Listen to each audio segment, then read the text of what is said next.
Dreamscape, an RB Media audio brand, presents The Girl in Cabin 11 by Lucy Baxter, narrated by Shauna Pennington Baird. RB Media is the largest audiobook publisher in the world. Find your next great listen and get exclusive offers at rbaudio.com. Prologue. The sea was impossibly still that morning, a sheet of liquid glass that stretched tight to the horizon. Light pooled on the white hull of the ship, as if it meant to bless it. Soft gold glancing off chrome and polished rail. From the pier, the Caribbean dream looked untroubled. A floating city wrapped in sunlight and full of promise. It was early, just after dawn, but the air hung heavy with the memory of night rain, and thin rivulets of water still traced their way between the deck planks, carrying tiny silver reflections as they slipped into the drains. The ship's vast sides gleamed, rising 15 decks high like cliffs of bone-white steel. From below, it was hard to imagine that something so large could move, let alone vanish into the horizon, taking everything aboard with it. Seagulls wheeled low over the bow, their cries sharp and mocking in the silence. The port was still waking. Forklifts growled in the distance, ropes creaked, and the faint hum of engines vibrated through the concrete quay. Inside the ship, only the low throb of generators broke the stillness, like a mechanical heartbeat pulsing beneath endless layers of metal and carpeted corridors. Below decks, where the air smelled faintly of bleach and salt, a steward stopped his cart. He was a small man, with narrow shoulders and a face browned by years at sea, his uniform collar stiff with starch. The overnight shift had left him weary. He'd been working since before midnight, polishing brass, replacing towels, and generally preparing the vessel for another week of smiling passengers. His eyes felt gritty, his head heavy with the dull ache of too many hours awake. Something on the metal caught his eye. There was a dark smear along the railing, thin as a hairline crack. He frowned, leaning closer. The corridor lights had just begun to flicker to life, bleaching the air to a sterile brightness. The mark stood out against the silver rail, faint and irregular, a tiny imperfection on a ship designed for perfection. He hesitated before reaching for a cloth. Routine had trained him not to question things like a spill, a stain, or a broken glass. They all had simple explanations. Besides, the guests would soon wake, and there was still work to be done. But when he touched it, the color deepened. This was not paint, or wine, or grease. A tremor passed through him, so slight he wasn't sure it was real. He rubbed harder, pressing the cloth in small circles, but the smear only spread into a blush blooming under his hand, streaked against the cool metal. The sound of the engines throbbed faintly beneath his feet, a heartbeat muffled by water. The deck beneath him trembled, and in the warming air above, a gull screamed. He straightened slowly, his mouth dry. Through the narrow window beside him, sunlight was breaking through retreating clouds, catching the surface of the sea in flashes. The horizon looked impossibly far away, washed in pale silver. He wiped the rail again. This time the cloth came away streaked darker now, the substance unmistakable. For a moment he simply stared at it. The hum of the ship surrounded him, as the distant rush of ventilation, the soft hiss of automatic doors, and the faint murmur of pipes hidden behind walls gave sounds to the ship's progress. Yet, beneath those familiar sounds, something else seemed to whisper, in a kind of stillness too deliberate to be peace. Above the ship, gulls circled lazily in the brightening sky. On the restaurant deck, a bell chimed for breakfast. Music drifted from the pool deck, along with laughter, the snap of a camera shutter, ice clinking in glasses. He looked up through the glare. The world felt too bright for whatever this was. He set the cloth down and watched the sea glimmer and shift. And he listened, but heard nothing but the steady pulse of the ship and the hush of waves kissing steel. For a long time, he stayed like that, suspended between curiosity and fear, before he turned his head, just slightly, as if someone had whispered his name. Of course, no one was there. Only the corridor stretching away in perfect order, with its doors shut and the air conditioning whispering its cool breath. And beyond the corridor, the endless sea lay flat, silver, and strangely expectant. He blinked against the light until his reflection wavered on the glass. For a heartbeat, he thought he saw another figure standing beside him, pale and still, the outline blurred by spray. When he looked again, he was alone. He folded the cloth, careful not to look at the stain, and pushed the cart slowly on.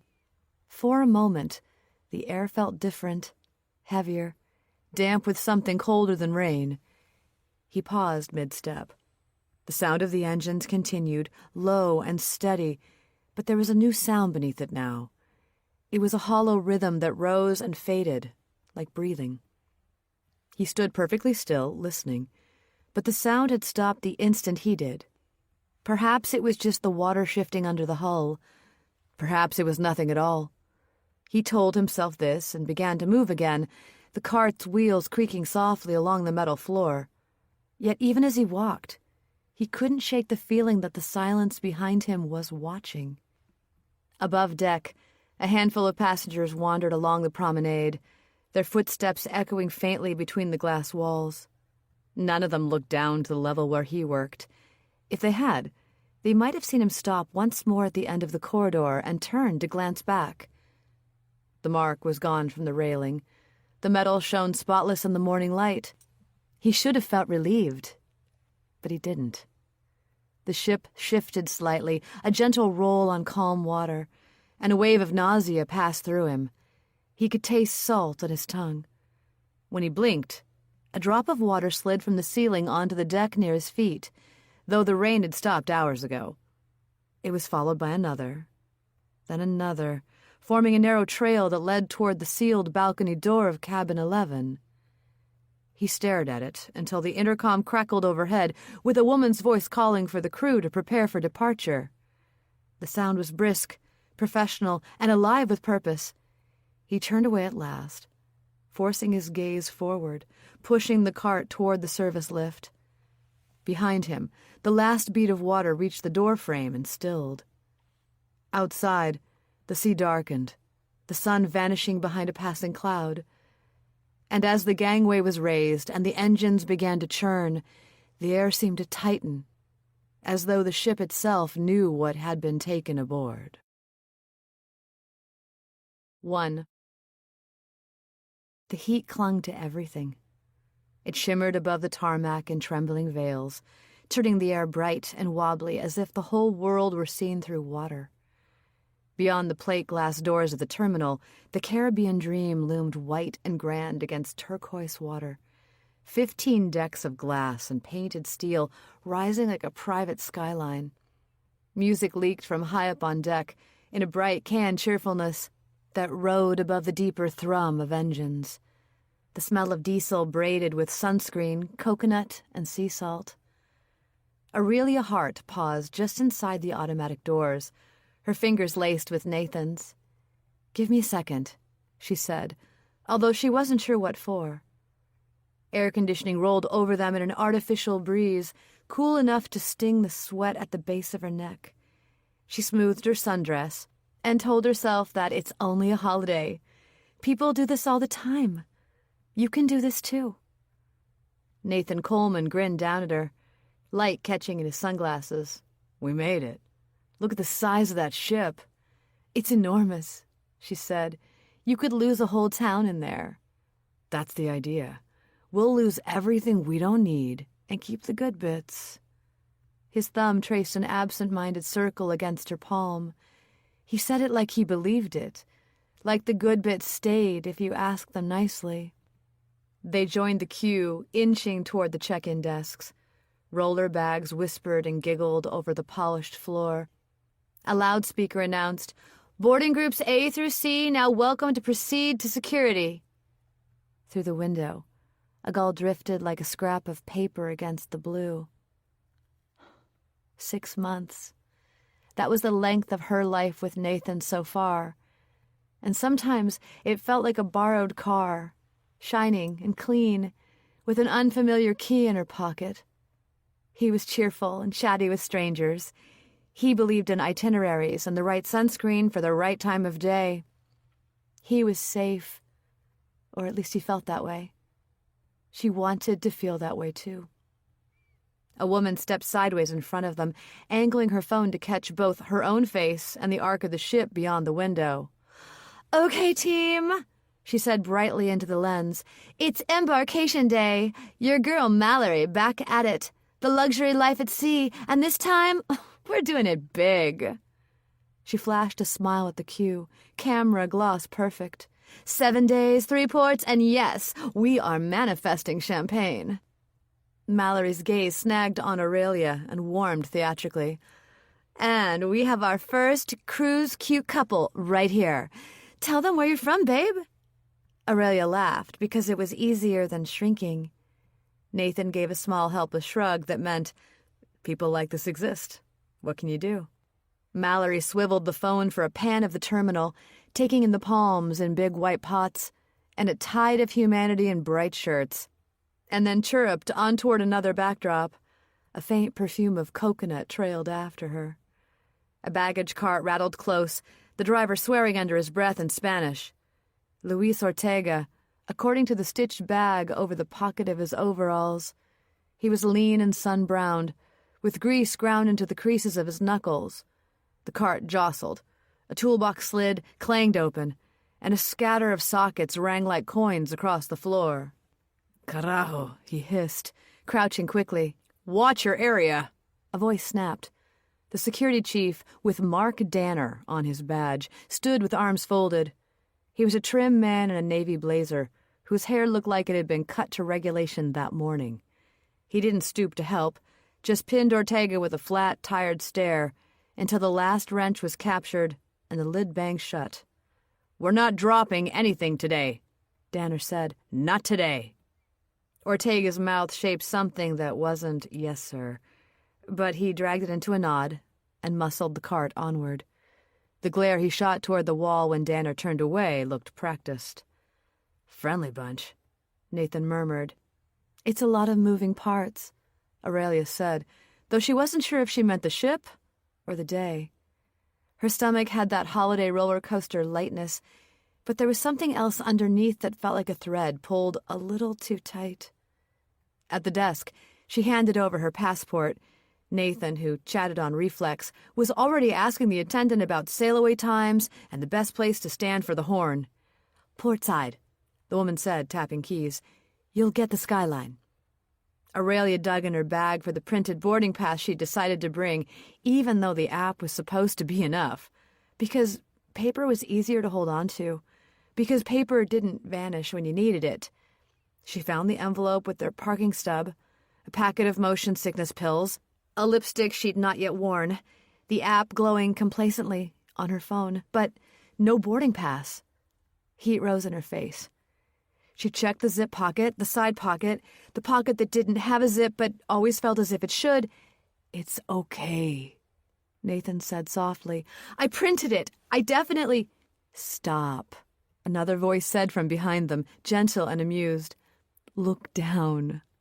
The paper lay between the toes of her sandal, as if it had been waiting. Aurelia let out a breath that was part laugh. "Of course." "First day jitters," the woman said. She had dark hair smoothed into a twist and a cool blouse the color of pale sky. Her lanyard read, "Dr. Celine Cross." "You'd be amazed what people misplace when they're about to relax." "Everything?"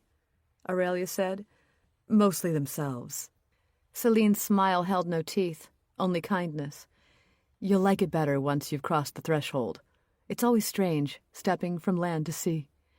She moved forward in the line, then glanced back. "If you get turned around later, follow the carpet colors. It's a secret no one tells you." "Thank you," Aurelia said, and meant it. Security was all belts and trays and the practiced surrender of pockets. Shoes off, shoes on, arms lifted and lowered at a stranger's request. A child behind them declared he was a robot and stiffened into an X for the scanner, which made the operator smile like a person again. The belt carried their bags into a dark mouth and offered them back, changed only by the knowledge they had been briefly taken. They walked the long carpeted corridor toward the gangway, where posters promised sunsets, fountains of champagne, and the word indulge in a font that curled at the ends like steam. Through the high windows, the ship shifted aspect. It was not an abstraction now, but a wall of white ribs and lifeboats, rivets and stacked balconies like hive cells. Crew in immaculate white stood at their stations, nodding, repeating greetings in the cadence of a line learned by heart. A brass plaque by the door read, "Welcome aboard," in letters so shiny she could see herself bent inside the curve of the W. The gangway flexed underfoot with the subtlest give, as if the ship were breathing, and they had found the soft place at its throat. Heat surrendered to buffered cool, the light softening to hotel daylight. In the lobby, a piano was playing something that wanted to be jazz. The smell was salt and lemon and varnish, beeswax, warmed by bulbs. Nathan squeezed her hand again. "Ready?" "As I'll ever be," she said, and tried to make it sound like a joke. When the sliding doors parted, the atrium rose around them in a surprise of height and sheen. There were glass elevators like bubbles, a chandelier of blown glass that looked like captured surf, and rails polished to a mirror. Staff posed couples for their embarkation photos against a backdrop of cartoonish palm trees. A flicker ran through her chest, small, quick, and unnameable. It might have been joy if it hadn't felt exactly like fear wearing joy's clothes. Remember, you wanted this. You said yes to this. You left because leaving was the only way to stop repeating the same conversation with yourself. The litany helped a little. She took a small sip of welcome fizz, and the bubbles made her feel hollow for a second, as if they'd lifted something out of her. Mallory Denton appeared at the edge of the frame again, as if conjured. "Atrium reveal," she sang to her phone. "Do you see the chandelier? We are already emotionally hydrated." She turned the camera and somehow included the chandelier, the elevators, and her own delighted mouth. Her gaze fell briefly on Aurelia's face and sharpened, as if she were pinning a tag there that said, "Classic Beauty." Then she was gone in a shimmer of perfume and purpose. From a mezzanine above, the security chief looked down with a gaze like a spirit level. Danner's face did not change when he watched people. He watched like the control room of the ship watched, for pressure points and leaks. Ortega crossed the atrium below him with a coil of cable over one shoulder and did not look up. The brief glare the two of them had traded in the terminal seemed to travel with them, like a thread drawn tight. "Let's find our cabin," Nathan said. He had a handful of maps already. "Then we'll hunt ice cream." The doors whispered, and the lift rose with the gentle stomach-dipping magic of a slow elevator.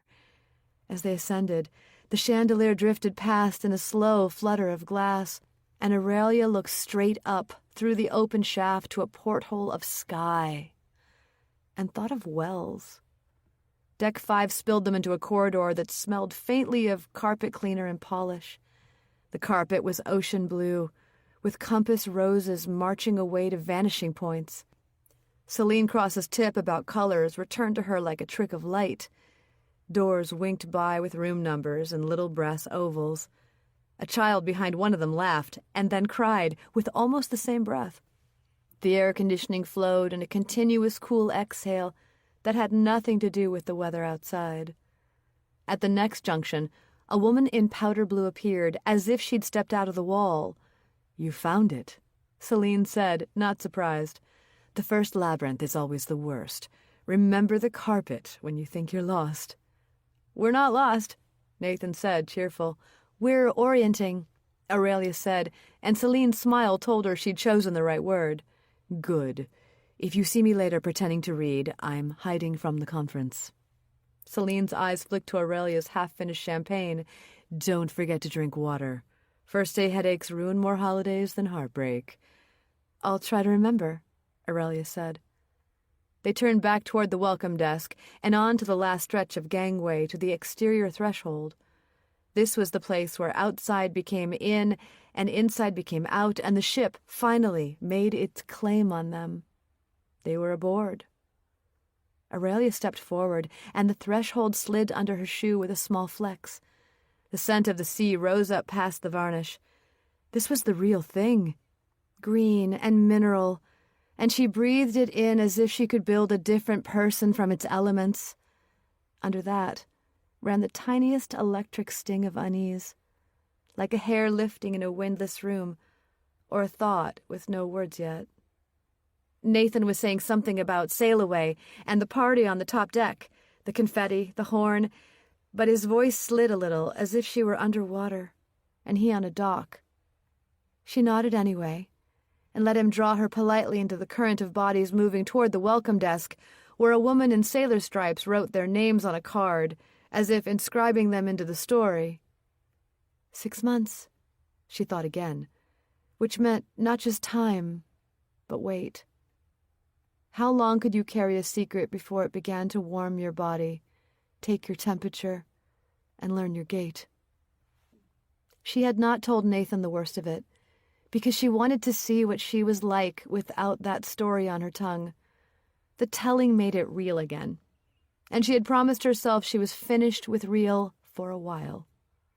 The ship shifted, almost imperceptibly, with some adjustment of ballast, some test of breath, and in that tilt, she had the sense of stepping into a photograph of herself from a past she didn't like, and smiling in the foreground while a storm built out of the frame. "Hey," Nathan said, his mouth close to her ear, tenderness threaded through the word. "Still good?" "I'm good," she said, and found that she meant it enough to go on. They joined the short line for hand sanitizer at the top of the ramp, because the world was made of small rituals now. The gel smelled like lemons and hospitals. Across the space, Mallory was arranging a row of lipsticks on a cocktail table for a segment about effortless embarkation glam. Luis Ortega rattled past with the same stubborn cart, a long orange extension cord now looped over his shoulder like a bandolier. Danner's gaze tracked him without moving his head. Aurelia turned to the glass doors and, without deciding to, looked back one more time at the gangway, the sun-shot rectangle of outside, the bulk of the ship's name arcing in navy letters along the hull. Beyond that, the water was knocked into a kind of glitter by wind, and the view was filled with the stacked brightness of the port, and cranes like folded insects against the sky. Something in her loosened, and something else drew tight. The scent of salt and varnish hovered. The small unease lifted and put its hand on her shoulder, companionable as a shadow. Then she stepped, the doors side shut behind her, and the ship accepted her with its even breath, and the world rearranged itself into sea and not sea, with a quiet that felt like fate. "Welcome aboard," a voice sang from somewhere close, bright with training and triumph. Aurelia smiled because that was what a person did in these situations, and followed Nathan toward whatever a fresh start looked like. Their cabin smelled faintly new. When Aurelia opened the door, a small blast of conditioned air spilled out, bringing with it the scent of polish and ocean salt, as though the room itself were trying to mask its own confinement. Nathan stepped in first, dropping their carry-on bags on the bed. "Wow," he said, surveying the space as if he'd built it himself. "Compact, but classy. Smells like money." She laughed, and the sound was small, but genuine. The room was narrow but sleek, with pale walls, a mirror that doubled the space, and a desk that held a bottle of champagne chilling in a silver bucket. The carpet was navy, patterned faintly with ropes and compasses. Outside the glass doors, sunlight flared across the balcony, bouncing off the railings. Nathan tugged the handle of the balcony door. It stuck. He frowned, jiggled it, then grinned at her. "Aha! Engineer brain triumphs again." He slid it open and stepped out. Wind rolled in, feeling hot, briny, and alive.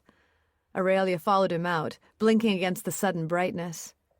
From here, the port spread out below like a construction site, pretending to be the gateway to paradise. There are piles of stacked luggage, shouting dock workers, and wandering tourists photographing everything. The city beyond shimmered in the afternoon haze, its skyline dissolving into light. "Come here," Nathan said. He'd already found a spot at the rail, arms spread wide, face turned toward the wind. She stood beside him, her hand brushing his. For a moment, it was easy to believe that this was all it was meant to be. Just him and her, and the world narrowing to sunlight, the smell of salt, and the promise of adventure.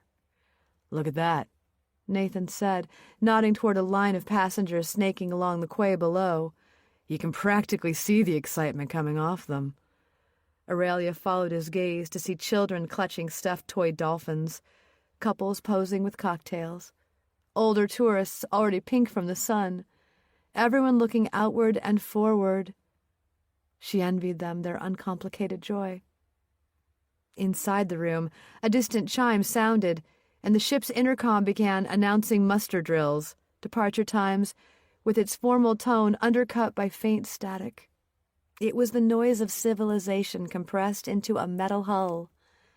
Nathan ducked back into the cabin, already rummaging through their luggage for swim shorts. "Sun deck in 10?" "I'll meet you there," she said, smiling. When he left, the silence folded around her. She looked out once more at the city with its cranes and warehouses, and the slow procession of taxis, and the way heat shimmered over the asphalt like invisible fire. She thought of her old apartment in North Carolina, and how the boxes were still half-packed when she left. It made her remember the faint smell of rain drifting through the open window. It hadn't been running away, not exactly. More like stepping sideways out of a story that refused to end. She pressed her palm to the balcony rail. The metal was warm against her skin, almost pulsing. Out over the harbor, a gull wheeled and screamed. The sound cut straight through her, sharp as regret. The upper deck was a different world entirely. Sunlit hit hard and white, flashing off mirrored windows and the curved edges of deck chairs. A steel band was warming up near the pool, the steady pulse of drums threading through the chatter of passengers. Laughter carried easily on the wind. Waiters drifted between clusters of people, trays glinting with pineapple cocktails. Nathan waved from near the bar, his hair already wind-tousled, a pair of sunglasses perched crookedly on his nose. He looked so easy there, all broad smile and good posture, that Aurelia felt a small, guilty tug of affection. "Perfect timing," he said, handing her a drink. "You were about 5 minutes away from me trying karaoke." "Tragic loss for humanity." "Hey, you haven't heard me." "Exactly." He laughed, that open, uncomplicated sound she was learning to love. She sipped her drink. It was something tropical and sweet, strong enough to make her lips tingle. Around them, the deck buzzed with the energy of people on the cusp of departure.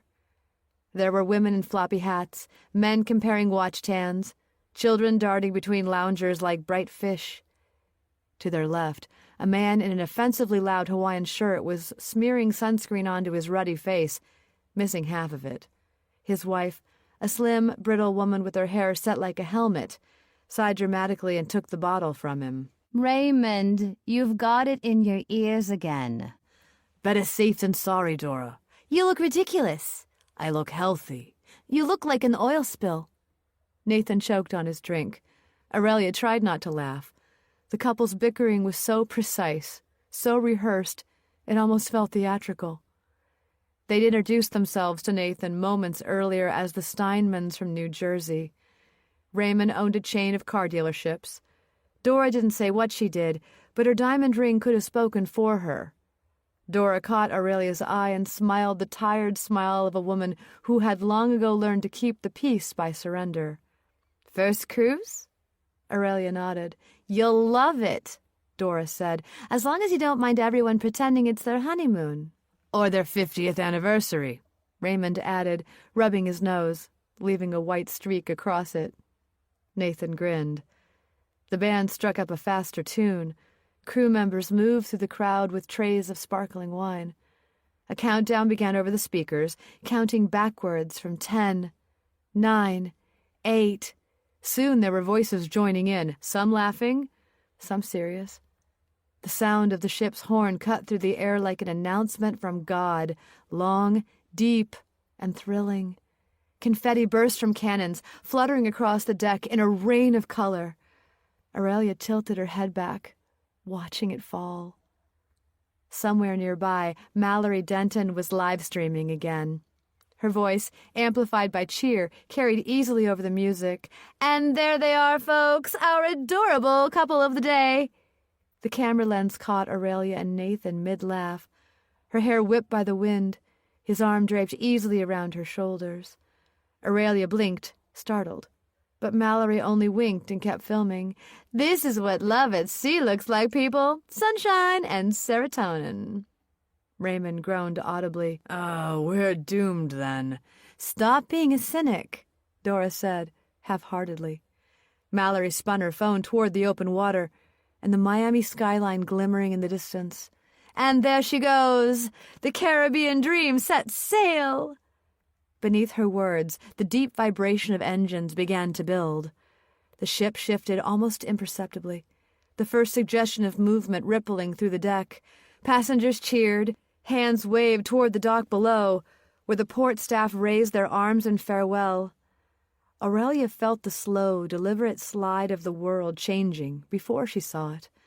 The pier drifted backward, the water widened, and the city receded into brightness. She leaned against the railing beside Nathan, her glass beating in her hand. Heat shimmered across the water. The sound of music, the rustle of paper streamers, and Mallory's incessant chatter all blurred into a single hum. "You okay?" Nathan asked softly. "Yeah," she said. "It's just strange." "What is?" "Leaving like this. Watching everything get smaller." He looked down at her, puzzled. "That's kind of the point, isn't it?" She smiled faintly.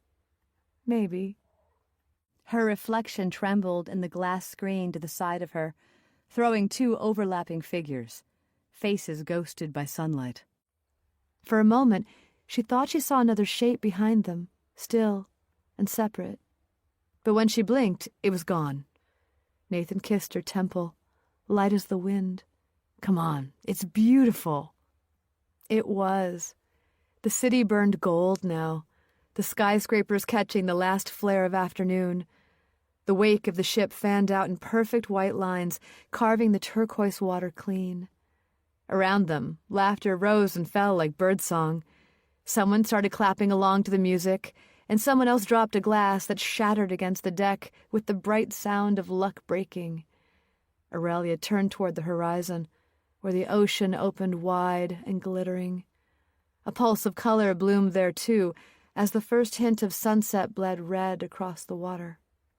High above the crowd, a woman stood alone at the forward railing. She wasn't dressed for celebration and had no drink in her hand. Her clothes were simple: a neat pair of linen trousers, a pale silk shirt that moved faintly in the breeze. The wind tugged strands of hair across her face. She lifted a phone and, without expression, took several photographs of the crowd below, snapping the laughing tourists, the confetti still drifting in air, the couple in the middle of it all who seemed to glow in every frame. Her expression didn't change. When she lowered the phone, she rested both hands on the rail and looked outward. The sea was vast and very still. Evening came slowly, washing the deck in bronze. The band wound down as waiters cleared empty glasses, and laughter softened into the murmur of dinner plans. The Miami skyline retreated behind them, the lights flickering to life one by one as the ship turned south. A thin crescent moon hung low over the city, fragile and fading. Aurelia stood at the stern, Nathan beside her, both quiet now. The engine hummed steadily beneath their feet. The air smelled of salt and exhaust and something faintly floral, which she'd already recognized as the ship's attempt to disguise its own machinery. The confetti was gone, but one red streamer clung stubbornly to the rail, fluttering in the dying light. "Tomorrow we're in the open sea," Nathan said. "No emails, no clients, no bad news." "No ghosts," Aurelia said softly, not quite meaning to. He looked at her, brow furrowed. "What?" "Nothing," she smiled. "Let's go inside." They turned toward the glass doors, and for a moment, her reflection merged with the glow of the setting sun in another brief double image. She looked both golden and hollow-eyed. As the ship glided forward, the last light of Miami burned red across the horizon, staining the clouds the color of blood diluted in water.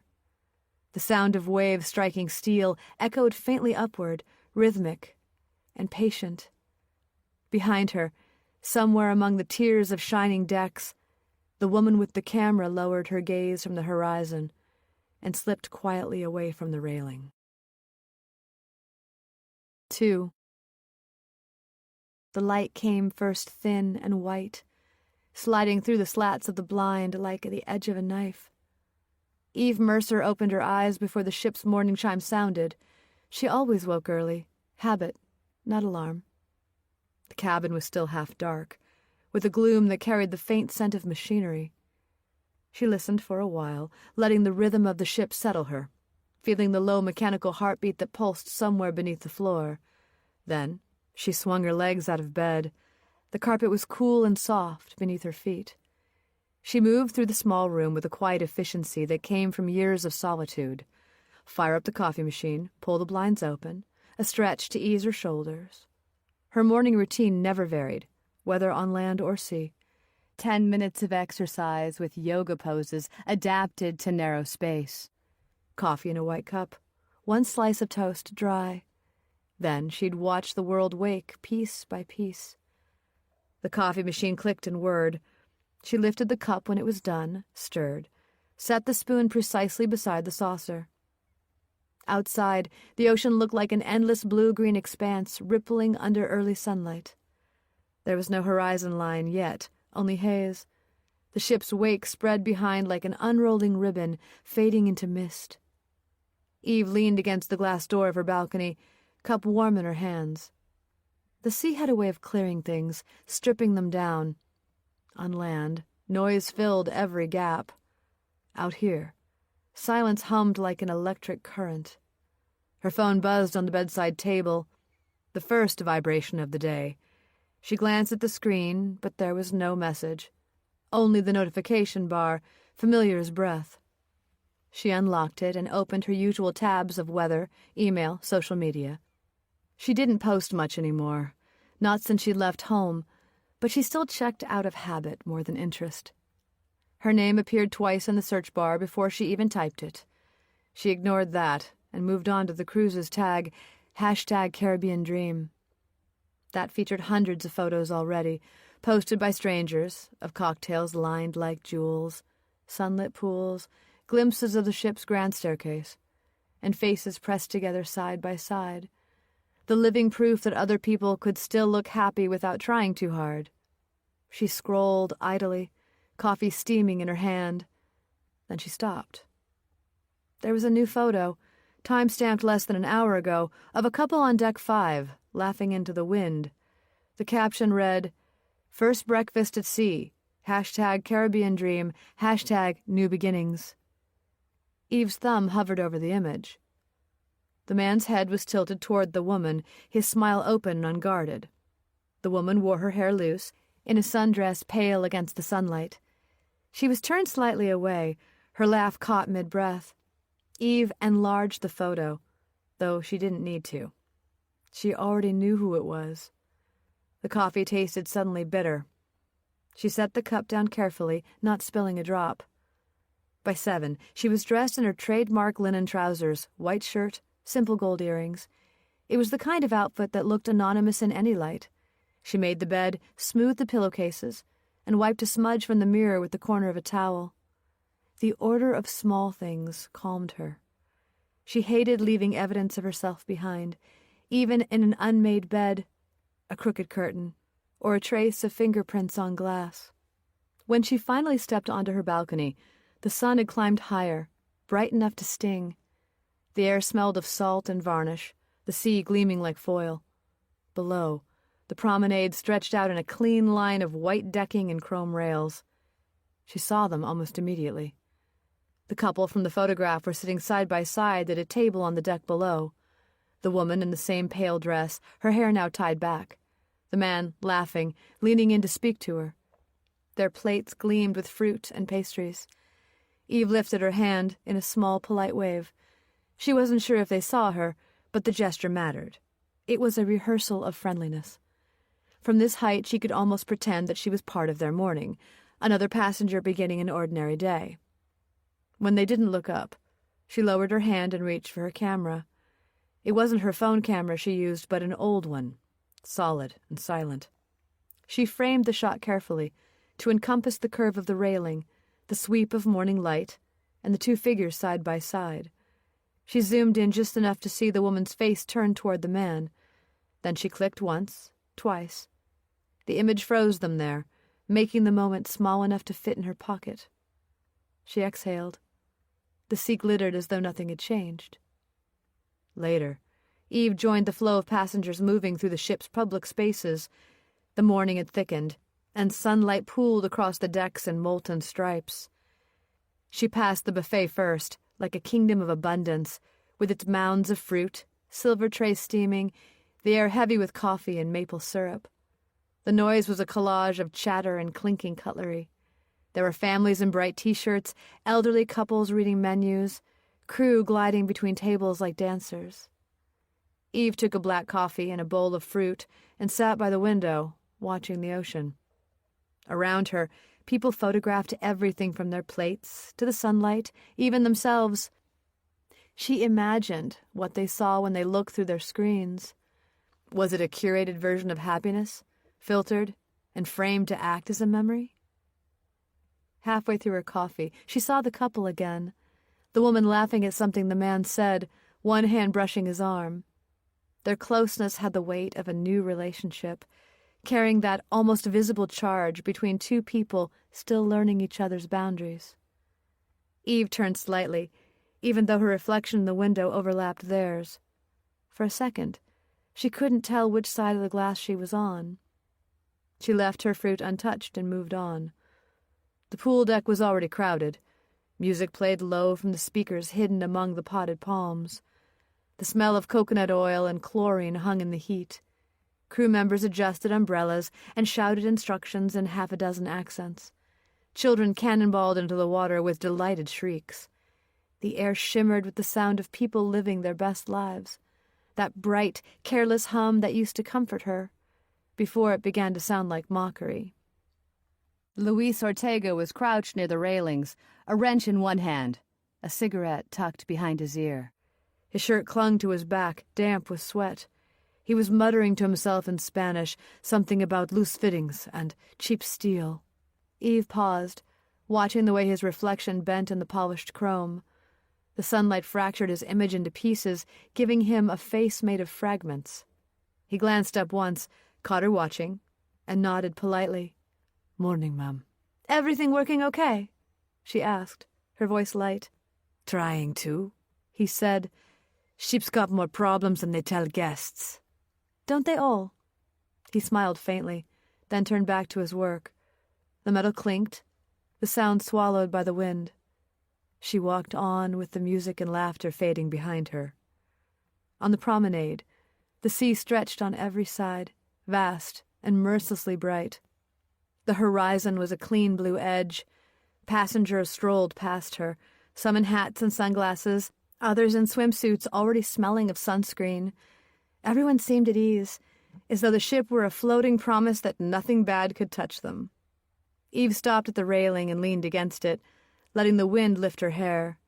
Below, the wake frothed white and endless. For a moment, she closed her eyes. As she did, the sound changed.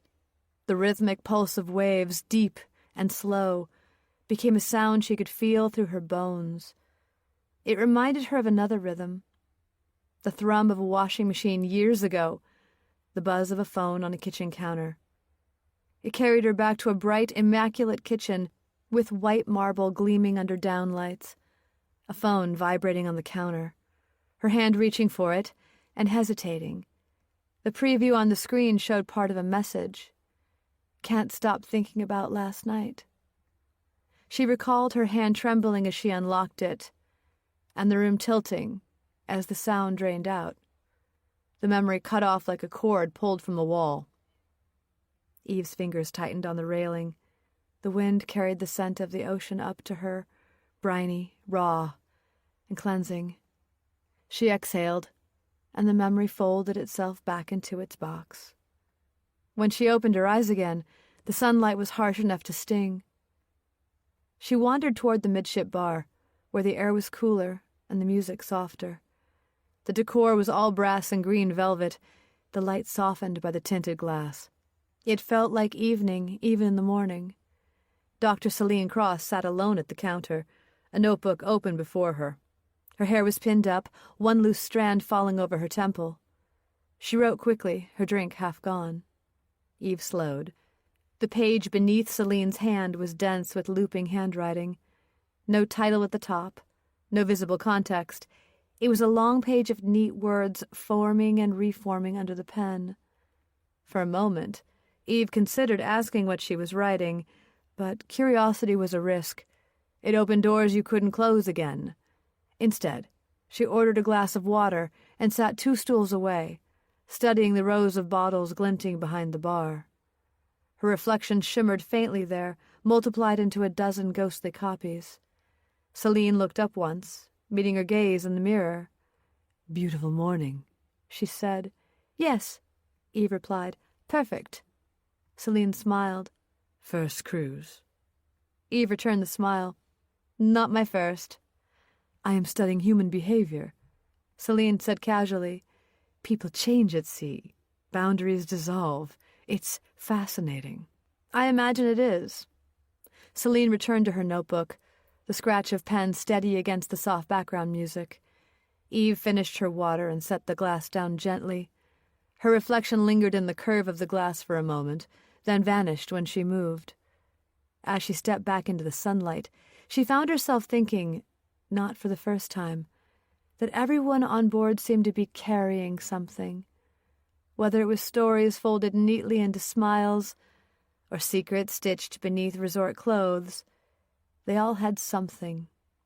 Does everyone here keep secrets? The question followed her like a shadow as she walked along the deck. By mid-afternoon, the ship was a city of sunlight and sound. Music pulsed faintly from hidden speakers, mingling with laughter, and the slosh of water against the pool, the faint chime of glass against glass. Above it all, gulls wheeled in slow arcs, their cries snatched away by the wind. Mallory Denton stood near the shallow end of the pool, phone propped on a tripod, sunglasses perched on her head like a crown. She wore a coral swimsuit, and the gleam of practiced self-regard. "Okay, my loves," she said into the camera, voice bright and glistening. "Day 2 on the Caribbean Dream, and the vibes are immaculate.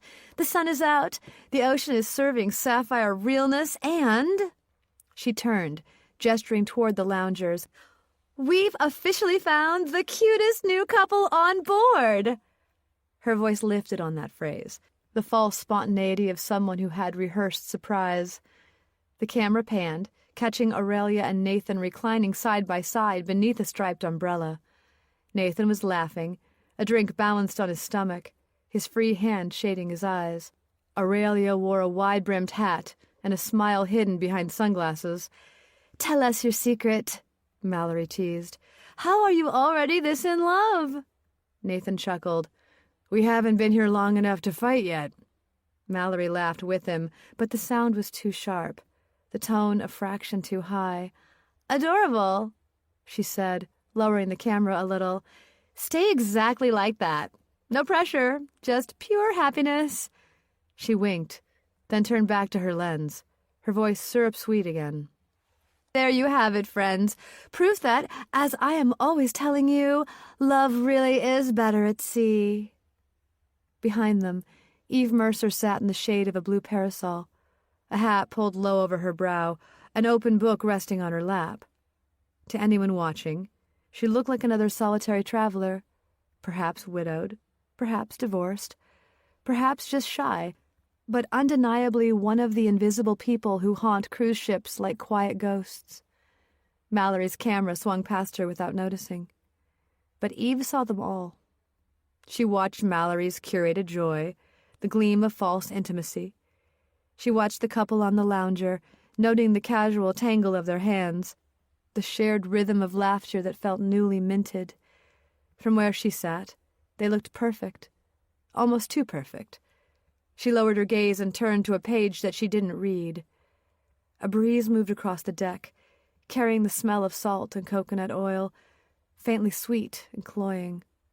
The ship gave a subtle, almost imperceptible lilt as it changed course, and for a moment the sunlight fractured into a scatter of gold across the water. A shadow passed over the deck, though no one else seemed to notice. Evening came gradually, the heat thinning to something gentler, the sky deepening from rose to bruised violet. The first stars appeared above the horizon as passengers began to drift indoors, drawn toward the formal dining rooms and their promises of excellence. The main restaurant was all gleam and ceremony, with crystal chandeliers suspended like ice, and soft music humming from a hidden quartet, waiters gliding between tables in pressed white jackets.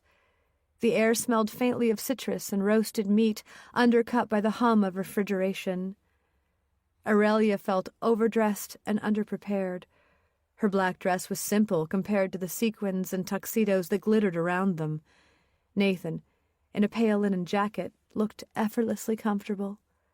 They were shown to a circular table near the center of the room, already occupied by the Steinmans and Mallory Denton.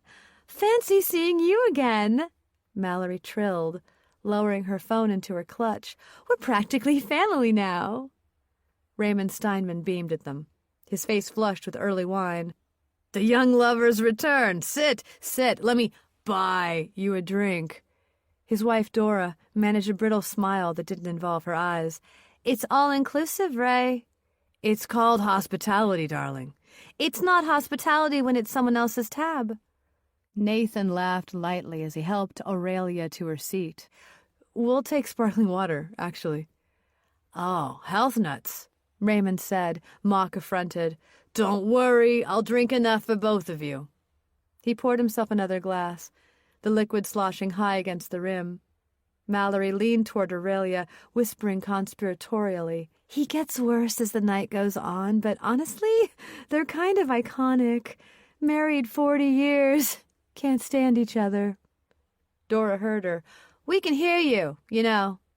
Mallory blinked, then smiled with effortless charm. "You're welcome." Aurelia stifled a laugh. The first course arrived, plump scallops on porcelain, arranged with mathematical precision. Conversation rose and fell in practiced waves. Raymond's voice dominated, booming over the low murmur of other tables. He told stories that began with money and ended with triumph, punctuating each with a gust of laughter. "My dealership's expanding into Orlando," he announced. "You wouldn't believe what people will pay for convenience these days. Folks are lazy, that's the truth. Too lazy to walk, too lazy to think. Makes life easy for people like me." Dora rolled her eyes. "You've told this one." "Well, they haven't heard it." He gestured toward Aurelia and Nathan. "You two look like you've got ambition. What do you do, son?" "I'm in landscaping," Nathan said. "Design and maintenance." "Ah, manual labor," Raymond said, waving his fork dismissively. "Nothing wrong with that. I started out washing cars myself." "Ray," Dora said warningly, but he ignored her. "And what about you, sweetheart?" he asked Aurelia, his tone shifting slightly, too smooth, too curious. "You don't look like someone who needs to work." Aurelia smiled politely. "I used to. I'm between things right now." "Lucky you," Raymond said, leaning back. Pretty women always land on their feet. Dora's knife paused mid-cut. At least she's polite, she said coolly. Unlike you. Raymond turned toward her, eyes narrowing. Don't start. I'm not starting anything. You're embarrassing yourself. Nathan intervened gently. Hey, it's fine, really. We're just glad to be here. Aurelia reached for her glass. Yes, it's a beautiful trip. The tension dissolved as quickly as it had risen. The orchestra shifted key, the sound of strings filling the space where the argument might have grown. Mallory filmed a short clip of the desserts arriving, her smile bright and empty. And the feast continues, she murmured to the camera. Couples that cruise together. No one finished the sentence. At another table, 3 rows away, Eve sat alone. She had chosen the corner deliberately to leave her half in shadow, facing the room. Her plate was empty, her wine watered down. From here, she could see them clearly. She observed how Aurelia's hand was resting lightly on her glass, the way Nathan leaned close to whisper something, and how Mallory captured it all in her lens. Eve's gaze lingered on them in silence. Around her, conversation swelled, peppered with laughter, the faint scrape of silverware, and the music's steady pulse. The din felt almost comforting, like white noise masking something darker beneath. She lifted her glass, but didn't drink. The wine smelled faintly metallic. Across the room, Dr. Celine Cross sat with 2 men from the conference table, speaking softly. She looked calm and detached, her expression mildly interested. Eve wondered if Celine had already begun studying them all and cataloging gestures, tones, and words. Everyone here seemed to be watching someone. Eve's gaze returned to the main table of her focus just as Aurelia excused herself, pushing back her chair. She murmured something to Nathan, who nodded, and disappeared toward the restrooms at the far end of the room. Eve rose too, as if by accident. She followed at a distance, weaving between tables. The air in the corridor was cooler, scented with flowers and disinfectant. The sound of the dining room dimmed behind the heavy door. Aurelia's reflection flickered briefly in the mirror beside the restroom entrance. Her head was bent, her expression hidden by the fall of her hair. Eve slowed her pace. A waiter appeared from a side door carrying a tray, and Eve stepped back, allowing him to pass. When she looked up again, Aurelia had gone inside. Eve hesitated for another heartbeat, then turned away. She walked back toward the restaurant, her footsteps soft on the carpet, her pulse even. Outside, night had deepened into velvet. The ship glided through calm water, leaving a pale wake that glowed faintly under the moon. From the upper decks, the sea looked like an endless cloth of black silk, scored with silver light. The breeze carried laughter from the bars above, mingling with the low murmur of engines. Below her, a door closed with a soft, metallic click. Eve stood alone at the railing for a while, watching the reflection of the moon ripple across the surface. Her breath misted briefly in the cooling air. The ship moved steady and sure, but every few minutes she felt a tremor. Just a subtle, rhythmic vibration beneath her feet, like something restless below the surface. Far away on the other side of the ship, music swelled again, faint and hollow through the distance. The notes wavered, distorted by wind. Eve's eyes drifted back toward the windows of the dining room. Through the glass, she could still see silhouettes framed by chandeliers, heads tilted in laughter, movements graceful and slow. It looked peaceful from here, perfect even. But perfection was always a story someone told about what they wanted to believe. 3. Morning came bright and endless, the ship already cutting a pale line through water so blue it looked artificial. Somewhere beyond the horizon lay San Juan, the first port of call, though no one aboard could yet see it, only the clean edge of sea and sky, seamless as glass. Aurelia woke to sunlight bleeding through the blinds and the faint percussion of feet from the deck above. Nathan was already gone, leaving a note propped against the fruit bowl. Gone to the gym. Meet you for breakfast. X. She showered, wrapped her hair into a knot, and dressed in yoga clothes she hadn't worn in months. Even as she dressed, her body felt heavy, resistant, every joint uttering a small protest. The gym was brighter than she expected, with floor-to-ceiling windows overlooking the open sea, sunlight striking the polished machines.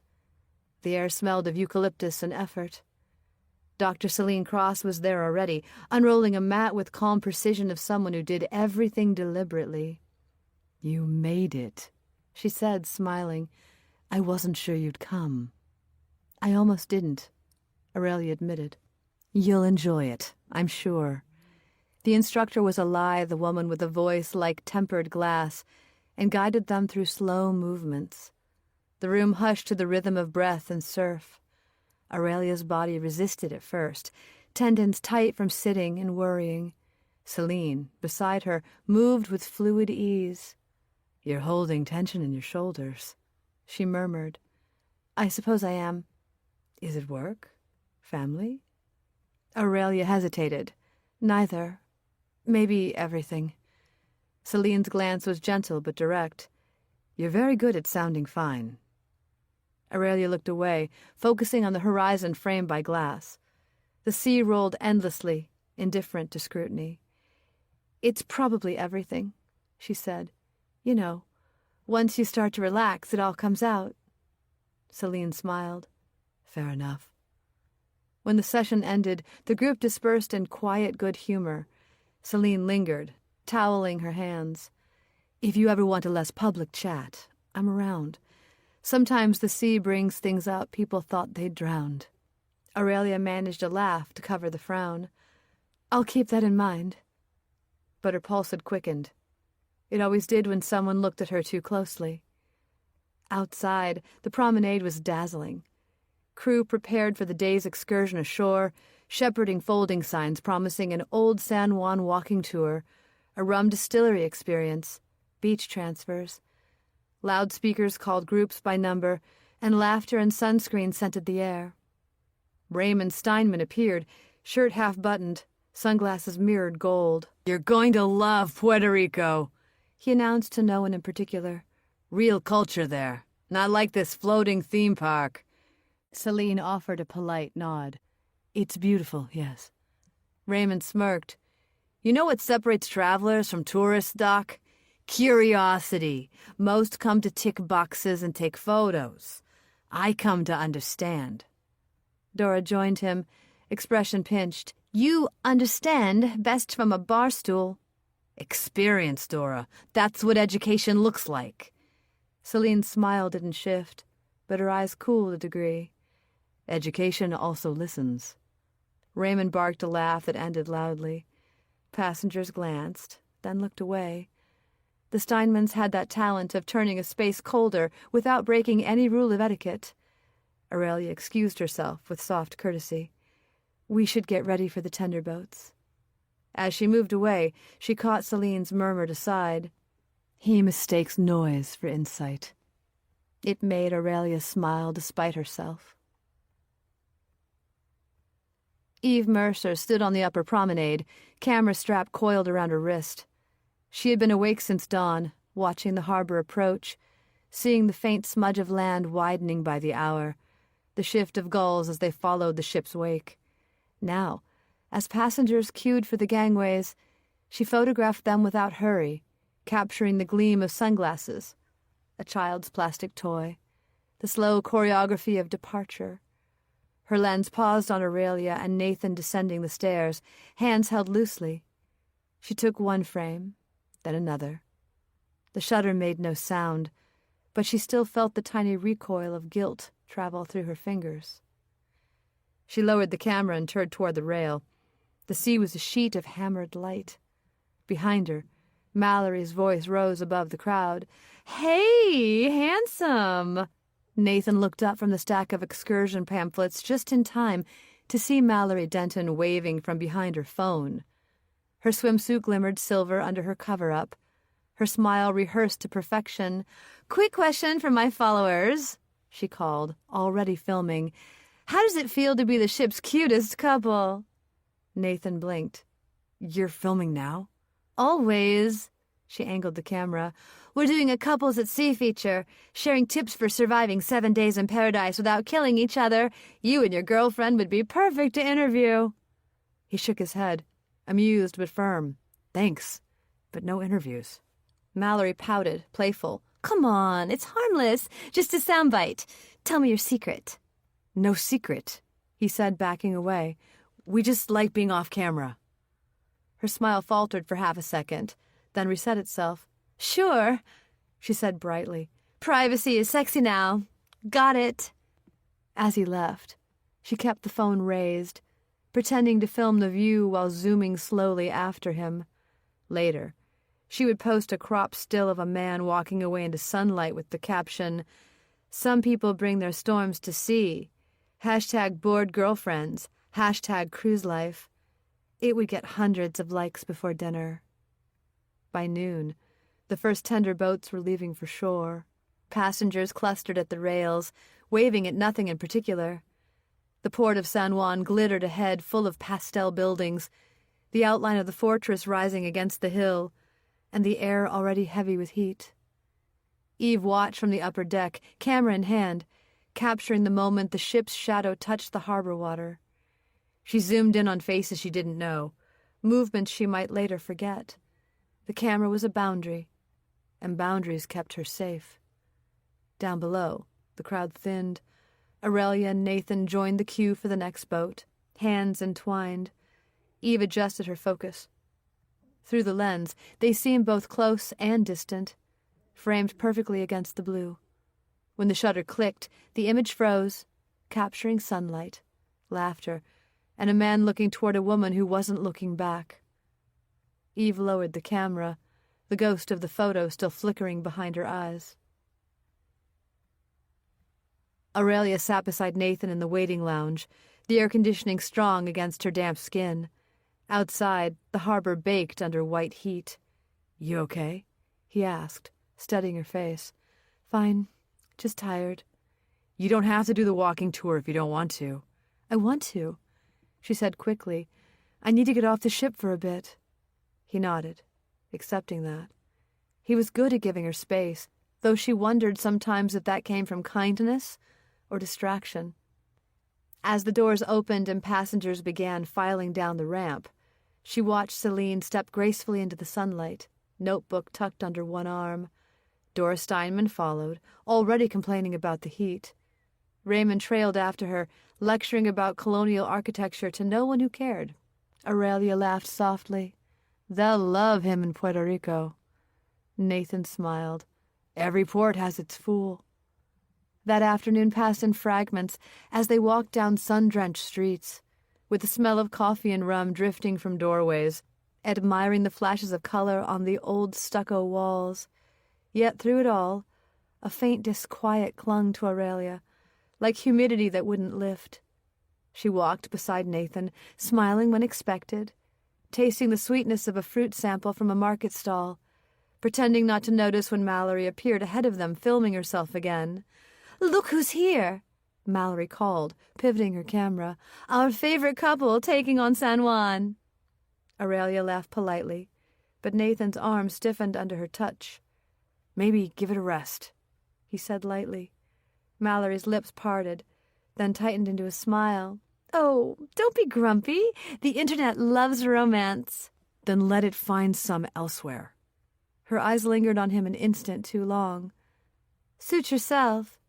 She turned away, the camera still rolling. Later that evening, Aurelia would see the barbed post that said, "Some couples forget how lucky they are."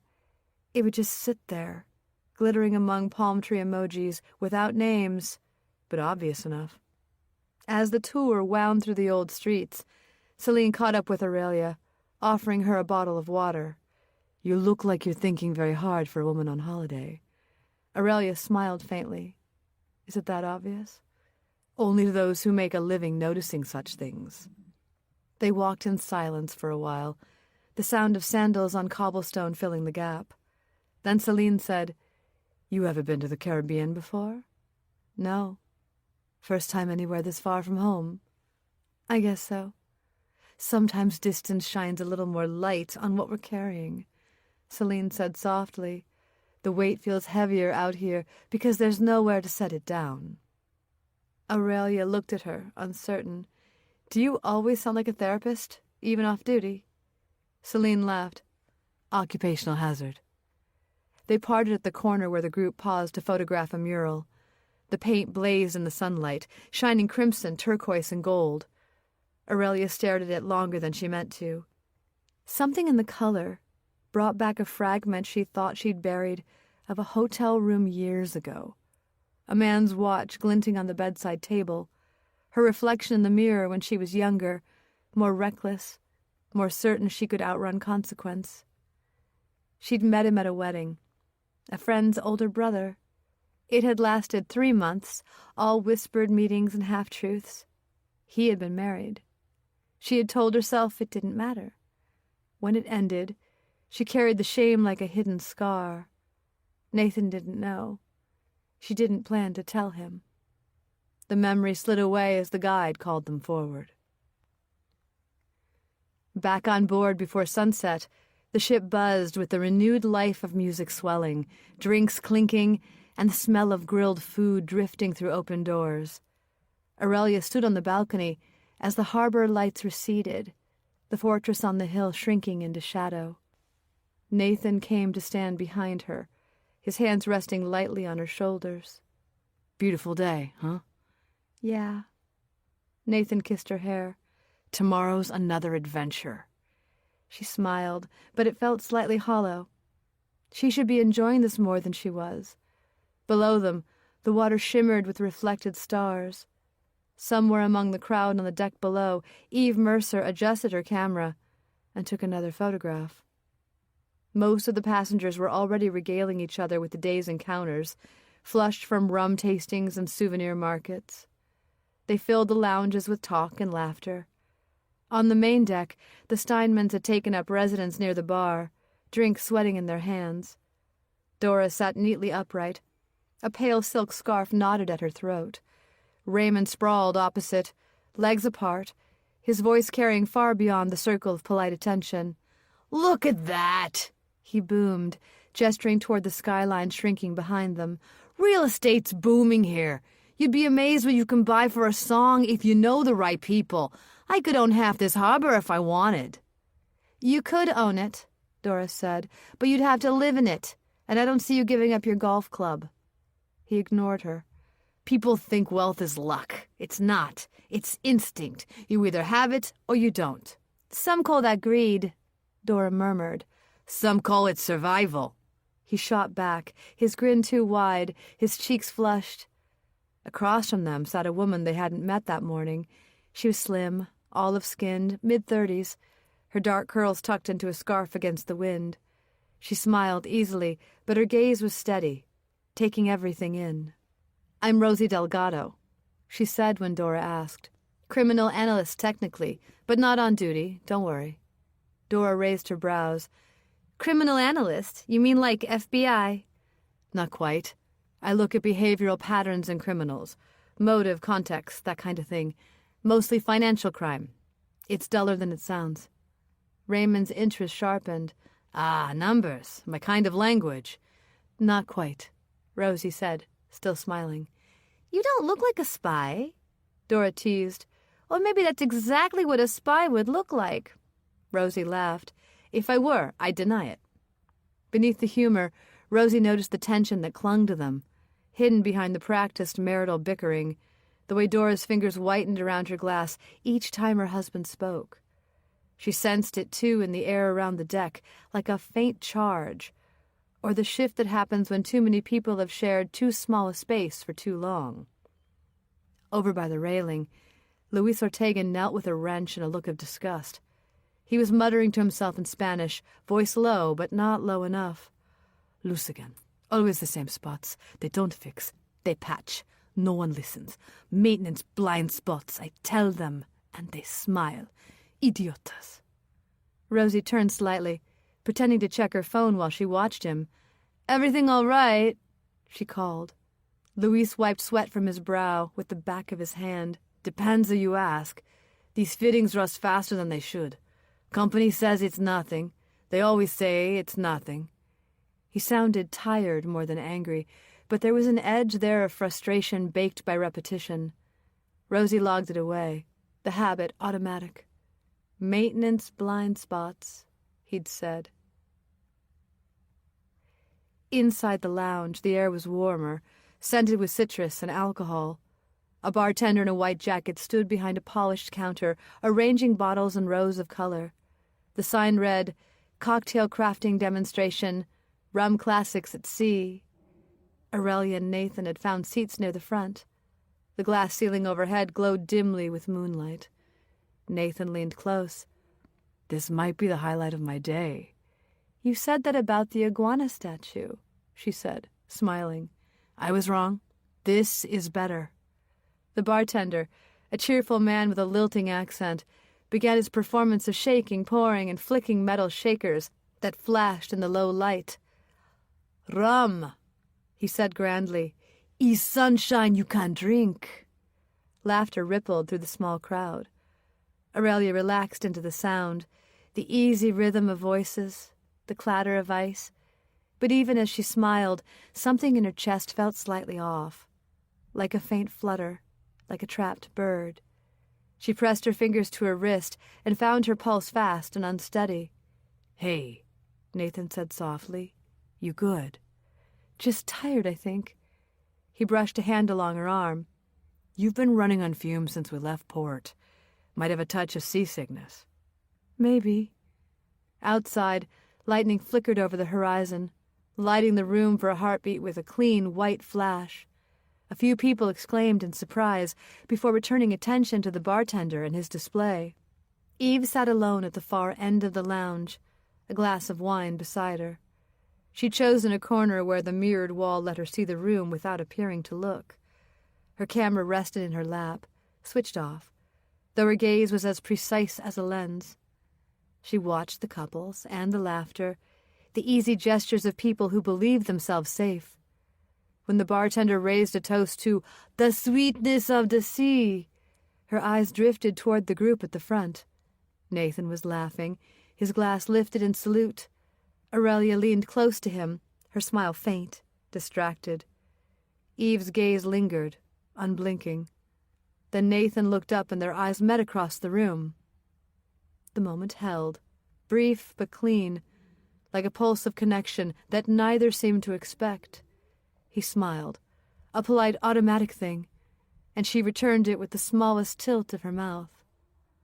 Aurelia turned toward him then, asking something Eve couldn't hear, and the moment broke. The storm outside thickened, sending shadows moving across the glass like oil.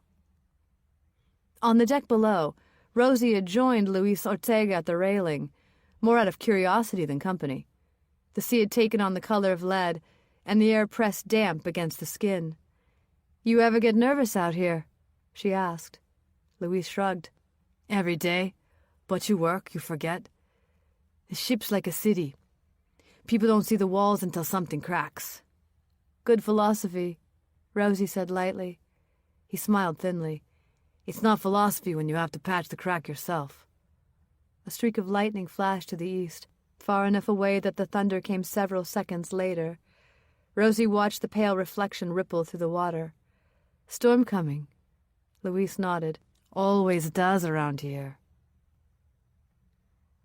Back in the lounge, the bartender poured another drink, rum over crushed ice. The music from the band in the adjoining bar drifted through the air, a kind of slow, sweet jazz. People swayed without thinking, shoulders brushing, toes tapping. Nathan leaned back in his chair, laughing with the man beside him. Aurelia smiled, but her focus blurred and the edges of the room softened. She blinked, pressing a hand to her temple.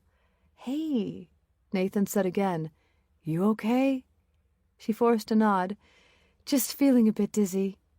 "Too much sun," he said, though his voice carried more concern now. "Come on, let's get some air." They slipped out into the corridor. The hum of engines louder here, the light flickering slightly with the storm. Aurelia steadied herself against the wall. The dizziness passed as suddenly as it had come, leaving a hollow ache behind her eyes. "I'm fine," she insisted. Nathan frowned. Maybe go lie down for a bit. She wanted to argue, but the fatigue settled deep. Maybe. He kissed her cheek, quick and distracted. I'll bring you something later. She watched him disappear back into the crowd, his laughter already blending with the music. Eve finished her wine and rose. The room had grown crowded, and the smell of alcohol and perfume thickened the air. She drifted toward the glass doors, pausing once to glance back. Through the window she could see the reflection of the band striking up their next song, the first trumpet notes slicing clean through the chatter. Lightning flared again, brightening enough to light the sea like day. For a heartbeat, everything inside the lounge froze as faces turned, glasses caught mid-air, the strike leaving a shimmer of unease that felt almost collective. Then the thunder came, rolling and slow, and conversation resumed as if nothing had happened. Eve stepped out onto the deck. The wind was sharp, whipping her hair across her face. The rain hadn't started yet, but the air was charged, alive with it. She watched the horizon where the sky met the sea in a jagged, shifting line of light. Behind her, laughter broke again, and the sound of music carried out into the open air. She turned her face toward the coming storm. Eyes narrowed. The horizon flashed, white and clean, and for a moment she could see the entire surface of the ocean. It was restless and endless, and somehow waiting. Below, on the service deck, Luis Ortega secured the last loose latch with a wrench, still muttering under his breath. Each metallic clang echoed strangely, swallowed by the hull. When the next rumble of thunder passed through the ship, the sound seemed to answer him. He straightened, uneasy, as the storm broke properly. Rain lashed the deck, streaking it with silver. 4. The morning light broke through a sky rinsed clean after the storm. The air still tasted faintly of rain, but the sea was flat. The ship moved smoother now, cutting across calm water toward the Virgin Islands. The promise of sun and beaches carried on the breeze that seeped through the corridors. Aurelia stood in the spa changing room, tying the belt of her robe. The space was warm and quiet, the air perfumed with eucalyptus and something floral she couldn't name.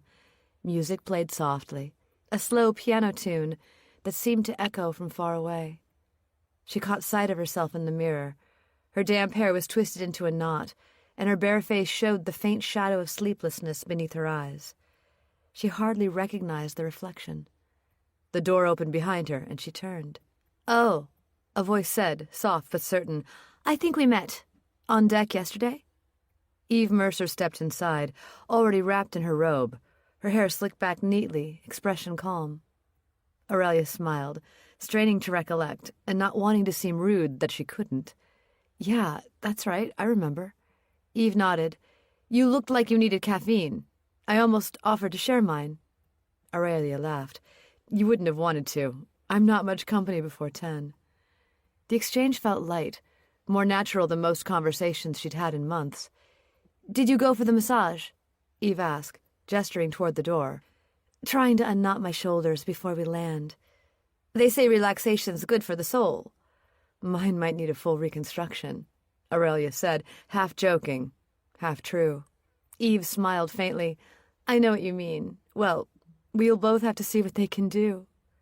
They signed their names at reception, side by side. The receptionist handed them chilled towels and asked them to wait in the relaxation area until their therapists were ready. Inside, the room glowed with low amber light. Recliners faced a wide glass wall that looked out to sea, steam condensing faintly on the glass. The horizon was an unbroken band of blue. Aurelia settled beside Eve, exhaling. "It feels different today," she said quietly. "The air, the calm." "After a storm," Eve replied, "everything feels cleaner, but sometimes that's just the eye of it." The words hung between them, not heavy, but not quite casual. The sound of trickling water filled the silence that followed. Eve tilted her head back, eyes half closed. "Do you travel much?" "Not really," Aurelia said. "This was spontaneous." "That's brave." "I don't know if that's the word. I needed a break." A restart. From what? Aurelia hesitated. Life, I suppose. Choices that didn't turn out how I wanted. Eve's gaze softened. We all do things we regret. The phase landed like a soft blow. Aurelia's throat tightened unexpectedly. I made a mistake once, she said, before she could stop herself. I hurt someone I shouldn't have. Eve looked at her then. Really looked. The quiet hum of the spa faded behind the pulse in Aurelia's ears. We all do things we regret, Eve repeated, her voice almost tender now. But sometimes regret isn't enough to change the ending. Aurelia swallowed hard. You sound like you've had practice. Of regret? Oh, I have. Neither spoke for a moment. The water in the fountain gurgled softly. The scent of lemongrass filled the air. On the far side of the room, Dr. Celine Cross stepped through, her robe immaculate, a clipboard tucked discreetly under one arm. She smiled in passing, but her gaze lingered briefly, professional and assessing. She'd caught the tail end of Aurelia's confession. Celine's expression didn't change, but her pace slowed as she reached the corridor.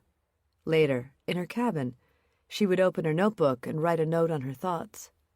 Inside the spa, an attendant called them through. Right this way. They followed through a misted glass door into a smaller chamber where 2 massage tables stood side by side. Soft light flickered across the ceiling like reflections from water. The therapists spoke little, and when they did, they kept their voices low and rhythmic. As warm oil touched her skin, Aurelia's thoughts drifted, first to the sound of the ship, then to the slow pattern of waves against the hull. She wondered what it would be like to stay at sea forever, to never dock, never to return to the places that held too much memory. When she opened her eyes again, Eve was staring at the ceiling, expression flat. The calm looked practiced, like still water hiding a current. How long are you traveling? Aurelia asked. A week. Alone? Yes. Aurelia hesitated. Do you like it that way? I used to think so, Eve said softly, but silence gets heavy after a while. It fills the room. I know what you mean. The conversation thinned to quiet again, but the sense of connection lingered like something strange, delicate, as if they both recognized something unspoken in each other. Afterward, they dressed slowly, the spell of heat and quiet making movement feel dreamlike. The changing room smelled of clean cotton and salt. Eve slipped on her sandals and tied her hair back. Aurelia sat before the mirror, dabbing color into her cheeks, more out of habit than vanity. Their reflections met briefly. 2 women side by side, each pretending the mirror showed exactly what they wanted it to. You should join us later, Aurelia said suddenly.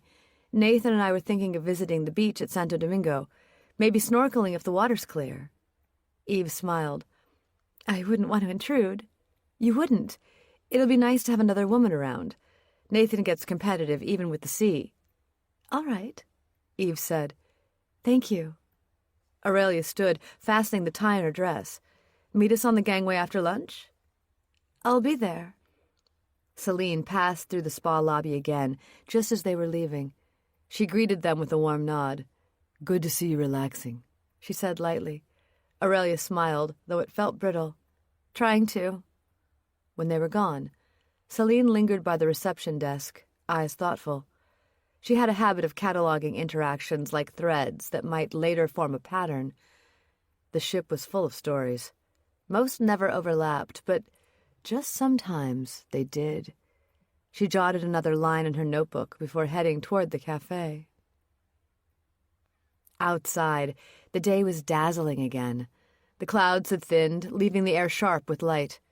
Passengers gathered along the deck, chattering about excursions, their laughter ringing like glass. Eve leaned against the railing, camera raised, capturing the curve of the horizon. From here, the water was a color too vivid to name. Behind her, a voice carried across the deck. It was Luis Ortega, arguing with Security Chief Danner. I'm telling you, the pressure reading's off again, Louise said, gesturing with a wrench. Deck maintenance needs a first sweep. Danner's expression didn't shift. We've already logged it. Logging isn't fixing. Then you fix it. That's your job, Danner said, turning away. Louise swore softly in Spanish, shaking his head. They only care when something breaks. Eve caught the reflection of his frustration in the polished glass of a window. She lifted her camera almost unconsciously, framing the shot. Through the lens, the ship looked perfectly smooth, gleaming, and eternal. But Eve knew perfection was a kind of disguise. By late morning, the cafe had emptied. Aurelia lingered in the lounge with a cup of herbal tea, watching the sunlight pulse across the walls. She felt lighter, almost steady. She thought of Eve's words, "We all do things we regret." They echoed strangely, tugging loose something old and half-buried. The memory came like a smell at first, of rain on pavement, the faint trace of someone's cologne, which took her to a hotel corridor humming with silence. Then the flash of a man's face, smiling as he buttoned his shirt. She shut her eyes, as though that could stop it. Nathan didn't know. He would never know. The teacup rattled faintly against its saucer as the ship shifted course. Aurelia steadied it with both hands. Outside, the sea glittered, too bright to look at. Eve returned to her cabin and lay on her bed, staring at the wood-paneled ceiling. We all do things we regret. She could still hear her husband saying it, years ago, in their kitchen, his voice soft with false reason. You're overreacting, Eve. We all do things we regret. It had been the first time she realized that regret could be a weapon, or at least something used to excuse rather than confess. An announcement came over the speakers. Ladies and gentlemen, we'll be docking shortly in Santo Domingo. Eve slipped her camera into her bag and headed out. Aurelia was already waiting near the gangway with Nathan, laughing at something he'd said. She waved when she saw Eve, and for a moment, the simple warmth of the gesture cut through everything else. As the ship glided into port, the breeze carried the scent of salt and hibiscus, and gulls circled low, their cries sharp against the hum of the engines. Eve lifted her face to the wind, thinking that the sky looked perfect. The day in Santo Domingo had passed like a photograph. It was bright and easy, and entirely without weight. Passengers returned to the ship sun-kissed and talkative, their laughter carrying up the gangway with the smell of coconut oil and grilled fish. By evening, the Caribbean dream was back in motion, its engines thrumming softly as it cut through the darkening water. From the top deck, the island had already become a blur of lights fading behind the horizon. Aurelia leaned against the rail, hair lifted by the wind. The sky was streaked with pink and violet, the last edge of sunlight caught in the ship's wake. She should have felt at peace. Instead, an ache sat low in her stomach, the same kind of emptiness that sometimes woke her in the middle of the night. Nathan joined her, drink in hand. "You've been quiet since we got back," he said gently. "Everything okay?" "I'm fine," she said, the familiar lie sounding thinner in the open air. "You sure? You barely touched dinner." She smiled faintly. "Maybe I'm just tired." "You've been tired since day one." He meant it as concern, but the words landed with a faint sting. "I just need a minute," she said. Nathan nodded, watching her for a moment longer before glancing toward the pool bar. "Want a drink? Might help." "Maybe later." He hesitated, then went to fetch one anyway. Aurelia stayed by the rail. Below, the pool deck shimmered under fairy lights. People lounged in deck chairs, half drunk, half glowing from sun and salt. A band had begun playing something slow and sentimental. The air was warm and thick. She closed her eyes and tried to let the sound drown her thoughts. "Smile for me!" Mallory's voice broke through the music. Aurelia opened her eyes. The vlogger stood a few feet away, phone raised, its lens glittering in the fading light. Nathan had just returned, and Mallory's attention had fixed on them both. "Golden hour, you two!" Mallory said brightly. "Perfect light, perfect couple. Let's capture this moment before it's gone." Aurelia blinked. "What?" "Come on," Mallory coaxed, already angling her phone. "Just stand together, hold your drinks, look adorable. My followers love this stuff." Nathan chuckled awkwardly. "I don't think we're—" "Relax," Mallory said, her voice a little too sweet. "It's all about positivity. People love to see happiness." Aurelia's pulse quickened. "I'd rather you didn't film us." Mallory's smile faltered. "It's harmless. It's invasive," Aurelia snapped, the sharpness in her voice surprising even herself. "Turn it off." Heads turned and conversations faltered. The band's tune wobbled slightly before recovering. Mallory lowered her phone, her expression tightening. "Wow," she said. "Touchy. You didn't ask our permission," Aurelia said, the heat in her chest rising. "I was being nice," Mallory said, her words crisp, "trying to include you. God forbid someone captures you looking human for once." "Enough," Nathan said quickly, stepping between them. "Let's just—" But Mallory wasn't finished. "You're spoiled. You know that? You act like you've got problems, but look around you." She swept her arm toward the ship, the glittering sea. "Some of us actually worked to be here." Aurelia stared, speechless. "Do you even know how lucky you are?" Mallory said, her voice rising now. "Half the world would kill to have your life, and you're moping through it like you've lost something that matters." "Mallory," Nathan warned again. "Forget it," Aurelia said, her voice low but steady. "Just stay away from me." Mallory's eyes flashed, a spark of embarrassment flaring to anger. "Fine. Enjoy your perfect misery." She turned sharply, colliding with the deck chair as she stormed off. The glass in her hand sloshed, spilling rum down her wrist. At that moment, Chief Security Danner appeared from the crowd, drawn by the raised voices. He was broad and unsmiling, his white uniform immaculate despite the humidity. "Everything all right here?" Mallory froze, straightening. "No problem. Just a misunderstanding." "Sounded like more than that." "Maybe to you." Danner's tone didn't change. "I'll remind you, ma'am, that recording other guests without consent is against policy. We've already had complaints." Mallory's jaw tightened. "Complaints?" Danner's gaze flicked toward Aurelia and Nathan, then back to her. "We expect courtesy aboard the Caribbean Dream. Please take the rest of the evening to cool off." For a moment, it looked as if she might argue, but something in his expression made her think better of it. She laughed once, brittle and empty, and stalked away toward the interior stairs. Her heels clicked hard against the deck until the music swallowed the sound. Eve Mercer watched from the bar. She'd been there the entire time, half hidden behind a row of cocktail shakers.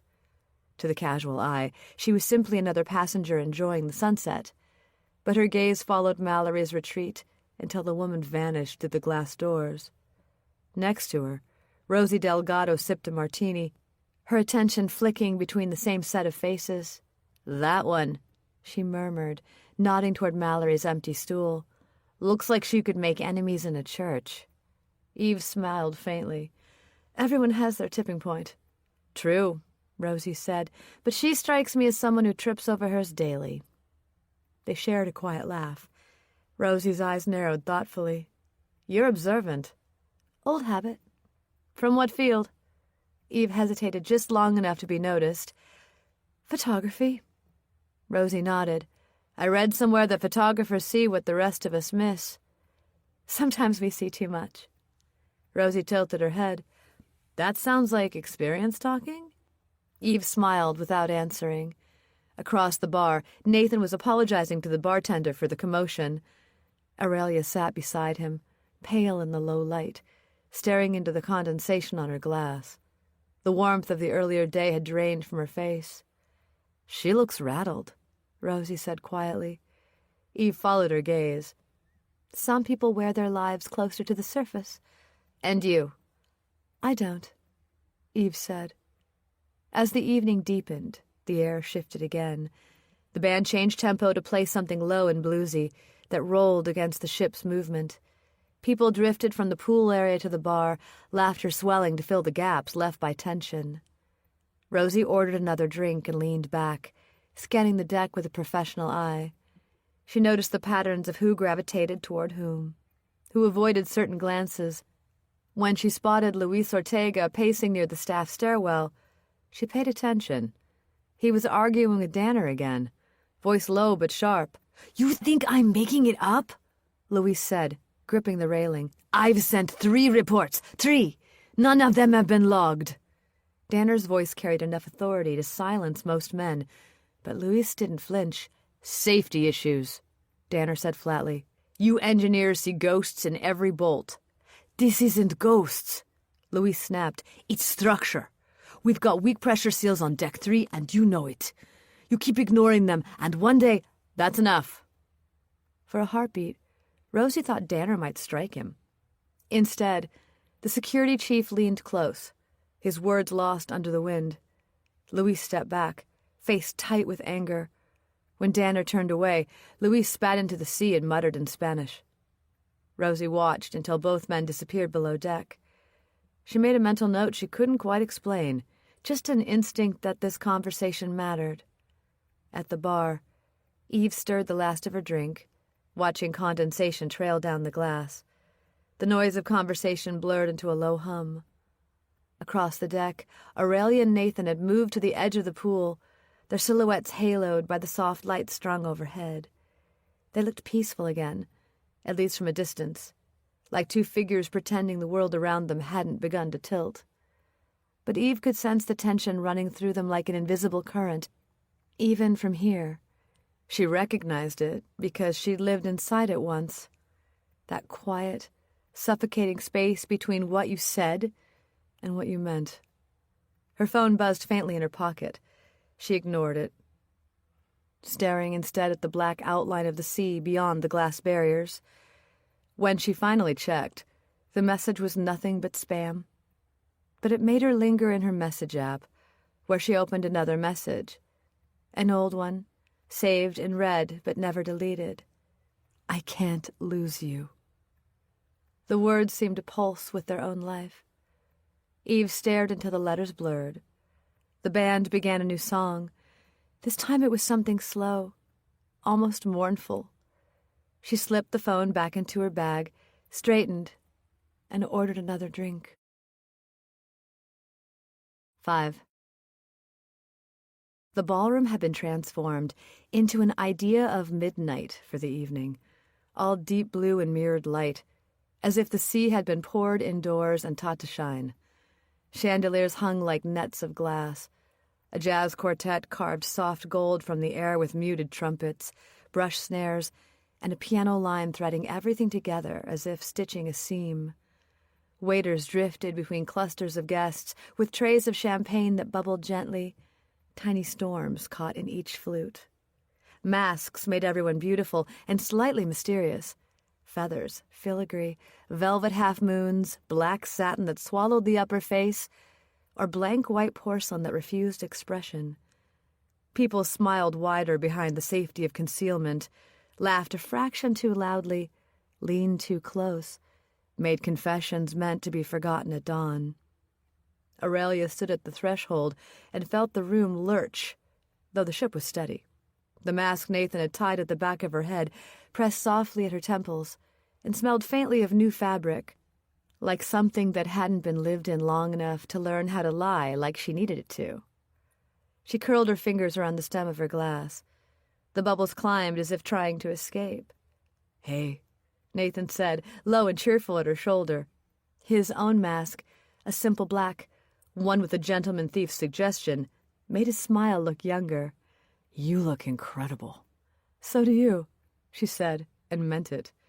He wore the linen suit that made him glow like a postcard in certain lights, and a blue pocket square he'd insisted wasn't too much. With the mask, he looked like someone she didn't know yet. The idea appealed and unnerved her at once. "Dance with me before they herd us into dinner," he said. "We'll pretend we planned all this glamour." He didn't wait for her to answer, just slipped his hand into hers and led her into the swell of couples. The parquet floor was firm through the soles of her shoes. Bodies took the shape of music. Aurelia let herself be turned.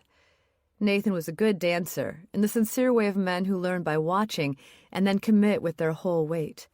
He kept his left hand light at her back, careful, the way he always was with anything that might bruise. For a minute, she let the room blur around her. The world shrank to the push and pull of steps, the soft scrape of shoes, the trumpet's winter sun notes. When her eyes opened fully again, she saw masks everywhere, mouths moving under mystery. She felt suddenly as if she'd wandered into a scene she wasn't dressed for, or a ritual with rules she hadn't been taught. Laughter rang like a glass struck with a fingernail. "Breathe," Nathan murmured. "It's just a dance." "Is it?" Her voice came out too soft for him to hear over the horn. He spun her, and the chandeliers shattered in her vision into a sleeve of light, reforming when she faced him again. At the edge of the floor, Dora Steinman's mask was the color of pewter. It made her look like a Roman coin, profiled and implacable. She watched her husband tilt champagne into himself with the zeal of a man trying to drown a personality he doesn't like. Raymond's mask sat askew, one wing slumping toward his cheek. He'd chosen something with a gold beak. It made every word he said look like a peck. "Ray," Dora said, not raising her voice, "you are not thirsty. You're showing off." "It's a gala," he replied, spreading his arms, sloshing a little onto the parquet. "Showing off is the point." "The point is restraint," she said. "The point is not embarrassing me." "Impossible. You were born embarrassed." He laughed, and two men near him laughed with him in the manner of those who had learned that mirth is its own currency. Dora did not change expression. Her hand, resting on her clutch, made a small, whitening fist. Across the room, Mallory Denton moved like a chess piece. Her mask glittered silver, its sequins stitched into a cat's sly tilt. The phone in her hand had dressed for the evening, too, in a rhinestone case catching every stray light and sending it back brighter. She was talking to the camera as if it were an old friend. "Gala night on the Caribbean Dream," she cooed, angling the lens to catch the band, the chandeliers, her mouth. "The theme is masquerade, because nothing says vacation like secrets you can hide." Her gaze found Nathan and Aurelia on the floor. The smile she gave the lens sharpened by a degree. "See?" she said. Then, louder as she moved toward them, "You two again! I swear you're following me!" Nathan laughed. Aurelia's throat tightened. She thought of sunset, of the pool bar, of the way Mallory's face had curdled when told no. Not a long memory, but long enough to carry a wire of tension into the night. Mallory sidled close to Nathan as the band shifted key.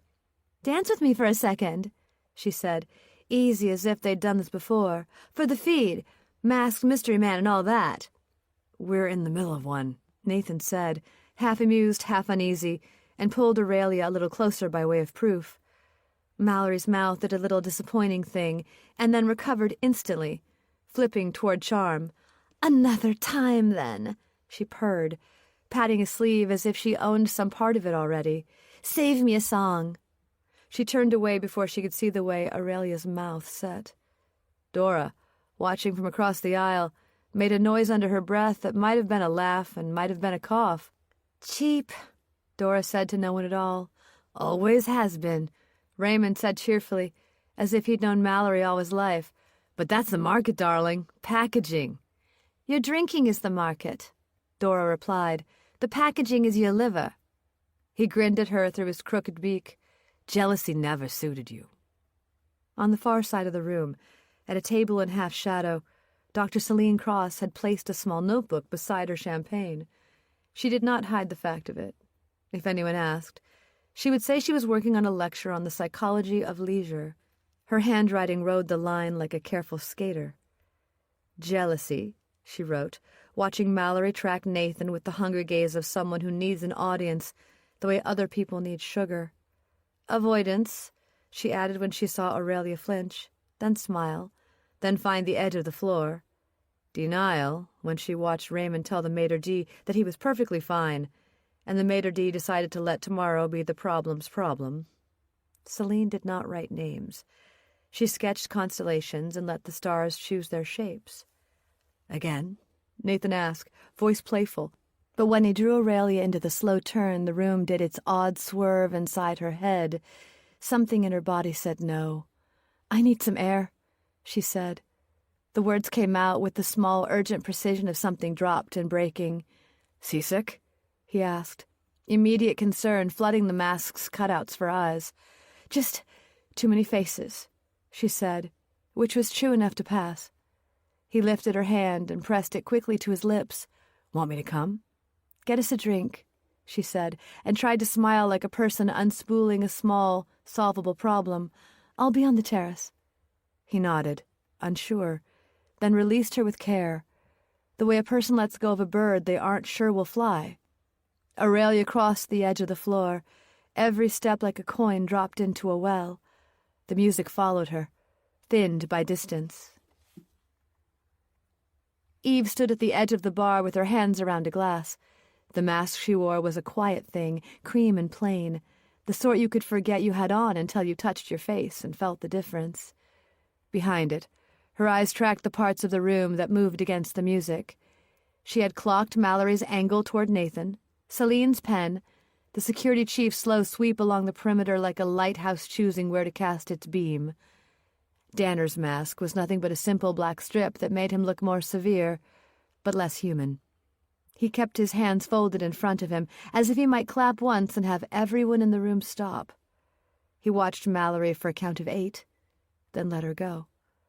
A pair of waiters appeared with a replenished fleet of champagne glasses on trays.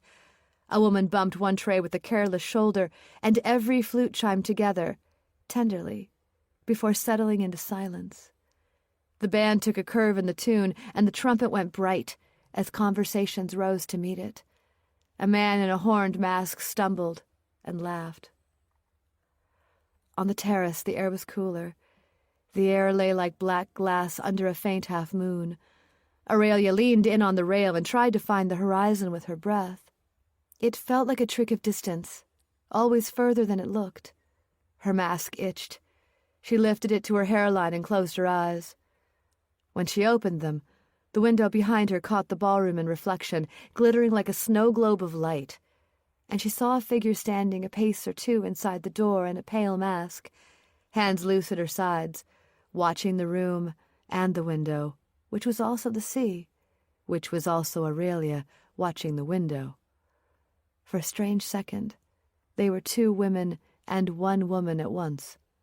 Aurelia turned. Eve had not moved. "Too warm," Eve said, a soft explanation for being near. "I come out here when the room feels overmade." "It's like a dream in there," Aurelia said. "Yes, but someone else's," Eve replied, almost smiling. They stood together without touching, 2 silhouettes cut out of the same night. The ship breathed around them. From here, they could hear the ocean's own percussion under the band's borrowed rhythm, a steady thud against steel, like a second heart. "You all right?" Eve asked, not invasive, not distant. "I'm fine," Aurelia said, then surprised herself. When people cover their faces, they say things they wouldn't dare otherwise." They shared the air for another minute. Then Aurelia pulled her mask down again and made herself smile into it. "I should get back. Nathan will worry." "He seems good at it," Eve said. "He's good at most things," Aurelia said, and could not make the sentence end any more neatly than that. Back inside, the ballroom had fattened into full spectacle. Someone had produced feathered fans. A waiter wore a swan for a hat. Mallory had cornered a section of light and was telling her audience that the night was about to surrender. "Masks let you be who you are," she said, and the camera loved her for believing it. Nathan met Aurelia at the threshold with relief that gentled his shoulders. "Better?" "Air helps," she said, "and less sequins." "Come, sit," he said, "or we can sneak out and find something that isn't pretending to be a party." She wanted to say yes, let's go, but the music swelled and Dora appeared at her elbow with the brittle urgency of someone who has decided to befriend you because the alternative is to drown. "I need better company at my table," Dora said, not bothering to ask permission. "If I listen to one more story about margins, I'll set the ship on fire." Aurelia allowed herself to be led, Nathan in tow, to a table where Rosie had taken a chair and was pretending to be a woman who vacations easily. Celine arrived a moment later, carrying a plate of food. Raymond returned from the bar, triumphant, a drink in each hand. "To abundance," he declared, and Dora said, "To silence," and quietly moved one glass beyond his reach. He scowled at her with the slack petulance of a child who has discovered his limits. Conversation braided itself from scraps. The quartet drifted toward something more suitable for dinner. Mallory drifted past and laughed in a register that made one of the chandeliers seem to shiver.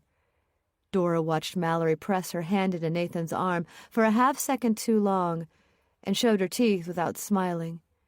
Nathan, who had been born polite, extricated his sleeve like a man disentangling from ivy. Aurelia lifted her glass, then set it down untouched. The mask had begun to press behind her eyes. The room was beautiful, and the beauty felt like a test. She had the unsolvable sense that if she found the right place to stand and turned at the right moment, she would catch the whole truth arranged briefly in the mirrors. She did not move. She did not look.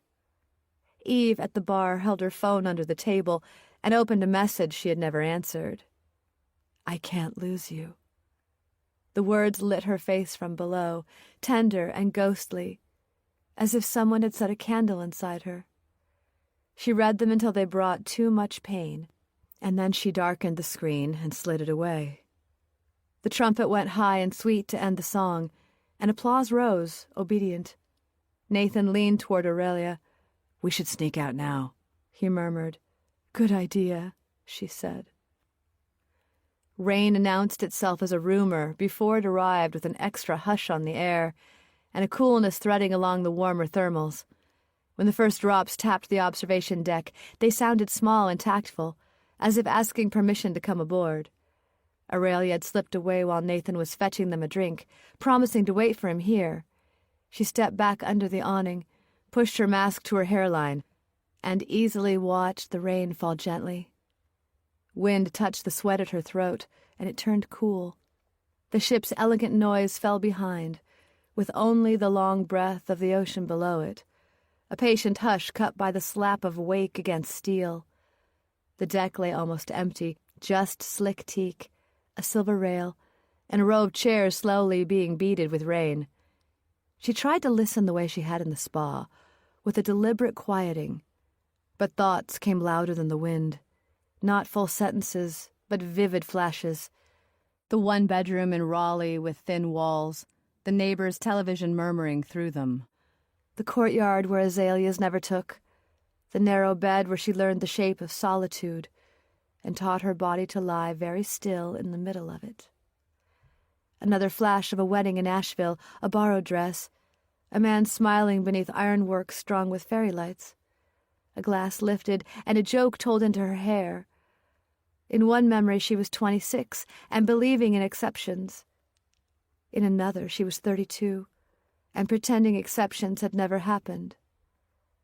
Nathan had come later, when all those memories were already buried. He had held her hand like a promise after the second date, and texted good night like a charm after the fourth. She had told him safe stories, the kind you could set on a windowsill and not worry about the roots. She kept the other stories in a cupboard, where the door shut with a very soft click. In bearable versions, the future was a clean room with a window. In the versions that arrived uninvited, the room had no door, and someone was knocking from the other side of the wall. Behind her, ballroom light made pale rectangles on the wet deck. Shadows crossed them in a shorthand of gestures of an arm raised, a head tilted, a glass lifted. Footsteps sounded behind her, muffled by rain. Not the quick clatter of someone escaping the party, or the hard stamp of crew. When she turned, no one was there. 6. Nathan woke to the sound of the ship's engines. that low mechanical rhythm that was the heartbeat of the Caribbean dream, steady and endless. It was the sound he'd grown used to over the past week, the one that replaced silence itself. But this morning, it felt strangely loud. He blinked into the half-light. Sunlight leaked around the edges of the curtains, painting the room with a soft, filtered gold. The clock beside the bed read just past 8. He reached out instinctively, expecting warmth. Aurelia's side of the bed was cold. The sheets were rumpled, the pillow dented, the impression of her body already faded. For a moment, he smiled. She'd probably gone for coffee, or a walk on deck. She loved the mornings at sea, that morning when the horizon was still soft, and the light touched everything as though deciding whether to wake it. He rolled onto his back, stared at the ceiling, and listened to the sea moving beneath them. 5 minutes passed. Then 10. He reached for his phone, but there was no message. He checked the bathroom to find it empty. The towel rack was neat, the mirror clear of fog. Her robe was gone. So was her hairbrush. He told himself not to panic. Aurelia liked quiet moments alone. One of the first things he'd admired about her was how she could step away from noise and just be. She'd done the same thing on land, always slipping out early for runs, disappearing into bookshops or cafes, returning with that calm, half-apologetic smile that made her seem both present and elsewhere at once. He poured himself a glass of water from the minibar. The ship rocked gently. Somewhere above, a distant voice announced breakfast service was open.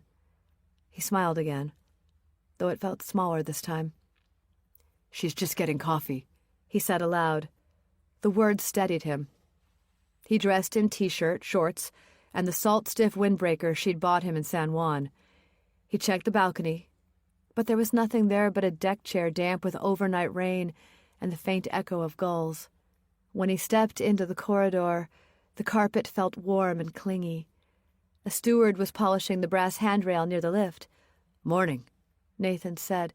"You see my girlfriend? She might have come through earlier." The steward smiled politely. "I don't think so, sir. But breakfast ends soon. She may already be there." "Right," Nathan said. "Thanks." He tried to sound casual, but his voice came out thinner than he meant it to.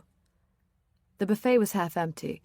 A handful of passengers lingered over plates of fruit, toast, and coffee cups, sunlight flashing through the tall glass windows. The staff were already clearing away trays, their movements efficient and unbothered.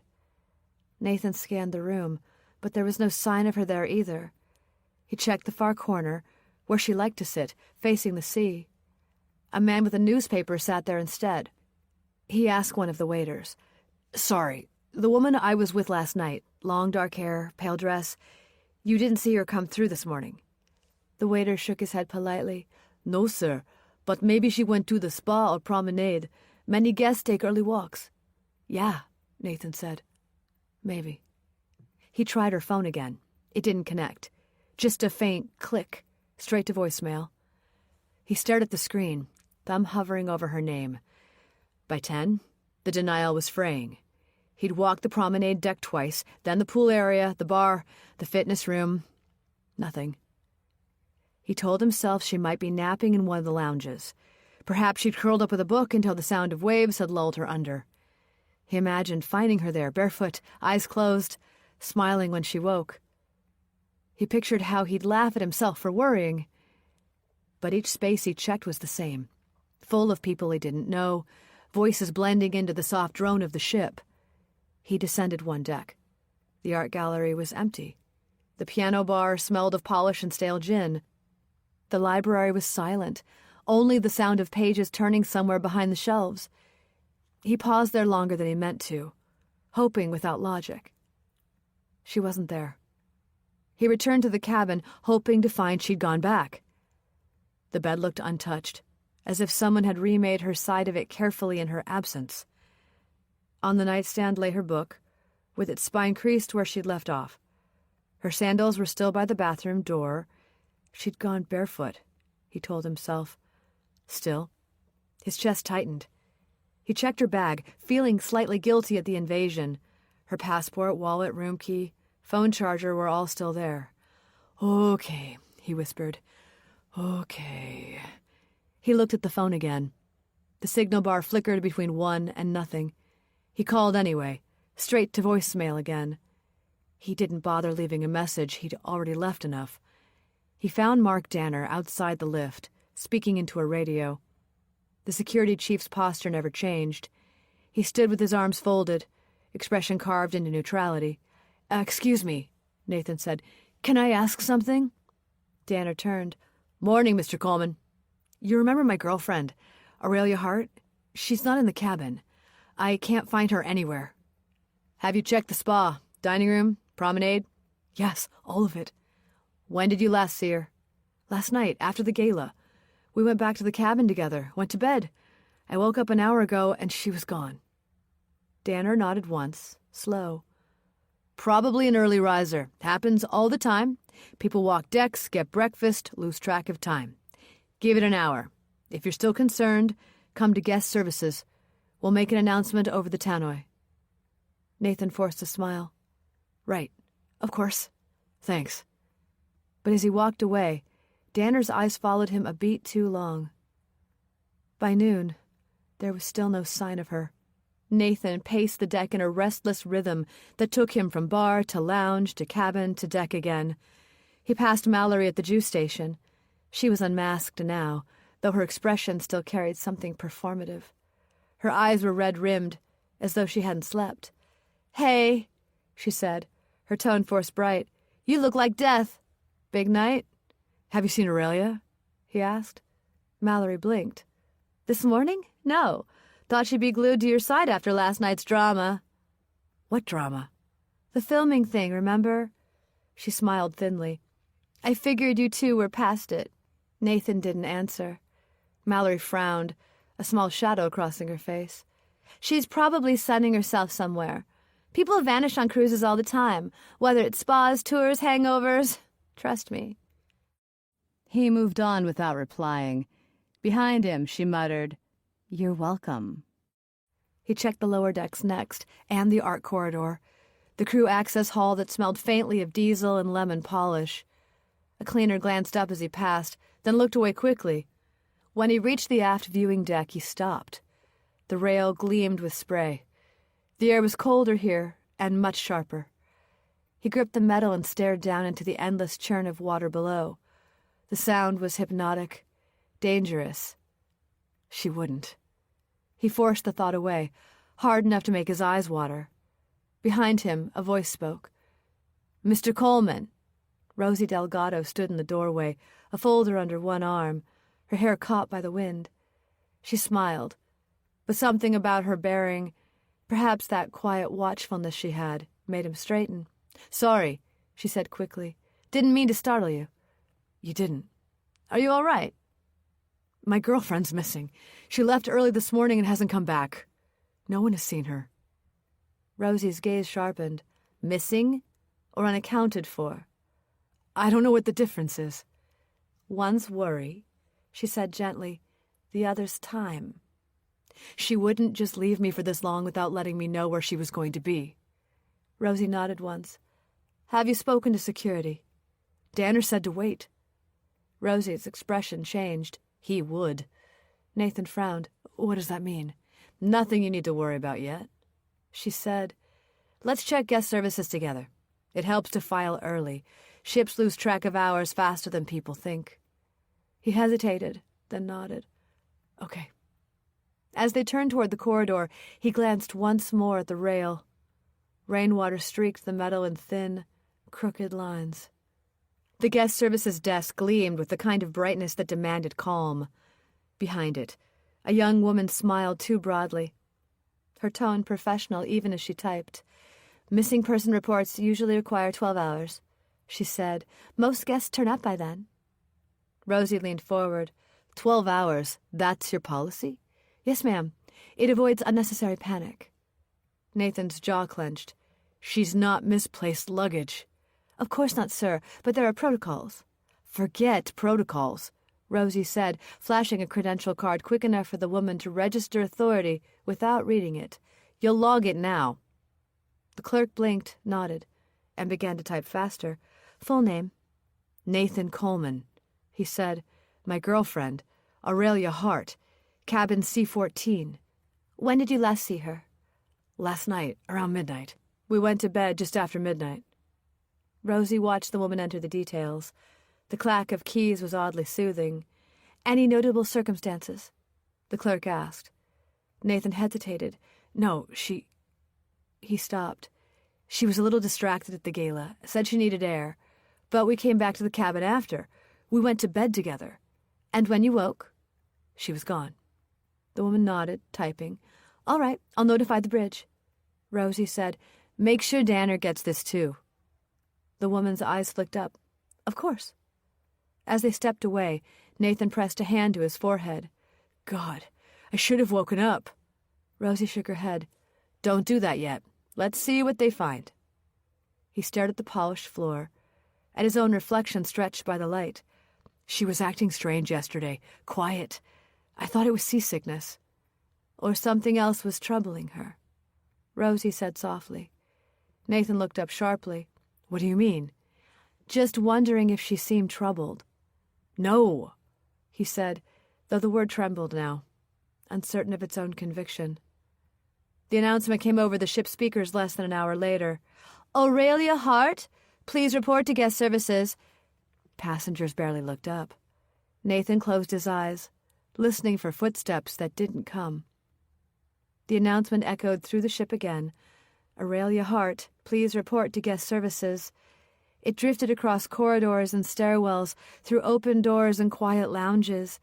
The kind of message meant to sound reassuring, but that, when repeated, made the air itself uneasy. Nathan stood at the rail of the pool deck, the sun a hard glare off the water. The sky was cloudless, the sea deceptively calm, as though even nature had chosen indifference today. Around him, life went on. Children shrieked in the shallow end. An elderly couple napped beneath a canopy, and couples drank at the bar. He clutched his phone in his hand, willing her to call. The phone felt heavy, useless. Then he saw Danner approaching. The security chief cut through the crowd with the efficiency of a man built for control, radio at his hip, tablet under his arm, expression unmistakably neutral. "Mr. Coleman," he said, "we've not had any report of her. The message has been played on all decks and in all rooms. There's no sign. I'll need to confirm the details." Nathan turned. "You said to wait and she'd turn up. It's been hours." Danner ignored the edge in his voice. "We've searched all the public decks. No one matching her description has checked in anywhere on board. Let's go over your timeline." "I told you already." "Again," Danner said, tone clipped. "Start with the last time you saw her." Nathan swallowed. "Last night, after the gala, we came back to our cabin. We talked for a bit, and then went to bed around midnight. When I woke this morning, she was gone." Danner made a note on his tablet. "You argued." "No, not at all." Nathan's jaw tightened. "We were fine. Define fine." He exhaled sharply. "She was upset about Mallory trying to film us all the time. She wanted to get some air. I let her have her space. She came back to the party afterward, we danced, and then we came to bed. That's it." "She'd been drinking?" 2 glasses of champagne. Maybe 3. "Medication, antidepressants, sleeping pills, anything like that?" "Nothing. Look, you're making this sound like her fault." Danner raised a hand. "Just questions, Mr. Coleman. Alcohol can change a person's mood." Nathan took a step closer. "She's not some drunk tourist. She's missing. What if she's fallen?" He didn't finish the thought. Danner's gaze didn't waver. "Until we have evidence otherwise, she's unaccounted for. We'll review the CCTV from the last 12 hours. I want to see it too." "That's not allowed. She's my girlfriend." Danner's voice lowered a fraction. "And it's my job to handle this properly. I'll update you as soon as we have anything." "Properly?" Nathan repeated, his voice cracking with disbelief. "You've been sitting on your hands all morning." The band struck up a jaunty tune nearby, the sound hideous in its timing. Danner sighed. "Mr. Coleman, please. I'll inform you if we find her. Wandering the ship will just cause confusion." Nathan stared at him, chest rising and falling too fast. He nodded. Danner nodded once, already turning away. "We'll be in touch." From the corner of the deck, Mallory Denton had been filming. She'd started with the sunrise and a slow pan across the water, but the raised voices had caught her ear. Now, her phone followed Danner's retreating back, then Nathan's rigid posture, her voice dropping to a dramatic whisper. "Something's happening," she murmured to her audience. "Security's out, and that guy, the one from the gala, he looks wrecked. Rumor on board says his girlfriend's gone missing. Day 6, the Caribbean dream." She pivoted the camera toward her face, perfecting the solemn expression she used when pretending empathy. "If it's true, this is awful. I mean, imagine vanishing in the middle of paradise. You heard it here first." She paused, glanced off screen, and lowered her voice further. "But between us, she didn't look happy yesterday. I saw her storm off after that scene at the pool bar. Maybe there's more to this story." Her thumb flicked across the screen, and the camera kept rolling as she began to walk, angling her lens toward the stairwell, where crew members moved briskly, radio chatter cutting through the music. She smiled faintly. Scandal was good for clicks. But as she moved onto the promenade, her pace slowed. Luis Ortega stood by the railing, his maintenance jacket dark with sweat. He was just staring out at the horizon like he expected it to answer. When he noticed Mallory's camera, he flinched. "You hear about the woman?" she asked, lowering the phone slightly. "Aurelia, I think her name is?" He looked at her, eyes rimmed red from the wind. "Don't film me." "I'm not." "You are," he said quietly. "Turn it off." Something in his tone made her hesitate. She turned it off and tucked her phone into her pocket. "You know her?" "I've seen her. Everyone's seen everyone on the ship." "But you look—" He cut her off. "If she's missing, you shouldn't be spreading it like gossip." Mallory lifted her chin. "People deserve to know what's happening." "Then wait until you know what that is. Don't make drama where there's none."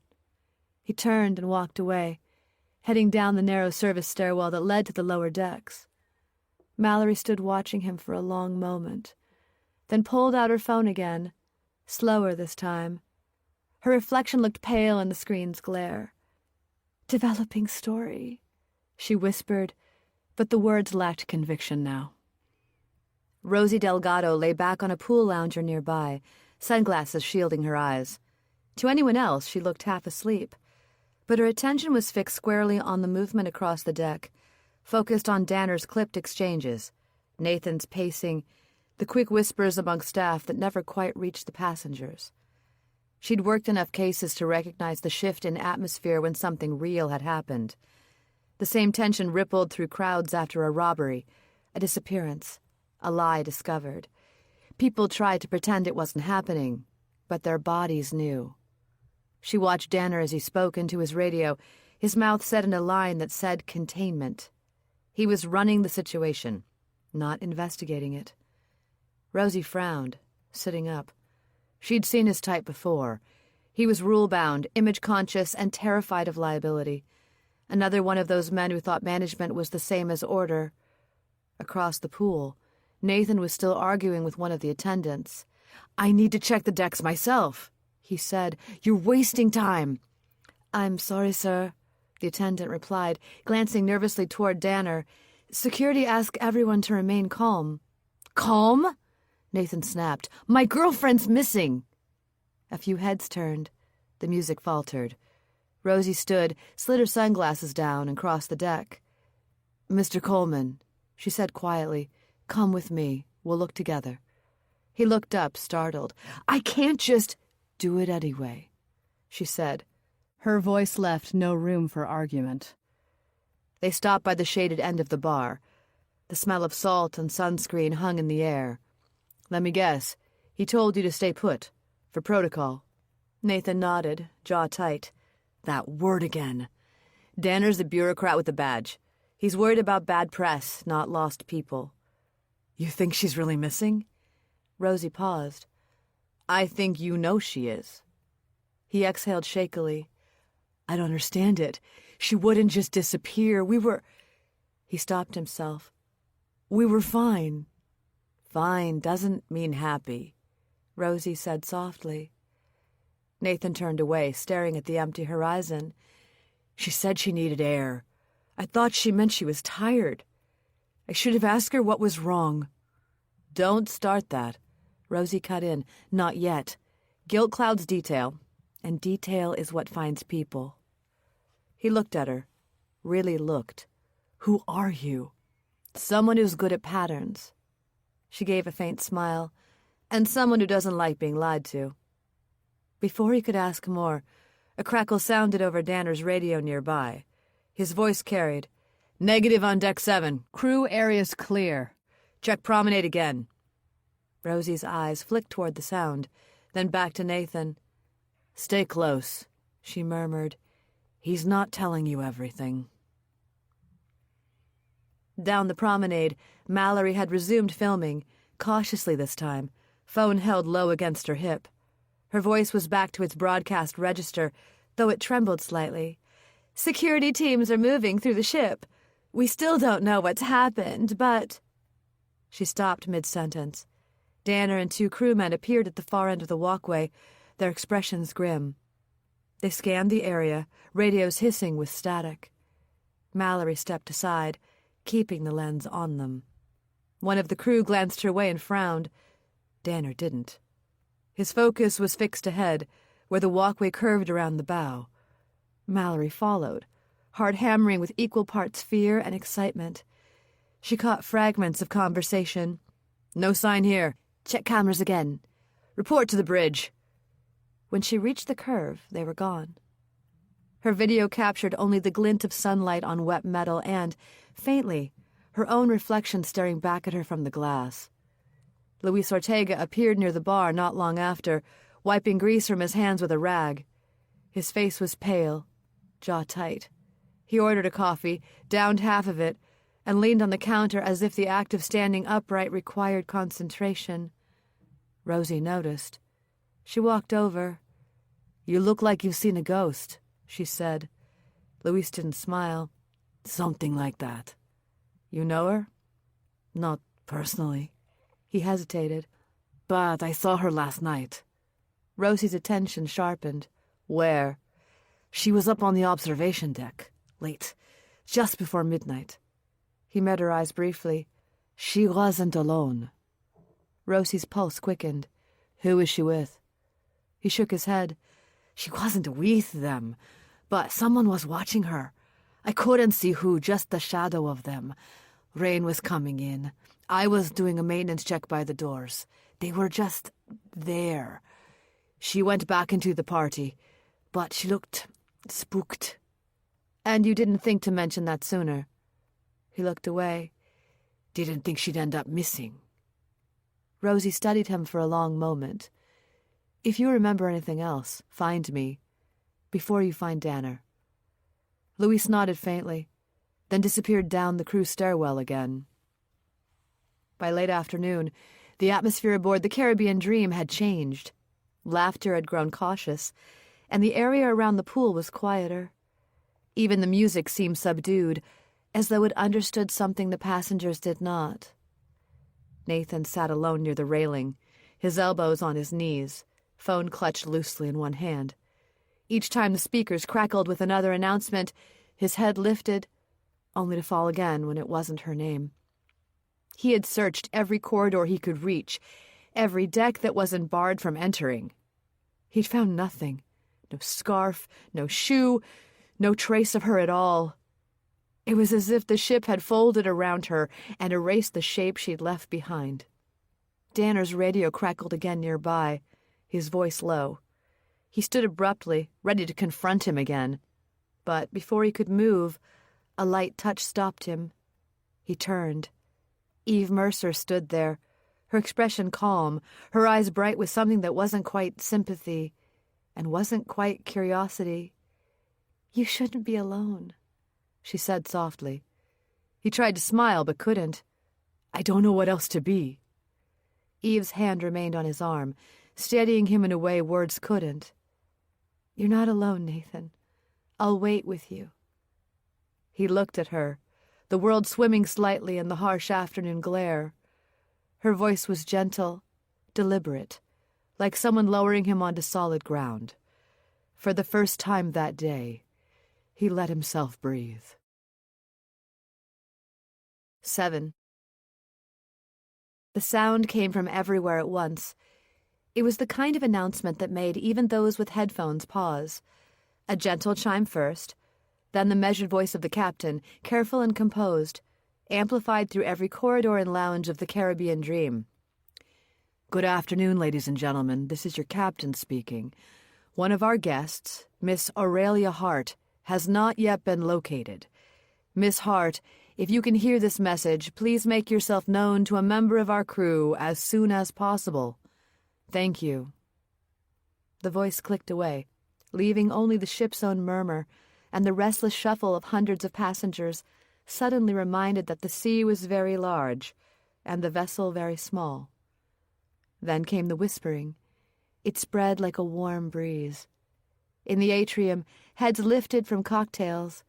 Conversations that had been about excursions and sunburn now faltered mid-sentence. Someone asked too loudly, "Did he say missing?" And someone else answered, "He said not been located. That's not missing." The words seemed to hang in the air, slippery and uncertain, not quite denial and not yet fear. Rosie Delgado sat in an armchair near the base of the grand staircase, notebook balanced on her knee. She had ordered a coffee an hour earlier and only drank half of it. Now it sat cold beside her. The moment the captain's voice began, she'd started writing. She noted the tone of the announcement and the reaction of the passengers she could see. She wrote down her observations about Nathan's behavior, what he'd said about Aurelia's last known movements, and she wrote about Luis and the stranger watching her on the deck. Her handwriting was neat, precise. It had been years since she'd officially filled out a field report, yet her body still responded to the rhythm of observation. Name, place, time, comment, impression. Around her, the atrium gleamed as it always did, with its polished marble, glass elevator shafts, and a chandelier like a frozen waterfall. Yet the energy had shifted. Crew members appeared in clusters, their smiles practiced but too still, their eyes scanning faces rather than greeting them. People began to talk. A woman near the bar murmured, "You think she fell?" A man replied, "If she had, they'd have turned the ship." "But they haven't," another voice said. "Yet." Rosie looked up. Through the glass dome above, the sky was a hard, polished blue. It looked cloudless and pitiless. A single gull coasted along the wake outside, miles from shore.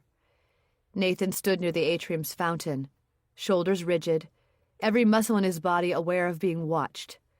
He could feel the ripple of speculation around him, could almost hear his own name whispered, though no one had yet dared to say it aloud. Eve Mercer stood a few paces away, not touching him, not speaking, but simply present. Her stillness was oddly grounding. "She's here somewhere," Nathan said, as if testing the words aloud might make them true. "She has to be." Eve nodded slowly. "Then we'll find her." He stared past her toward the glass elevators, where Danner had stationed himself with 2 security officers. The man looked like a figure carved from the ship itself, with his pale uniform, radio pressed to his shoulder, and his face set in that infuriating calm of people who believe following procedure is empathy enough. "Search every cabin," Danner said into the radio. "All crew decks, staff quarters, supply storage, engine access, everything. I want confirmation from every section by 1300 hours. Rosie closed her notebook and rose. "You're starting late," she said when she reached him. Danner looked at her briefly. "And you are." Someone who knows how easily sloppy investigations can fail. He gave her a humorless smile. "Then you also know how they fail when civilians interfere." "Only when the professionals hide behind policy," she replied, just loud enough for him to hear. Danner's gaze flicked to Nathan. "Mr. Coleman, we're doing everything possible." Nathan stepped closer. What if that isn't enough? She's been missing since dawn. Danner's jaw twitched. We're searching, but I suggest you stay calm and let us handle it. Nathan's laugh was short, bitter. I don't have much choice, do I? Rosie watched the exchange and made another quick note. She could already sense that this would probably end with an enquiry into staff conduct and response. She could be the witness that noted all the small details that could have changed the outcome. On the pool deck, the announcement replayed again, calling for Aurelia to make herself known to a member of staff. The once loud space felt oddly hushed, voices dropping to half volume. The music had stopped here, too. Mallory Denton stood at the bar with her phone angled subtly toward the water. She had already filmed a short clip of her face framed against the deck, solemn but photogenic. "Day 6 aboard the Caribbean Dream," she whispered. "A missing woman, an anxious crowd, and no answers yet. Crew remain tight-lipped, but sources say." She stopped mid-sentence when she noticed Danner watching her from the upper balcony.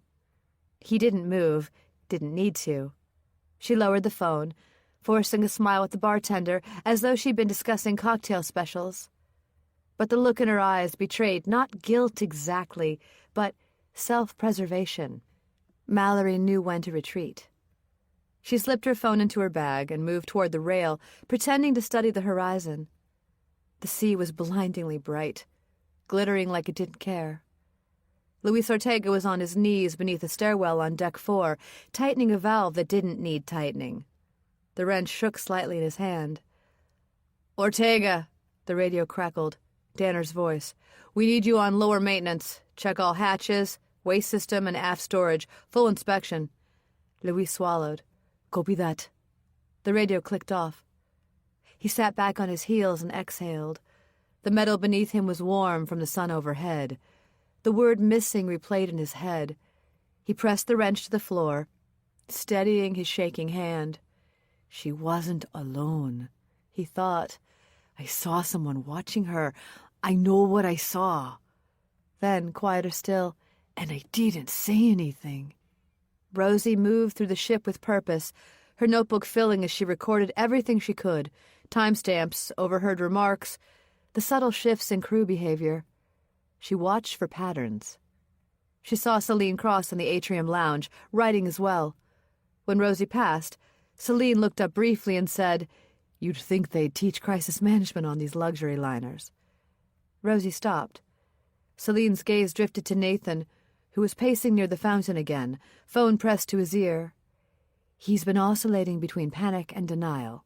Not uncommon, but if they don't find her soon... Don't finish that thought, Rosie said quietly.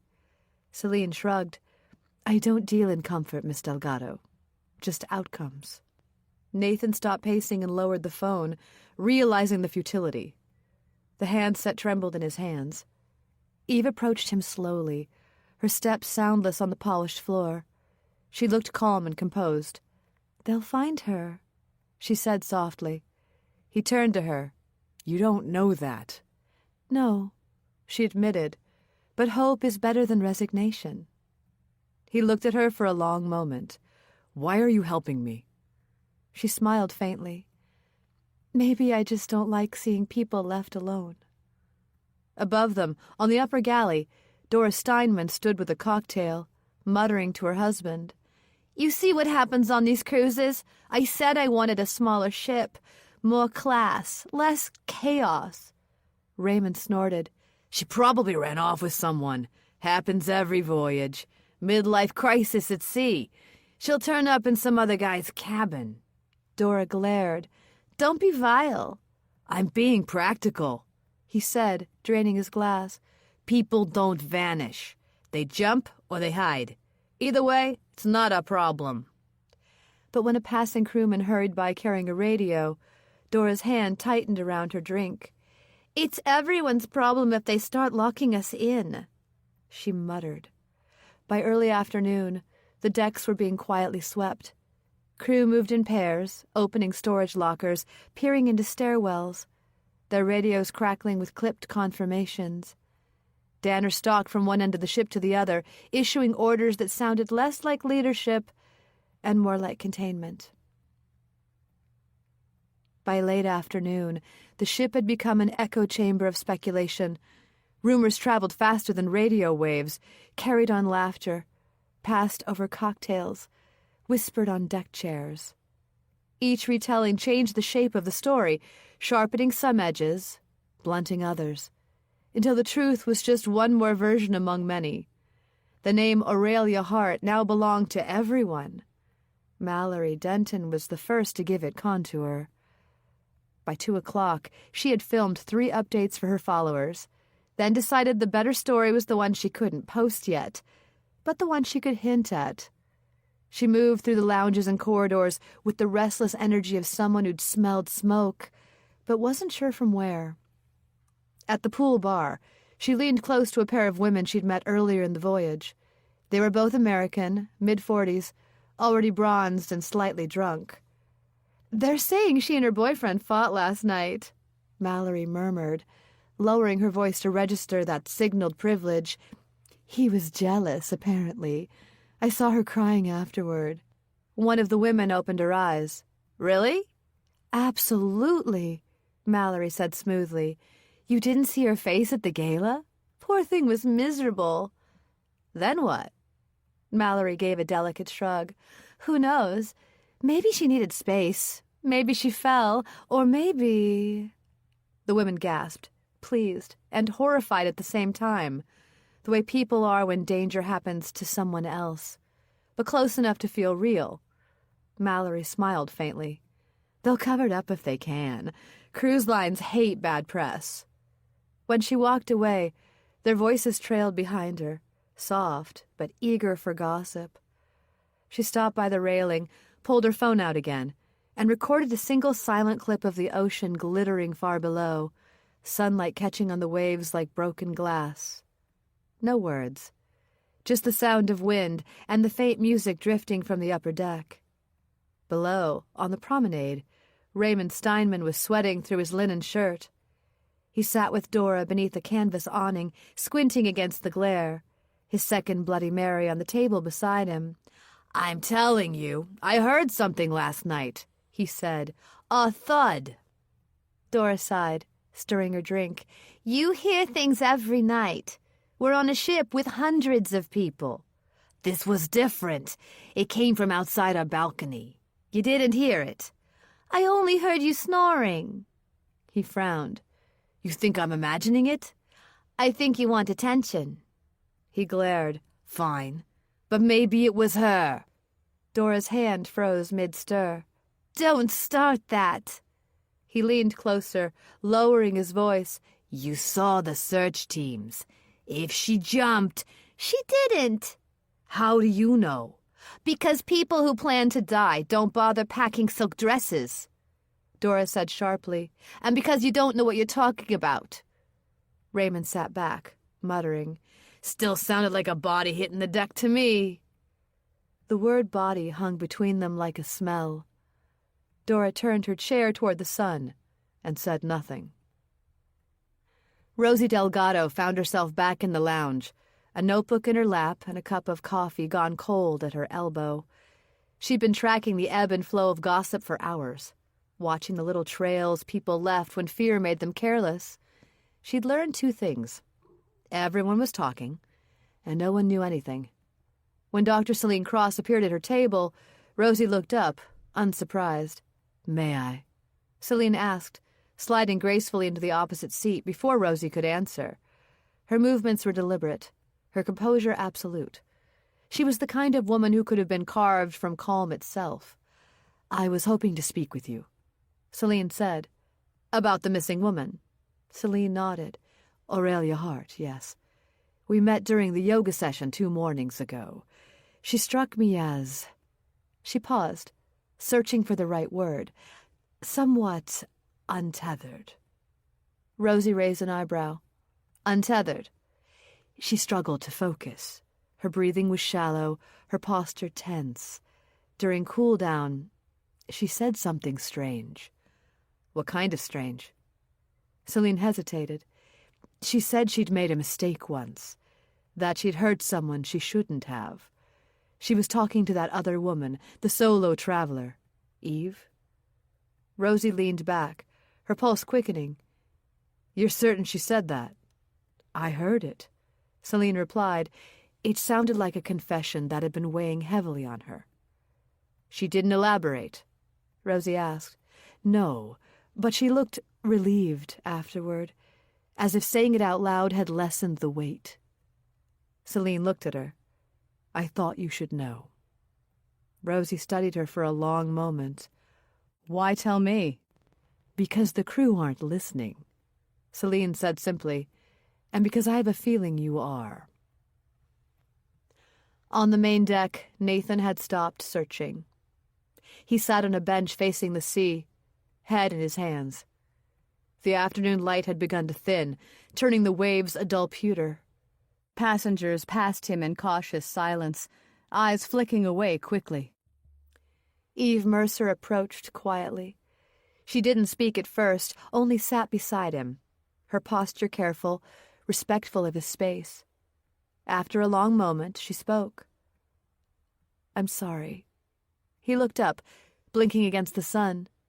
"For what?" "For her being gone. For them not understanding what that feels like." He swallowed hard. "You sound like you've lost someone, too." Eve smiled faintly. "I have." He didn't ask. He wasn't ready to hear her story, or to be part of that club. She watched the horizon, the faint spray catching the last of the light.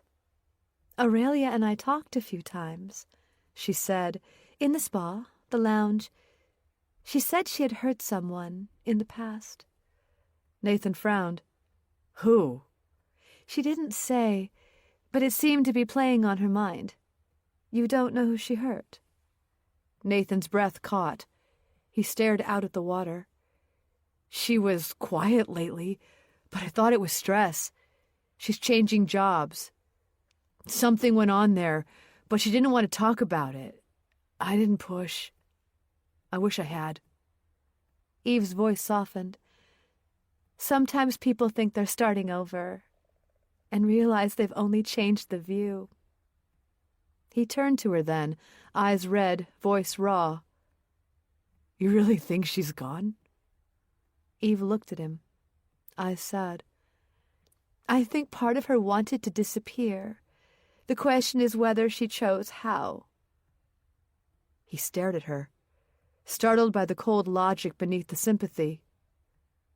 "You sound sure she's gone." "Not sure, no," she said and stood. "Don't give up on her, Nathan, but don't blind yourself either." She left him with the sea and the question he didn't want to ask. Did she jump? Or did she fall? Rosie found him there later, still in the same position, the horizon now swallowing the sun. She stopped beside him and sat. "You look like you're waiting for the sea to give you the answer," she said. He gave a weak laugh. "You sound like her." "Aurelia?" "No, Eve." Rosie's brows lifted slightly. "Eve Mercer." He nodded. "She said Aurelia hurt someone. I knew something had happened in her past. I just figured she'd tell me when she was ready." Rosie tilted her head. "When did they talk?" "Spa, apparently. I don't know." "What else did she say?" "That she felt Aurelia had wanted to disappear." "Did that sound like comfort to you?" He hesitated. "No, I'm not sure." Rosie stood. "I'd like to talk to Ms. Mercer myself." "She was being kind," Nathan said almost defensively. "She's helping me cope." Rosie nodded slowly. "Kindness can be strategic." He frowned. "You think she's hiding something?" "I think someone is." By evening, the sun had dipped low enough to turn the water black. The deck lights flickered on, casting halos over the railing. The ship moved with a slow, unhurried rhythm, its weight glowing faintly under the moon. Rosie leaned against the metal rail, eyes following the white churn of water below as she replayed the day in her head. All the rumors, the half-truths, the contradictions. Aurelia being watched, Aurelia calm, Aurelia guilty, Aurelia needing air. Each version added a layer to the story, though none fitted cleanly over the others to paint the full picture. She glanced down again. The waves folded and broke, in an endless motion that gave nothing back. If she went over, Rosie murmured, surely there'd be some sign, some evidence. Would there? A voice asked behind her.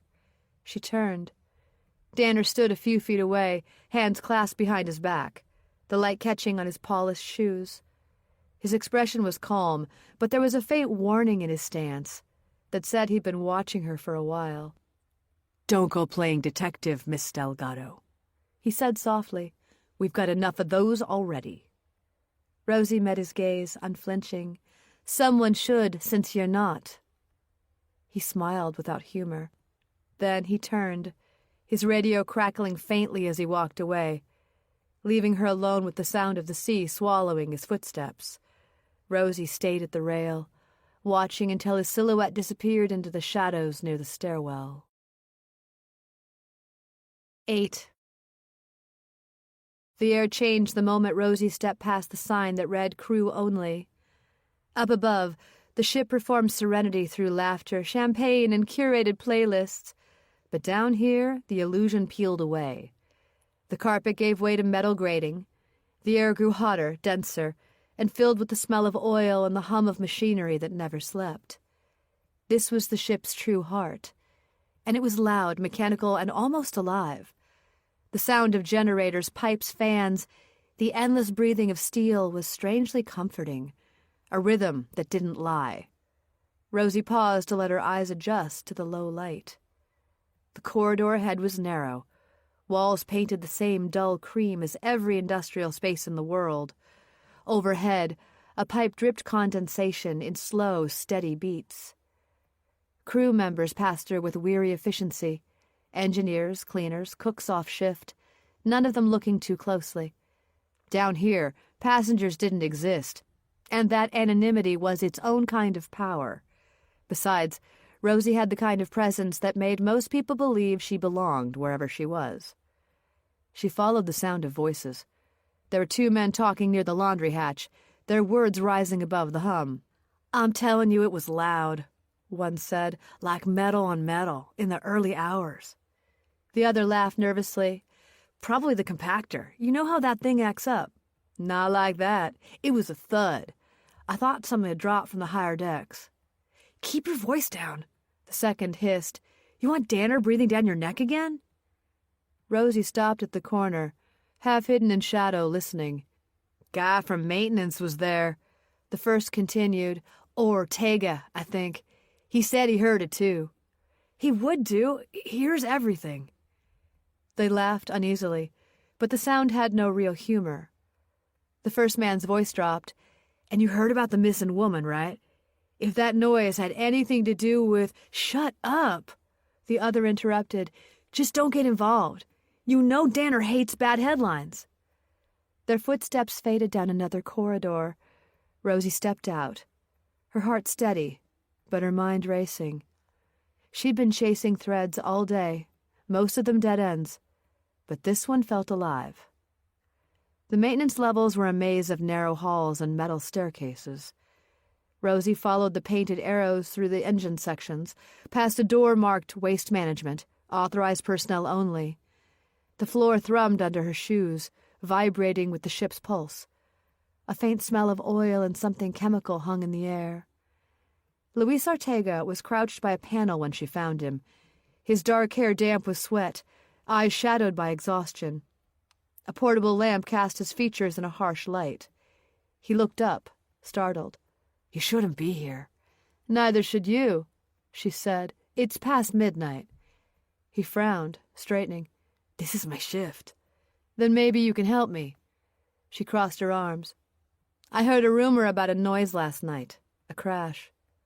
Luis hesitated, eyes flicking down the hall. "Who told you that?" "Doesn't matter. Is it true?" He wiped a hand across his forehead. "Yeah, something happened. Big clang, about 2 a.m. I thought maybe it was a jam in the compactor. I came down to check, but Danner was already here." "At midnight?" He nodded. Said he'd handle it. Told me to reset the sensors and log the cycle as complete. Rosie stepped closer. Did you? I had to. He met her gaze. He outranks me. Said it was maintenance backlog, nothing to do with the guests. But you didn't believe him. Louise sighed. I've been on this ship for a few years. When something sounds wrong down here, you feel it in your bones. That noise wasn't mechanical. What do you mean? He paused, searching for words. You ever hear a machine compress something that isn't supposed to be there? Rosie felt the question like a chill. You think... I don't think anything, he said quickly. I just fix what breaks. But Danner told you to forget it. Louise's jaw clenched. He said to let it go, that it wasn't our concern. Rosie's voice dropped. And you believed him? He looked away. People who ask questions don't stay on the payroll long. For a moment, the machinery drowned everything.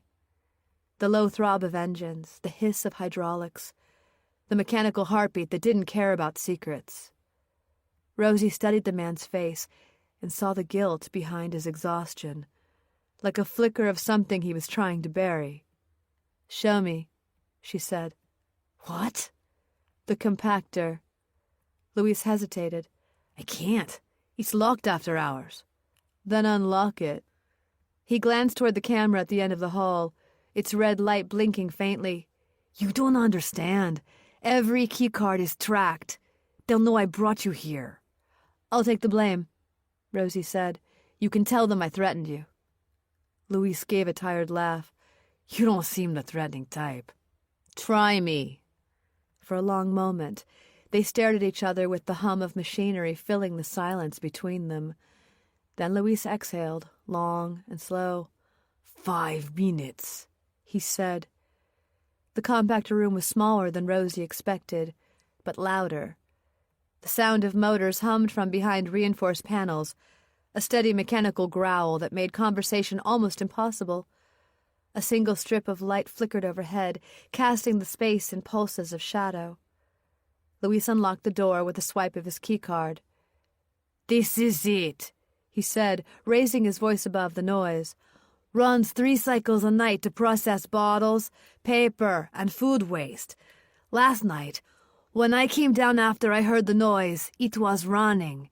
Danner said he checked it, but it had jammed mid-run. Jam how? Pressure vault, he said. The sensors froze.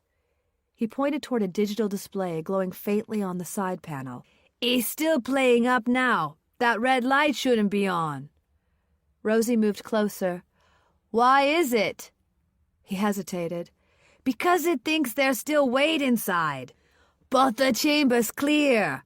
I checked. Rosie's eyes narrowed. Can't you reset it? I've tried several times. It sometimes happens if it's been manually overridden. He tried again, as though to demonstrate the futility of it. The red light flickered, blinked twice, then returned. Rosie looked at him. Still showing weight. He swallowed. But it's impossible. She stepped closer to the machine. The metal casing was warm beneath her fingertips, vibrating faintly. The front hatch bore a dent, small but distinct, as if something hard had struck from the inside. What caused that? She asked. It's a compactor. It deals with a lot of bangs and crashes. Rosie crouched to inspect the seam near the base, where a smear of something dark lingered in the crevice between panels. Oil, she told herself. Just oil. But even as she thought it, her stomach tightened. When was it last cleaned? She asked. Yesterday morning. So this mark is new. She reached out a finger to test it. It was tacky and dark and smelt of metal. Louise ran a hand through his hair. Don't do this, Delgado. You're making it into something it's not. She stood, facing him. If you're wrong, you'll sleep fine. But if you're right, that machine's eaten more than garbage. The engine thudded again, deep and low, like a heartbeat skipping. Luis looked pale now, his voice barely audible over the machinery. "You need to leave. Please." "Not until I've seen the logs. They're digital. Bridge access only. Danner controls them." "Then he's probably already scrubbed them," she said. He said nothing. Rosie turned toward the door. "Lock this room. Don't let anyone else near it. And if Danner asks, tell him you're waiting for authorization to recalibrate the machine." He stared at her. "That's not how this works. Just do what you can to buy me enough time to figure out what's happened." The climb back to the passenger decks felt longer than before. The noise faded with every level she ascended until only silence remained. Her pulse was still racing when she stepped into the empty corridor outside the spa.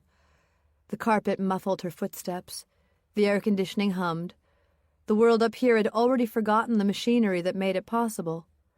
She stopped near a porthole, staring out into the night. The sea was black and endless, scattered with fragments of light from the ship's windows. Somewhere below, the waste compactor hummed its steady tune, a mechanical lullaby with no conscience.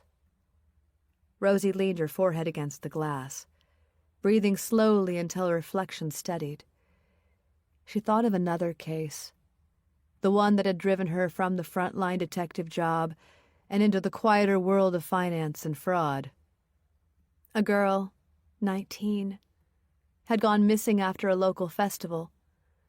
The police had assumed it was a runaway, but Rosie had argued abduction. Her superior said she was emotionally compromised. The girl's body had been found 6 weeks later, a mile from the search radius. She remembered the mother's face when she told her. She would never forget that mixture of gratitude and hatred, like the truth had been both a gift and a curse. Rosie had promised herself that night she'd never stop trusting her gut. If she'd pushed harder then, maybe that girl would still be alive. Now, standing in the cool corridor of the Caribbean dream, she felt that same quiet fury rise again, and that refusal to let incompetence bury truth. She walked toward the lift. The ship shuddered faintly underfoot, almost as a reminder that nothing floating this far from land was ever truly stable. As the door slid open, Rosie whispered to herself, "Don't stop searching. Not this time." The lift rose, carrying her back toward the false light of the upper decks, and the part of the ship where everyone pretended the ocean wasn't deep enough to hide a secret. Nathan sat at the bar, staring at his untouched glass of bourbon. Around him, conversation ebbed and flowed in fragments of gossip, pity, and speculation. The pianist in the corner played something soft and melancholy, like a soundtrack for other people's tragedies. Eve Mercer sat beside him, poised and composed, her reflection fractured by the bottles behind the bar. "She always hated crowds," Nathan said suddenly. His voice cracked with fatigue. "Even back home. We'd go out to dinner with friends, and she'd find an excuse to leave as soon as the meal was done." Eve tilted her head slightly, listening but not interrupting. "She said she needed air. That was her phrase. Always air. I used to think it was claustrophobia." He gave a short, humorless laugh. "Now I wonder if she was just running from me." Eve studied him for a moment before answering. Maybe she was running from something else. He looked at her. "Like what?" "Some people carry baggage they don't unpack until it's too late," she said softly. "They smile, they try, they tell you they're fine, but inside they're already halfway gone." Nathan exhaled shakily. "She wasn't like that." Eve smiled faintly. "You sure?" He rubbed his eyes. "I thought I was." She reached out, resting a hand briefly on his wrist. "Whatever she was hiding, it wasn't your fault." He looked at her hand, then back to her face. "Why do you care?" Her gaze met his, calm and unflinching. "Because I know what it's like to lose someone." He tried to hold her eyes, but they were impossible to read. Across the lounge, Mallory Denton adjusted her phone discreetly, angling it just so that Nathan and Eve appeared framed in the background of her casual update. She spoke in a low, conspiratorial tone. "Our missing woman, Aurelia Hart, still hasn't been found, but there's tension in the air. I mean, look at this." Her camera lingered on Nathan's bowed head, on Eve leaning close, hand resting on his wrist. "I've heard they argued the night before she vanished." Mallory continued softly. "Now he's drinking alone, or maybe not so alone. Could jealousy be at play? We'll keep you posted." She smiled faintly, the expression polished but hollow. When she turned off the recording, she sat back, watching the pair through the gleam of her martini glass. There was a strange satisfaction in the story unfolding the way she'd predicted. Tragedy had rhythm, and she knew how to find the beat. Still, something about Eve's stillness unsettled her.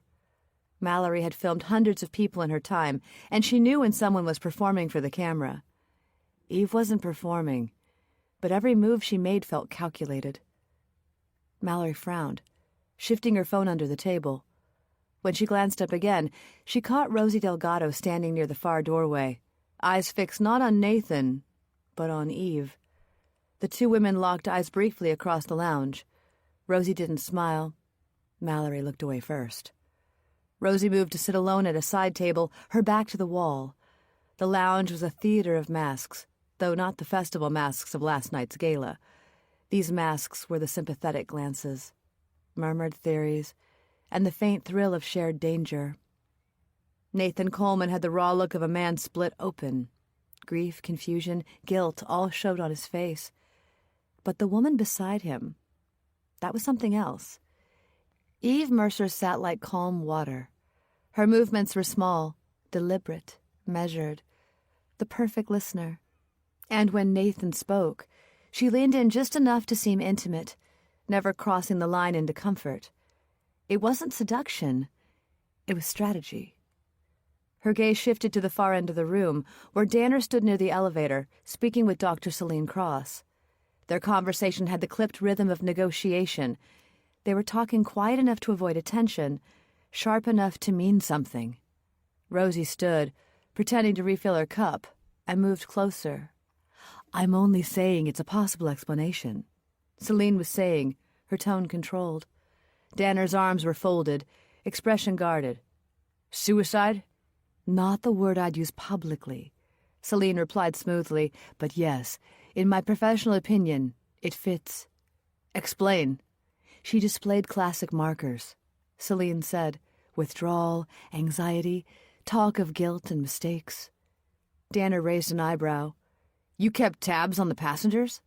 "I'm a doctor," Celine said lightly. "It's second nature." "And you're sure she wasn't drunk or unstable?" "She was perfectly lucid, but she seemed fragile, like she was haunted by some past trauma." Celine's voice softened, as though confiding something painful. "When people like that come to see, it's often to escape something they can't leave behind." Danner nodded slowly, the tension easing from his shoulders. "That would simplify things." Celine smiled faintly. "Simplify or clarify?" He looked relieved in the way bureaucrats do when someone hands them an answer that doesn't require more paperwork. "If we present it as depression or personal distress, the cruise line avoids liability." "And you avoid scandal," Celine said. "Exactly." They shared a brief silence, the kind of mutual understanding that rarely required integrity. Celine's expression didn't flicker. "I'll make sure my statement is worded appropriately." Rosie's hand tightened around her cup. "Appropriately." The word tasted like rot. At the bar, Nathan was talking faster now, but it was the kind of speed that came from exhaustion and the need to fill silence. "She'd been quiet and secretive lately," he said, "checking her phone late at night, walking the decks when she thought I was asleep. I asked what was wrong, but she'd changed the subject." Eve nodded slowly, as if filing each detail away. "Did you check her messages?" "I'm not that kind of man." "Maybe you should have been," she said gently. He looked startled. "You think she was hiding something?" "I think everyone hides something," Eve replied. "The trick is whether you can live with it." Mallory zoomed in from her corner, catching the way Eve's hand lingered near Nathan's on the counter. "Look at this," she whispered into her phone. "The loving boyfriend, already cozy with another passenger. And his girlfriend out of the way? Convenient, isn't it? You have to ask, how much of this is grief, and how much is guilt?" She smiled, knowing the clip would play beautifully once she added captions. But when she looked up again, Rosie was standing behind her. "Delete it," Rosie said quietly. Mallory blinked. "Excuse me?" "You're filming people's grief and speculating on scandal." "I'm documenting a human story." "You're exploiting one." Mallory's smile sharpened. "Isn't that what you're doing, too?" Rosie leaned closer. "Difference is, I'm trying to find the truth. You're trying to make a trend." Mallory's expression cooled. "Maybe those are the same thing." Rosie straightened. "They are definitely not." She walked away before Mallory could reply. By the time Rosie returned to her cabin later that night, the lounge had thinned. Only the faint thrum of the ship's engines remained, like a heartbeat echoing through metal. She sat on the edge of her bunk and opened her notes again, reviewing the web she'd drawn across 2 pages. Eve Mercer, proximity to Nathan, shared confidences with Aurelia, witness credibility uncertain. Celine Cross seemed concerned, now constructing suicide narrative, aligned with Danner. Mallory Denton, disseminating gossip, possible obstruction to truth. Luis Ortega, compactor anomaly, 0310 hours. Danner, suppression of evidence, possible cover-up. At the center she wrote, underlined once, Aurelia Hart, missing, motive unknown. The ink smudged slightly under her hand, the letters dark and uncertain. On the deck outside, wind rattled the railings. Rosie stepped out, letting the cool air hit her face. The horizon was a solid black wall now, the sea stretching away into nothing. If Celine was right, and Aurelia had jumped, there would be something surely to indicate that. But there was nothing. But it was the kind of nothing that felt built. She wrapped her arms around herself, staring into the void, when she heard footsteps on the balcony beside hers. "Out here again, Miss Delgado." Danner's voice was calm, almost friendly. "Fresh air helps me think," she said without turning. He came to the front of his own balcony, leaning against the rail. "You've been asking a lot of questions." "Someone has to." He smiled faintly. "You really believe this is more than what it looks like?" "I believe people like you prefer things to look simple." He laughed softly. "You make it sound like I'm the villain." "If the shoe fits," she said. He turned to face her, his voice still quiet. "Be careful, Rosie. The sea's full of stories. Sometimes it's best not to dive too deep." She met his eyes, unflinching. "I'm not afraid of drowning." "Don't make trouble where there is none," he said, stepping back into the light spilling from the doorway. He left her there, the door to the next cabin hissing shut behind him. Rosie stared out at the dark horizon. Somewhere out there, the truth was moving, heavy, invisible, waiting to surface. 9. The lower decks felt even quieter at night, as if the ship itself were holding its breath. Rosie's footsteps echoed off the metal walls as she moved toward the restricted section marked Security Operations, Authorized Personnel Only. The sign was unlit, almost apologetic. Beyond it, the corridor narrowed to a single steel door. Luis Ortega waited there, arms folded, his face drawn. The light above them flickered, briefly revealing the sweat shining at his temples. "You sure about this?" he asked. "No," Rosie admitted, "but I need to see the footage." He hesitated, rubbing the back of his neck. "If Danner finds out..." "He already thinks I'm trouble," she said. Might as well earn the reputation. Louise exhaled, then slid a keycard through the reader. The lock clicked.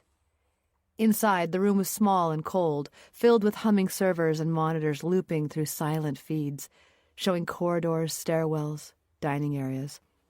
The mechanical hum felt louder here, layered with the faint static of machines running too long. "This is the backup hub," Louise said. "Most of the footage gets copied here before it's overwritten.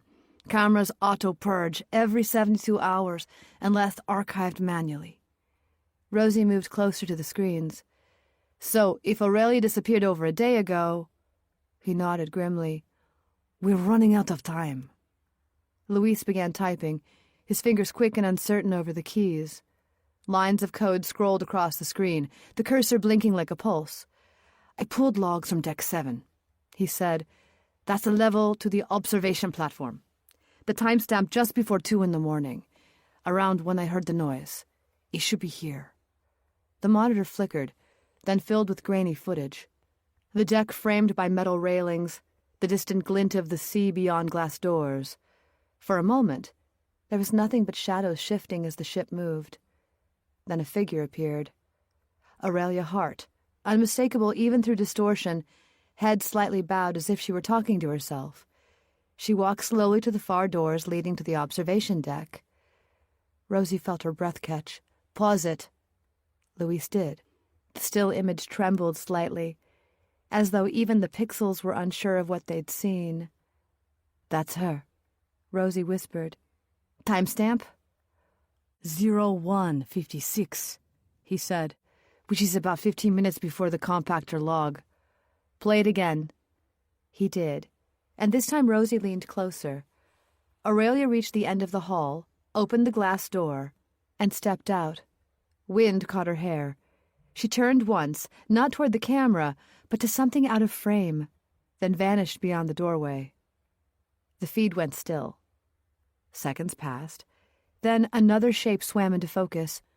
A hooded figure entered from the opposite end of the corridor, walking briskly, almost casually. The hood obscured the face, the build lean, and the loose dark tracksuit and androgynous. The person paused exactly where Aurelia had moments before, glanced down the same hallway, and followed through the door. Rosie's heart thudded. "Freeze it." Louise did. The image was a blur of static, the figure half silhouetted against the glare from the deck lights. No features, no identifying marks, just darkness inside the hood, and one pale hand reaching for the door. "That's it?" she asked. Louise nodded slowly. "That was all that was recorded before the camera looped." "Looped?" He hesitated. "It shouldn't have, but there's a gap of about 15 seconds of corrupted data. Looks like someone tampered with it." Rosie stared at the screen, the hollow ache of vindication settling in her gut. She had been right. Something had happened out there, but the proof was both everything and nothing. All she had was an image too vague to accuse anyone, but too specific to ignore. "Can you recover the missing frames?" "Maybe, if Danner hasn't purged the backups." "He wouldn't risk that," she said. "Surely that would be too traceable." Louise gave a bleak smile. "You'd be surprised what people risk when the alternative is worse." Rosie looked again at the still image of Aurelia walking toward the door, the hooded shadow following after, a few seconds apart. The difference between presence and absence. "I need a copy of this," she said. "I can't." "Then don't. Just leave it open a second." Louise hesitated, then turned the monitor toward her.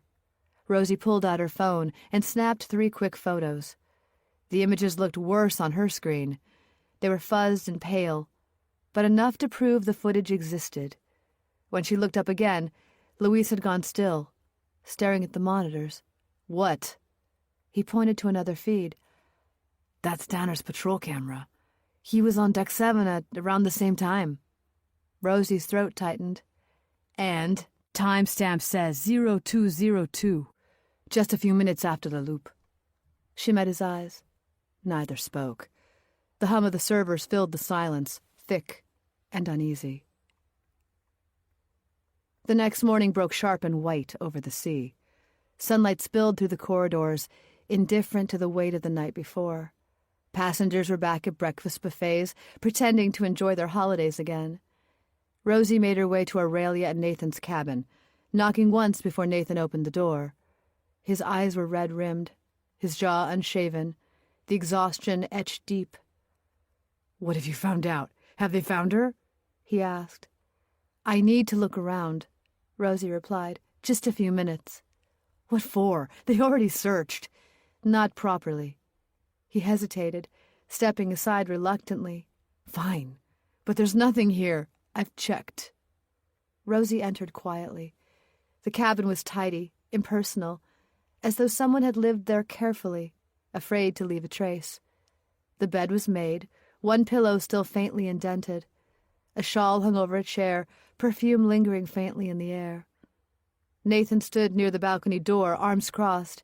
"She didn't take any of her things," he said. "Her phone's gone, though." "Where was it kept?" "Desk drawer. I already told Danner."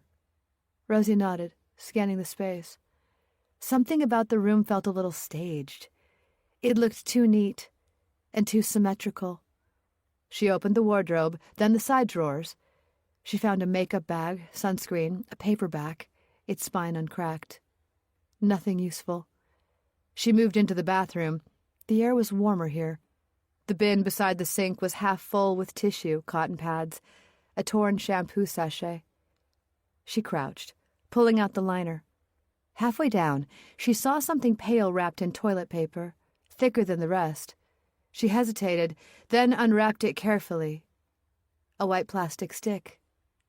Rosie froze. A pregnancy test.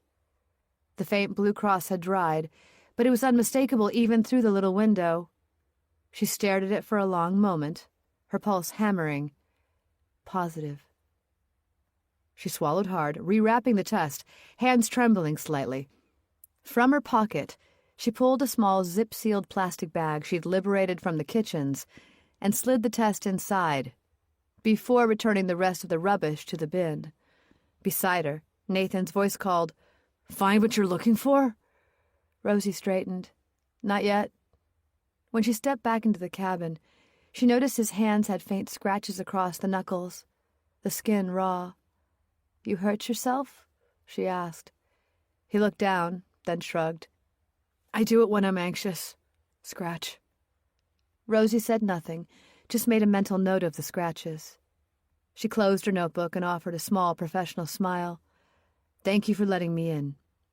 He nodded, but his expression was wary now, the easy grief replaced by something sharper. "You really think she'd kill herself?" "I don't know what to think," she said. Outside, the corridor was bright and sterile. Rosie leaned briefly against the wall, steadying herself. Her heart was racing again, but not from fear, exactly, but from the realization that she had crossed a line by taking that test from the room. But the old voice in her head, the one that had kept her awake after that failed case years ago, whispered the same refrain. "If you don't do it, no one will." She looked down at the plastic bag she pulled from her pocket. The test was visible through the translucent film, its truth sealed like a secret. Aurelia Hart had been pregnant. Rosie didn't know whether that made the story simpler or infinitely more complex. Either way, she knew this. Whatever had happened to her, she was sure it wasn't suicide. And whatever happened on that deck, it hadn't been by choice. The observation deck looked different by day. The rail was a neat horizon of polished steel, and the teak boards glinted in the warm sun. Rosie paused at the doorway and let the view adjust around her. She had timed the route from the elevator, counted the steps down the glass-walled corridor, noted where the security camera tilted and where its lens blinked a red eye. 43 seconds at a brisk walk from the lift to the observation doors, 51 if you were tired, slower if you were thinking of turning back. Rosie pressed the handle. The door opened with a soft shudder. A slice of warm air slid over her skin. She stepped out. The noise changed at once. Out here there was no piano, no voices. Only the long, low rush of water and the occasional click of a line settling in a metal cradle somewhere above. She started the walk. From the footage, Aurelia had come from the port side lift, past the first camera, and turned down the straight that ended at the glass. The hooded figure had entered from the forward stair, a neat intercept that looked casual unless you loved geometry. Rosie followed the path as if the lines were still marked on the floor. 20 paces, and the corridor narrowed by a support column, and the camera's angle widened, stretching faces into ovals. Someone could step into that seam and be half erased by distortion. 30 paces, and a blind smear of shadow where the reflection from the sea streaked the glass and cut the image with glare. 38 brought her past the pane with a flaw in it, a slender ripple, like water frozen into the window. Rosie ran her fingertips across it. The flaw caught her skin the way a scar catches thought. She reached the doors at 50, a little fast. A small overhang left a triangle of unlit shadow against the rail. Rosie stepped into it and turned slowly, pretending not to think. The camera above the door would have her face as a pale smudge among other smudges. In the footage, Aurelia had turned her head once before stepping out. Rosie mimicked the gesture. If you wanted to follow someone without being seen on the first camera, you would wait at the stairwell, just out of frame. When she passed, you would give her 5 seconds of grace, and then begin. You would walk like a person who had the right to be wherever they were, slow and unbothered, a figure playing at silence. Rosie set her phone's timer to 15 seconds and closed her eyes. In that amount of time, a person could cross the gap between the cameras, speak a single sentence, reach for an arm and not leave a bruise. In that amount of time, a choice could be persuaded, rehearsed, and mistaken for the truth. She walked the distance from the door to the rail, counting. 6 steps, maybe 7 in heels. The rail sat at waist height, and the void beyond began immediately, as clean a fall as architecture could make. She leaned over, just enough to see the flat platform at the stern 7 decks below, beyond which the wake folded into itself. The sound swelled, that tireless tearing stitched back together by dark. Too easy, she murmured, and made herself stop imagining the sound a body would make hitting that deck and sliding into the water. A colder thread of air moved behind her as the door opened and carried the air conditioning with it. Lovely view, isn't it? The voice was soft, courteous, as if it had been invited. Rosie turned. Eve Mercer stood in the gap between camera views. She wore a long sweater the color of unlit sand, and no shoes, her toes pale on the teak. "It is," Rosie said. Her smile was small, the kind you might offer in a chapel. Eve smiled. "A bit high for my liking, but it's a good place to think." "Especially good for those who want to be alone," Rosie said, pointedly, "or to meet someone who wants to be alone." "Is that what you're doing? Or are you still trying to figure out what happened to Aurelia?" "You knew her," Rosie said. "I spoke with her," Eve said. "She seemed nice enough, but a little troubled." "She said she hurt someone. You told Nathan." "I told him the truth he could stand." "Where were you in the early hours when she disappeared?" Rosie asked. "In my cabin." Eve moved to the rail and looked down. "Do you think she fell?" "I think if she went over, there would be evidence." "Not always," Eve said. "The ocean keeps its own book." "So do I." They considered each other. "If you knew something that could help, would you tell me?" Rosie asked. "I would tell the truth," Eve said, "as I understood it."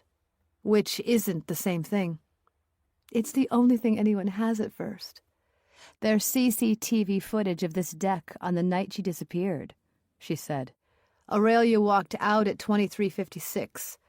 A second figure followed at 23:57. 15 seconds of corrupted camera, then noise below the decks 10 minutes later. Does your truth fit inside that?" Eve's expression didn't move. "You've been busy." "Busy is an old habit." "Do you believe in coincidence?" Eve asked. "I believe in choreography," Rosie said.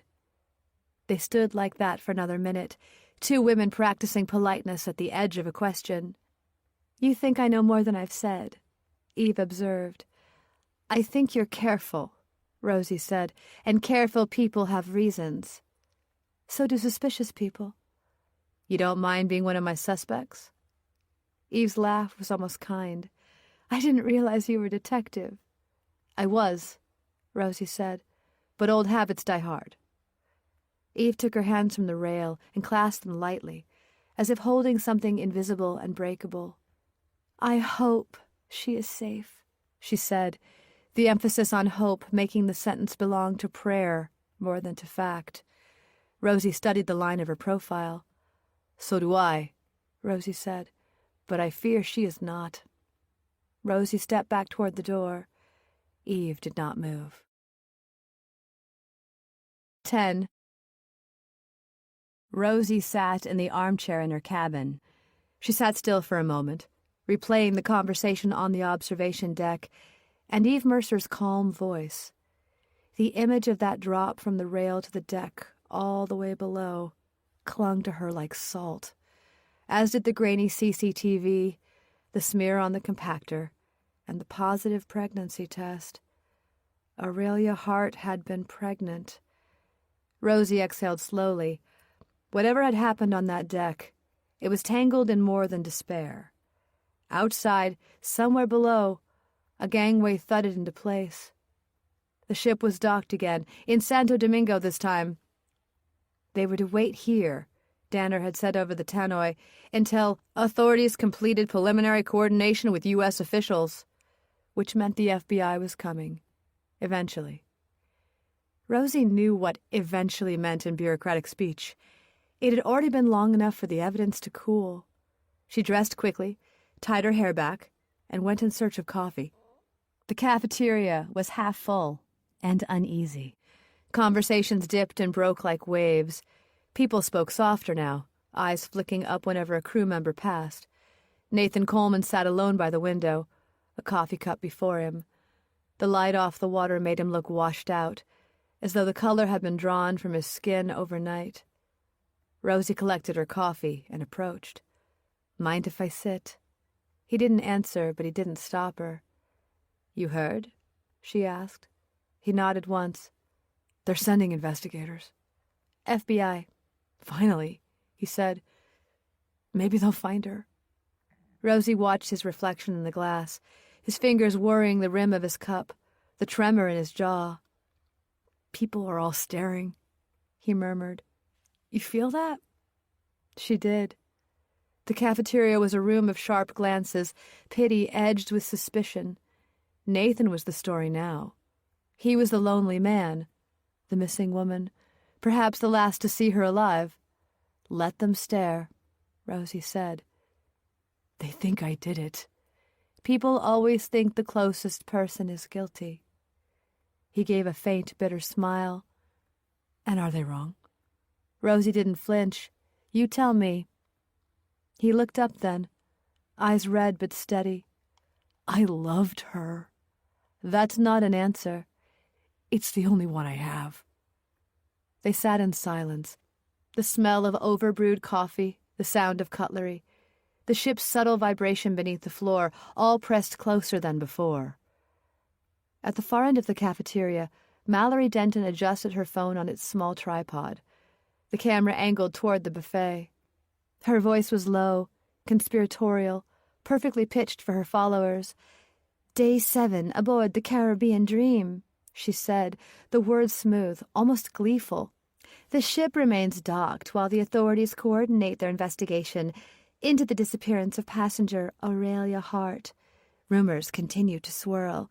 Some say she jumped, others—" She glanced briefly toward Nathan sitting by the window. "Aren't so sure." She paused, head tilted, tone dropping to mock sympathy. "It's always the boyfriend, isn't it?" The camera light blinked red. Mallory smiled a polished, media-ready smile and continued. "He says he's heartbroken, but heartbreak can be guilt." She stopped recording, checking her playback. Her reflection in the phone screen looked delighted. Rosie crossed the room before she'd finished uploading the file. "Stop it," Rosie said quietly. Mallory looked up unfazed. "Public area." "Private tragedy," Rosie replied. "I'm documenting reality. You're manufacturing it." Mallory's smile thinned. "The public has a right to know." "The public has a right to wait for the truth." Mallory's eyes flashed. "Truth doesn't trend." Rosie leaned closer, her voice cold now. "If you upload that video, I'll make sure Danner bans you from Wi-Fi until we dock in Miami. Try trending on silence." For a second, Mallory's mask slipped. "You think you can threaten me? The ship's hiding something. You'll see." "Maybe," Rosie said. "But by doing this, you're helping it stay hidden." Mallory shoved the phone into her bag and stood, her chair scraping. "You'll regret threatening me." "Not as much as you will," Rosie murmured. Mallory stormed out, leaving her breakfast untouched. Nathan glanced up from his table. "What was that about?" "Noise control," Rosie said. By mid-morning, the deck had filled with restless passengers pretending to sunbathe. The ship's delay had turned leisure into confinement. Conversations were measured now, laughter too bright. Even the sky seemed suspiciously blue, like a postcard that refused to fade. Rosie leaned against the rail, watching the gangway where uniformed port staff came and went. No sign yet of investigators. Luis Ortega appeared from below deck, wiping his hands on a rag. His eyes looked hollow, like someone who hadn't slept. "You shouldn't be up here," Rosie said. He gave a tired smile. "I needed air. Air seems in demand on this ship." "Feels that way." They stood side by side, the wind tugging at his sleeves. "They told me not to talk to you," he said at last. Rosie turned her head. "Who did?" "Danner. Said maintenance staff shouldn't comment on operational matters." "Meaning the compactor?" Luis nodded. "He said if I mention it again, I'll lose my job." Rosie's jaw tightened. "Did you tell anyone else?" "No. You're the only one who listens." He looked away toward the dock, where port officials clustered in the heat. "You think they'll find her?" "I think they'll find a story," she said. "Whether it's true will depend on who tells it first." Luis nodded slowly. Inside, the air conditioning hummed too loud, too cold. The lounge had become an aquarium of whispers, where passengers grouped in corners, their conversations blooming and dying like small conspiracies. Dora Steinman sat with her husband near the window, her voice carrying just enough to reach Rosie's table. "It's grotesque," Dora said, "leaving us here while authorities take their time. We're not criminals." Raymond grunted. "What if someone is?" "Don't start." "I'm only saying, woman disappears, boyfriend looks guilty, and now we're stranded. Whole thing smells wrong." "Everything smells wrong to you," Dora snapped. "That's why we never eat seafood." Raymond ignored her. "I just heard the crew talking. They said the compactor jammed that night. You know what that means." "It means you eavesdrop too much." "It means—" Dora cut him off sharply. "It means stop before you ruin someone's holiday." Their words turned to static in Rosie's ears. The rumor had spread already. Luis was right. The ship was talking, but not in any language that led to the truth. Nathan had drifted to the upper deck, away from the crowd. He leaned against the railing, staring at the sun-dazzled water. The world shimmered blue, white, and endless, but his mind played its own film reel. He pictured Aurelia laughing at the gala, her hair caught by the colored lights. Aurelia humming under her breath in the shower, the faint scent of her shampoo. Aurelia's hand on the balcony rail that last night saying, "I just need some air. I'm fine." He blinked hard, as though to clear the memory, but it kept looping, each image more vivid than the last. He pressed his fingers to his temples. What if she jumped? What if she didn't? What if I drove her to it? A sudden gust rattled the deck flags, breaking the thought. He looked down at his hands. The scratches Rosie had noticed earlier had deepened. The skin around them reddened. He rubbed them absently against his jeans. Behind him, the tannoy crackled. Danner's voice came, smooth as ever. "Ladies and gentlemen, this is your security chief. We appreciate your patience during this time. Please remain aboard until further notice. Authorities will be joining us shortly to assist in our review of the situation. Thank you for your cooperation." The message ended. The deck fell silent again. Nathan closed his eyes. Assist in our review of the situation. That was how they phrased her disappearance. As a situation. He didn't know whether to laugh or scream. By early afternoon, the heat pressed down, thick and airless. Rosie had given up pretending to rest. She walked the ship instead, mapping its silences. Each deck felt like a different kind of lie, from the polished lounges upstairs to the humming corridors below. Everywhere had eyes. The claustrophobia was worse now, not from the walls, but from secrecy. Lots of people seemed to know something, and no one would say it. She paused by a window overlooking the dock. A line of men in navy suits had gathered near the terminal, the FBI, finally. Rosie felt her pulse steady. At last, there would be other witnesses, other ears. But even as she thought it, a colder thought crept in. Once the officials came aboard, the narrative would harden. Danner would choose his words carefully, Celine would shape her report, and the truth would be edited down to procedure they could file as an unfortunate incident at sea. "You'd better be quick, Delgado," she whispered to herself. By mid-afternoon, the ship's lounge had taken on the brittle calm of an airport during a delay, as people tried too hard to act unbothered, and staff circulated with smiles that trembled at the edges.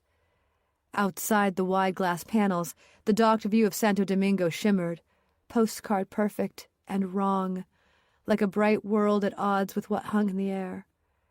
Rosie Delgado sat near the window, the sunlight creeping across the polished table. She had chosen her seat deliberately, a clear sight line to the deck beyond, and to the woman sitting opposite her.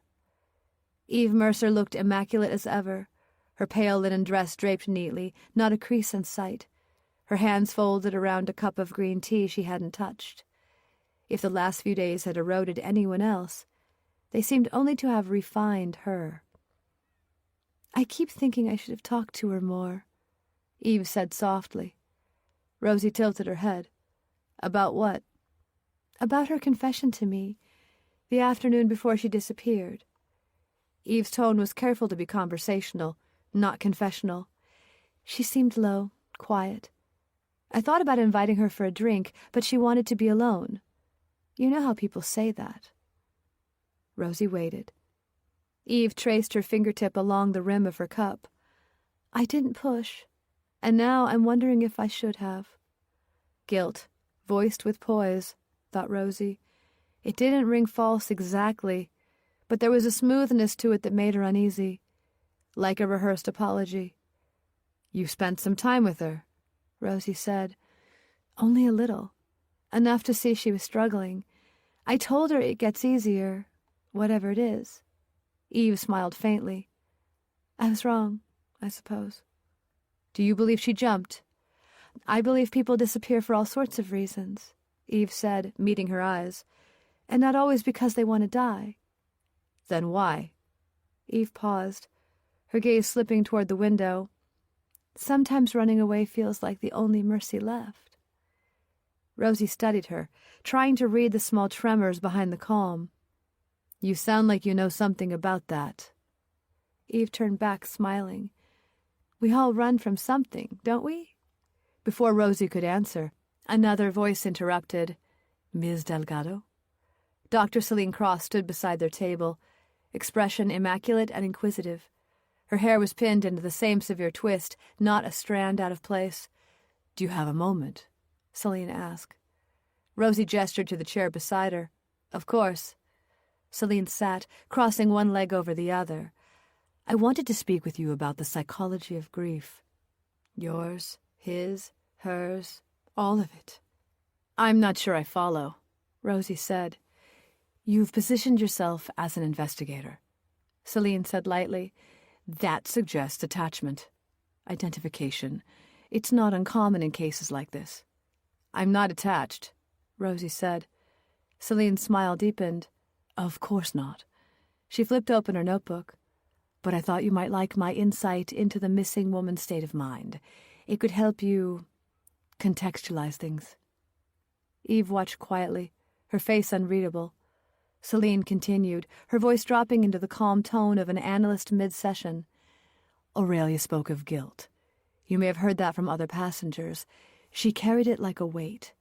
Self-blame for something she couldn't change. That kind of guilt often manifests as what we call self-destructive rumination. Meaning? Rosie asked.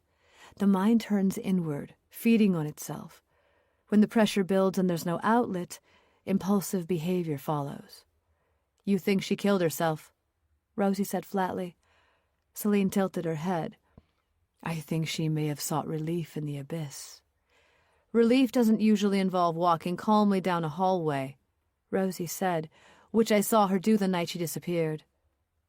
Despair can look serene, Celine replied. It's the calm before the final surrender. Rosie leaned back. And that's your professional opinion? It's my observation, Celine said. Professionally, I'd prefer not to define it until the investigation concludes, but I will say this. If it was self-inflicted, you'll find no note, no warning. People like her rarely leave words behind. Eve's gaze flicked towards Celine.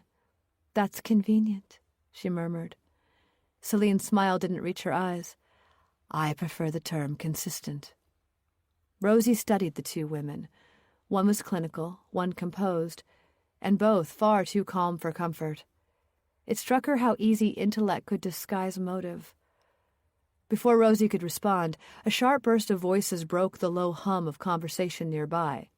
At a table near the bar, Dora Steinman sat rigid, her husband looming across from her, face flushed. For God's sake, Dora, enough talk about ghosts, Raymond barked. I'm not imagining things, Dora snapped. Her voice cracked under the strain. I heard someone crying last night near the stairwell by the promenade. It was a woman. Raymond threw up his hands. The ship creaks, the pipes moan, and you invent tragedy. It wasn't pipes, Dora hissed. It was her. Who? The missing woman. Heads turned. A few passengers whispered, while others looked deliberately away. Raymond lowered his voice, but not his temper. You're embarrassing yourself. Dora's eyes shone wetly. Someone was crying, Ray. Don't you dare tell me I dreamed it. Rosie was halfway from her chair when Eve caught her arm lightly. Don't, she said softly. They'll eat her alive if you wade in. Rosie hesitated, then sat back down. The argument continued in staccato bursts of Dora's desperation, Raymond's irritation, and the polite discomfort of onlookers pretending not to listen. Celine watched too, her expression faintly analytical. Sounds like projection, she murmured. She doesn't sound delusional, Rosie said. She sounds overwhelmed. Celine closed her notebook again, rising. You should rest, Ms. Delgado. Obsession exhausts reason. Rosie's jaw tightened. You sound like someone trying to preempt questions. Celine smiled. Only the wrong ones. She left as neatly as she had arrived, her perfume lingering a moment after her footsteps faded. Silence settled between Rosie and Eve again. Dora's voice had become muffled, and Raymond sat sullen, staring into his drink. Around them, the room slowly reclaimed its false civility. Rosie looked out the window. She certainly believes she heard her, Rosie said quietly. Belief and truth are rarely on speaking terms. Eve replied. You think she's wrong? I think fear rearranges sound. Grief, too? Eve's lips curved slightly. I'm not grieving, Miss Delgado. Rosie glanced at her reflection in the glass. Eve's expression was neutral, her posture elegant, but her hands had tightened around her teacup. Then what are you doing? Rosie asked. Eve didn't answer. She rose, smoothed her dress, and crossed to the window. Her reflection joined the sea, a pale shape against the glitter. "I keep wondering," Eve said quietly, "if the sea ever gives back what it takes, or if it just learns to mimic the sound of missing things." Rosie watched her, noting the faint tremor in her fingers, like the first visible crack in the mask. "You seem to care a lot for someone you barely knew," Rosie said. Eve's shoulders lifted. "Caring's easier when it's too late." "Is that a hint of guilt?" "Compassion," Eve said, turning. Her face was composed again, every trace of emotion sealed away. "You shouldn't mistake one for the other." Rosie stood too. "Do you think I do?" "You ask good questions," Eve said. "Just make sure you want the answers." Rosie hesitated, half wanting to push further, half aware she had reached the point where questions only fed shadows. She stepped away, but at the door she looked back. Eve stood motionless before the panoramic window, her hands resting lightly on the frame. The sea rolled below, brilliant and merciless. In the reflection, her face looked split in two. One part was serene, the other faintly hollow, as if she were somewhere else entirely. Rosie couldn't decide which version was real, the woman perfectly in control, or the one quietly coming apart. Either way, she was sure of one thing. Eve Mercer knew more than she'd said. 11. The maintenance bay was in half shadow, the fluorescent strip overhead stuttering with a tired pulse. The smell of oil and metal hung thick in the air, sharp enough to sting the back of the throat. Rosie stood just inside the doorway, the hum of the ship vibrating through her shoes. Luis Ortega was hunched over a monitor beside the compactor control panel, his face illuminated by the sickly green light of a spreadsheet. His hair looked damp, plastered to his forehead, and there was a tremor in his hand when he lifted it to wipe his mouth. "You said you found something," Rosie said. Luis didn't turn. "You're not supposed to be down here." That stopped mattering days ago. He hesitated, then jabbed a finger at the screen. "Here." Rosie moved closer. The monitor displayed a maintenance log, time-stamped entries running down the column. Everything looked clean. No gaps, no errors, no late shifts marked. But Louise's cursor hovered over one line near the bottom. "That's a manual override," he said. Rosie leaned in. "Timestamp?" 02:15, the night she disappeared. Her breath caught. "You told me earlier it was automated." "It should have been," he said quickly. 3 scheduled runs a night, no manual input unless the sensors fail." "And they failed that night." He nodded, eyes darting nervously toward the door. "At least that's what I thought. But this..." He tapped the entry again. "This isn't a system error. It's a command. Someone forced a cycle override." Rosie's pulse thudded. "And you're saying you didn't do it?" He turned toward her, eyes wide. "I didn't touch it. I swear to God. Danner told me to log it as routine, but I didn't press that button." "Who could?" "Anyone with security clearance." "Which includes?" He hesitated. "Danner, senior engineers, maybe 1 or 2 others." Rosie crossed her arms, staring at the log. The data line blinked faintly as if mocking her. "And you're sure the time hasn't been altered?" Louise grimaced. "That's the thing. Look here." He opened another window, the system audit trail. It was blank between 0158 and 0220 hours. Rosie frowned. "Deleted?" "Wiped. Not deleted, just rewritten. Someone with admin credentials replaced the source code for that window. They made it look like a standard cycle." "A cover-up," Rosie said quietly. Louis swallowed hard. "I shouldn't be showing you this. If Danner finds out, so what if he does?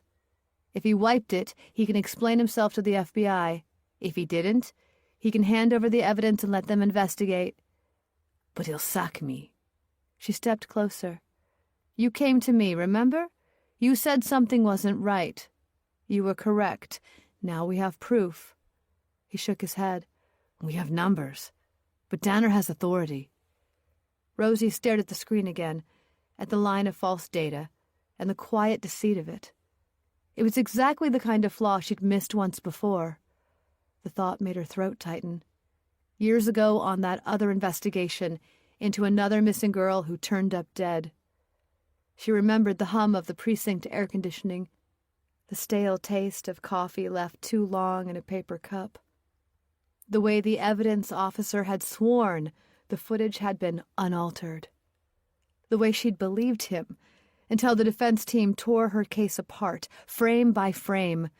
She'd watched a guilty man walk free on corrupted evidence. Now, standing in the ship's humming underbelly, the echo of that failure felt close enough to touch. She straightened. I'm taking this to Danner. Louise went pale. Don't. He's head of security. He needs to verify it. He'll erase it before you finish explaining. Then I'll watch him try. Danner's office sat behind the crew corridors. When Rosie entered, he was on the phone, voice clipped and cordial. Of course, we're cooperating fully, he was saying. Yes, sir. Waiting on your boarding confirmation. He hung up as she approached, folding his hands. Ms. Delgado, to what do I owe this visit? I need to discuss the maintenance records, she said. He smiled faintly. You're not maintenance. Luis Ortega found something. His expression didn't change, but a flicker of interest moved behind the calm. Did he? And I thought I told him to stop talking to you. The compactor was manually overridden on the night Miss Hart vanished. That is incorrect. Then check it. He stood, slow and deliberate, crossing to the small terminal at his desk. His fingers moved smoothly over the keys. System logs rotate every 72 hours. Anything before that is overwritten. Not in the backup. He glanced up. You've been accessing restricted files. I ask a question, Rosie said evenly. You violated ship protocol. I found evidence your protocol has been tampered with. He sighed, the sound more theatrical than tired. Ms. Delgado, I understand your investigative impulse, but this isn't your jurisdiction. You're a passenger. And you're obstructing an active investigation. That presumes there's a crime. She stepped closer, lowering her voice. Someone rewrote the logs, and you know it. He met her eyes, his face an unreadable mask. Do you have proof? Enough to make someone nervous. He smiled. Then you'd better hold on to it tightly. I'll be turning it over to the FBI when they board. Of course you will, Danner said, sitting again. In the meantime, I suggest you stop interfering with my crew. People are unsettled enough. Rosie stared at him. You're more afraid of a scene than of the truth. He folded his hands. In my experience, the truth causes the bigger mess. Rosie leaned forward across the desk. You were on deck 7 that night, weren't you? He didn't blink. I check all decks on rotation. You were there 2 minutes after the camera looped. That I'm fortunate to have such good timing. Did you see anyone? No. You're lying. He smiled faintly. If I were, how would you prove it? Rosie felt her jaw tighten. He was too smooth, too comfortable, the kind of man who believed procedure would always protect him. She turned for the door. Ms. Delgado. Danner's voice stopped her. She looked back. You strike me as intelligent, he said. You must know that pushing this will end badly. For you, if not for the truth. Maybe, she said, but someone needs to end worse. She left without waiting for a reply. In the corridor, the air felt heavier. The hum of the engines was louder here, a deep vibration that ran through the metal walls. Rosie paused to steady herself, pressing a hand against the cool steel. Luis was waiting near the stairwell, his face pale. What happened? He stonewalled, she said. Pretended the records don't exist. I told you. She nodded. He's protecting someone. Luis swallowed. Who? That is what we'll find out. They walked together toward the main deck. The corridor lights flickered, then steadied. Rosie glanced back once toward Danner's office, the door now closed, silent. Behind it, she imagined him making calls, rewriting more data, building the wall higher.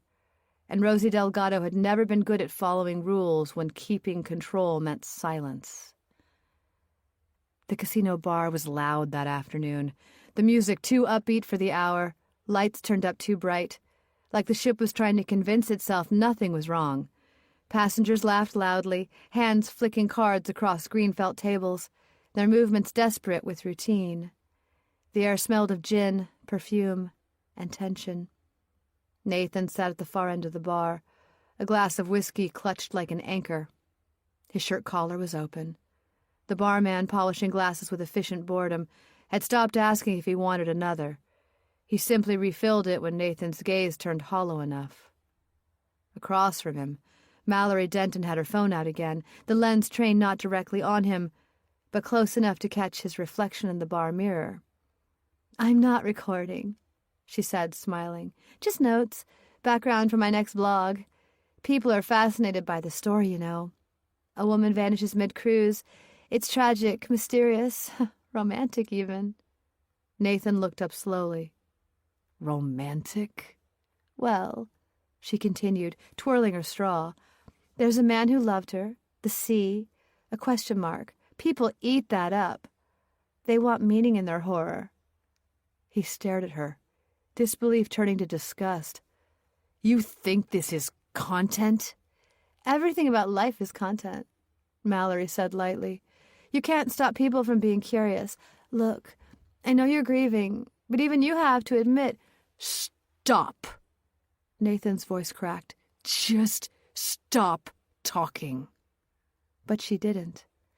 "I heard she was hiding something," Mallory went on, lowering her voice conspiratorially. "Maybe a secret. Maybe someone else. You must have noticed.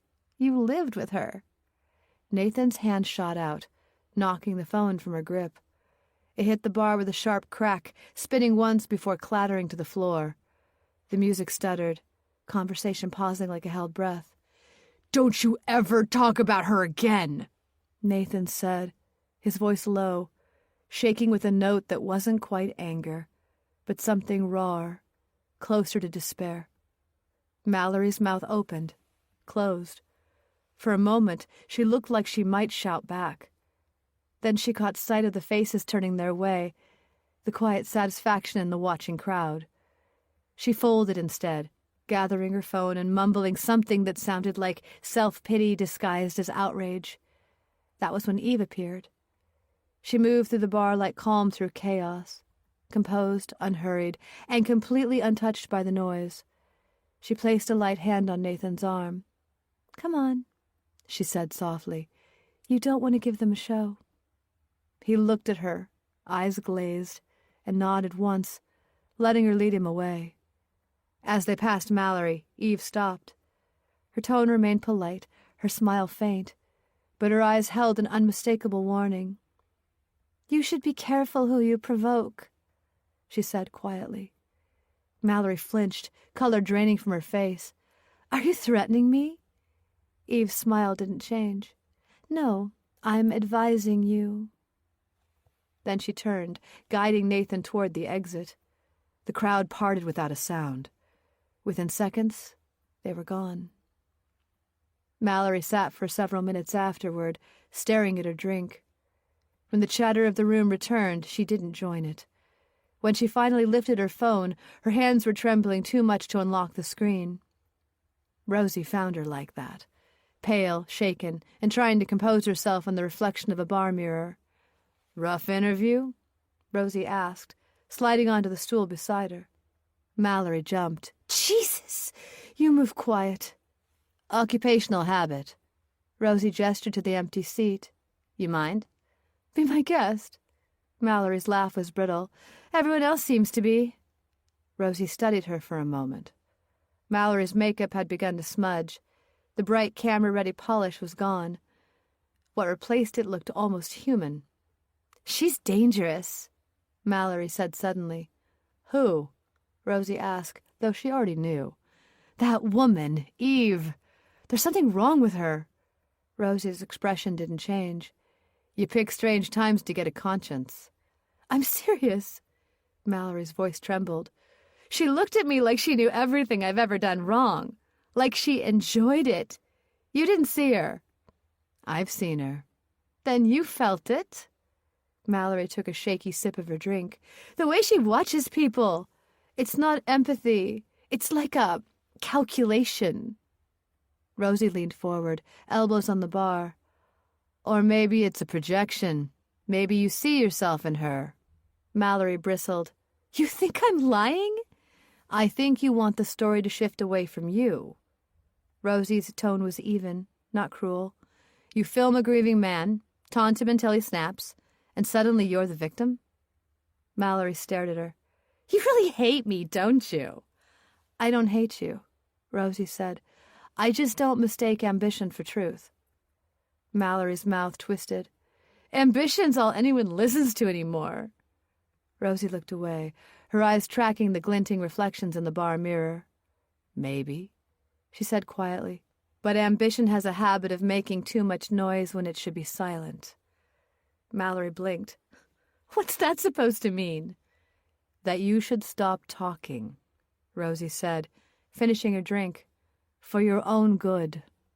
She walked away, leaving Mallory behind to consider her warnings. The ship, she thought, was an ecosystem of fear. Every conversation was a defense mechanism, and every smile a mask. Truth had no chance to live here without being strangled. She leaned against the railing on the upper deck and looked at the sky. Footsteps behind her broke the thought. Enjoying the view? Danner.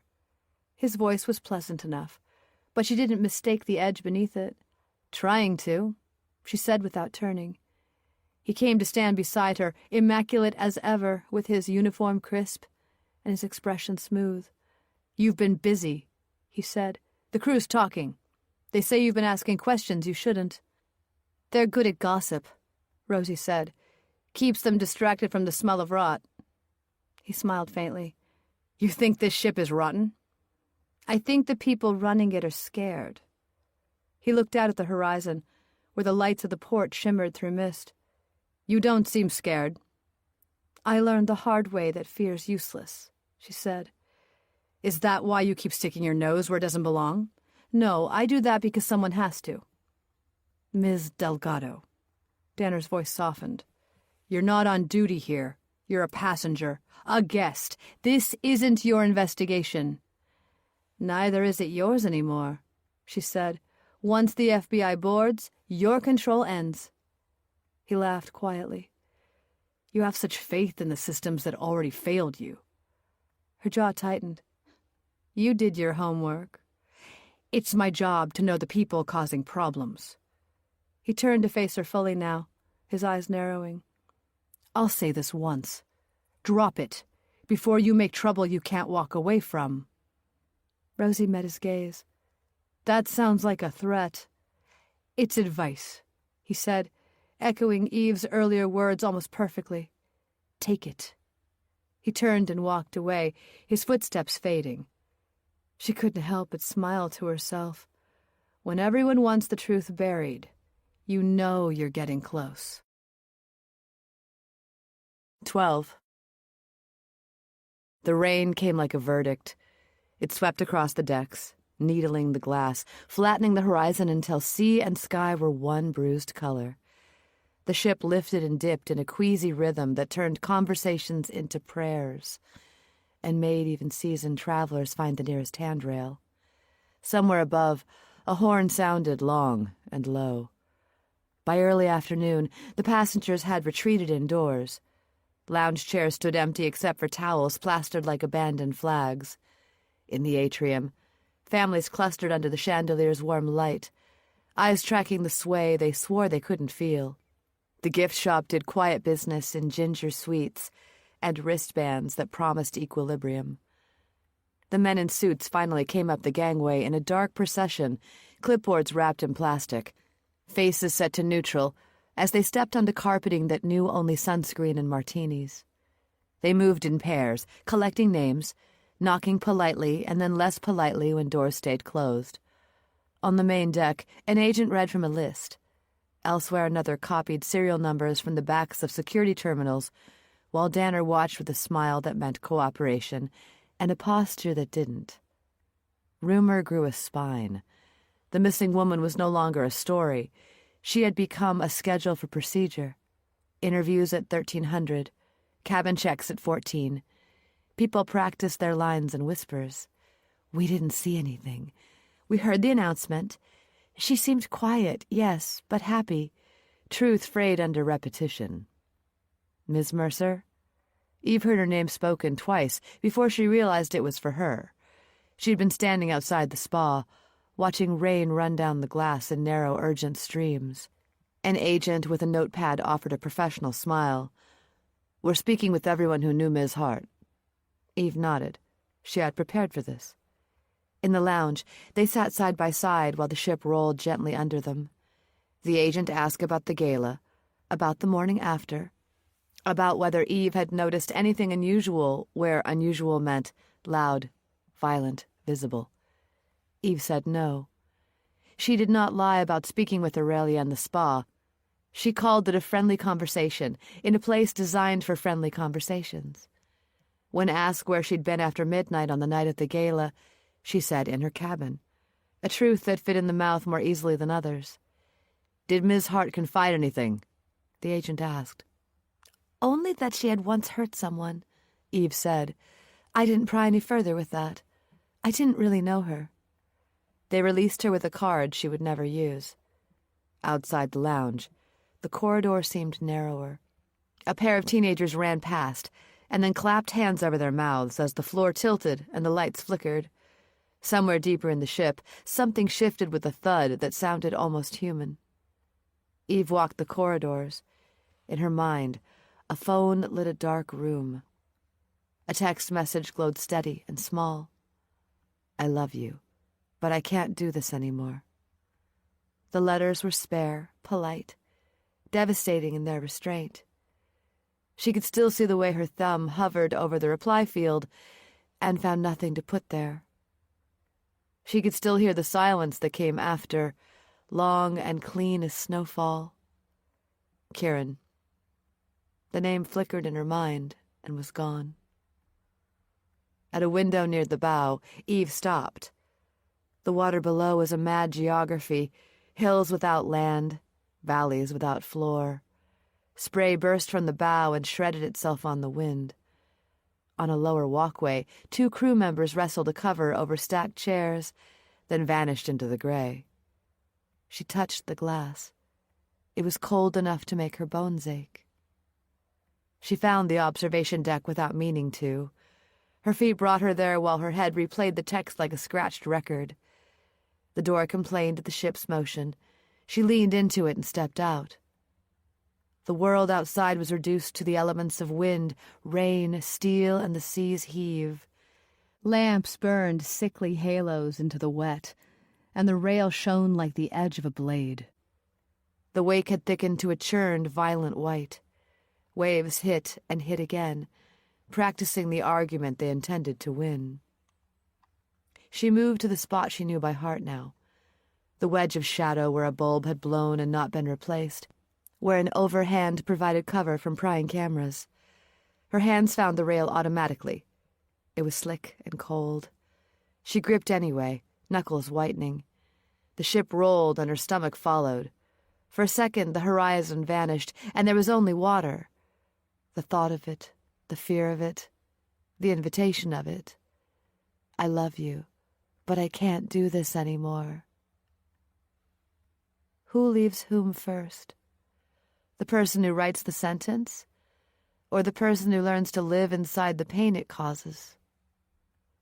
A door opened behind her and shut again. Footsteps approached, careful in the wet. Eve did not turn. If it was Rosie Delgado, she would ask a quiet question and leave a louder silence.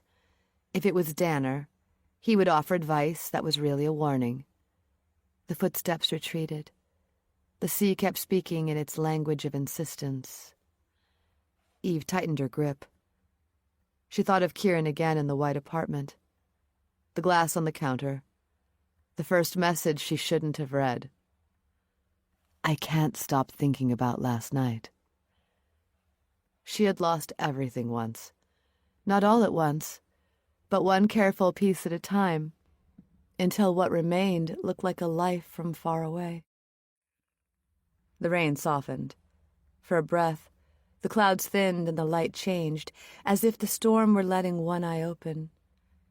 Eve let go of the rail and wiped her palms against her dress, two darker prints that vanished almost at once. She told herself to go inside. She did not. Not yet. The tannoy sounded, and the captain's voice was muffled by the weather. We are experiencing heavy seas associated with a tropical storm to our south. Please remain indoors and use handrails where available. Our course keeps us clear of the center. In the pause that followed, the hull groaned like a sleeping thing turning over. The investigation continued despite the weather. She could feel it even here. Doors that had been open were now guarded, and doors that had been closed remained carefully so. Somewhere in the crew levels, numbers weren't adding up. Near the atrium, someone was saying protocol had to be followed to the letter. In a small medical office, words were being selected that left no blood on any hands. Eve set her own hands on the rail again, lighter this time, as if on a piano she hadn't played in years. She closed her eyes and let the ship carry her forward. In the lounge, people told the same story in slightly different words. That was how truth broke, she thought, not with a direct lie, but with a repetition of hearsay. Rosie stood in the doorway of the security lounge, rainwater dripping from the hem of her jacket. Danner was at the far end of the room, speaking quietly with one of the FBI agents. When he saw her, his expression tightened to a flicker of irritation, masked by that bureaucratic calm he wore like armor. He excused himself from the agent and walked over. I thought I told you to stay out of restricted areas, he said. Rosie stepped closer, ignoring the tremor of thunder that shook the lights. You're hiding something, and I'm determined to find out what. I am managing a crisis. By destroying evidence. Danner smiled faintly, as if the word amused him. Evidence of what? You've got a missing woman and a ship full of rumors. That's all. You're protecting someone, she said. His jaw flexed. I'm protecting this vessel. You think the FBI cares about reputational damage? They'll shut us down, impound the ship, ruin every job on board. And Aurelia Hart, Rosie demanded. What's she worth? He held her gaze, unflinching. This ship's reputation is worth more than one missing passenger. The words landed like a slap. Outside, lightning flashed in a raw white line that made the world briefly too visible. The thunder came seconds later, shaking the window panes. Rosie's voice dropped to a whisper. That's exactly the kind of thinking that lets people get away with murder. Danner didn't reply.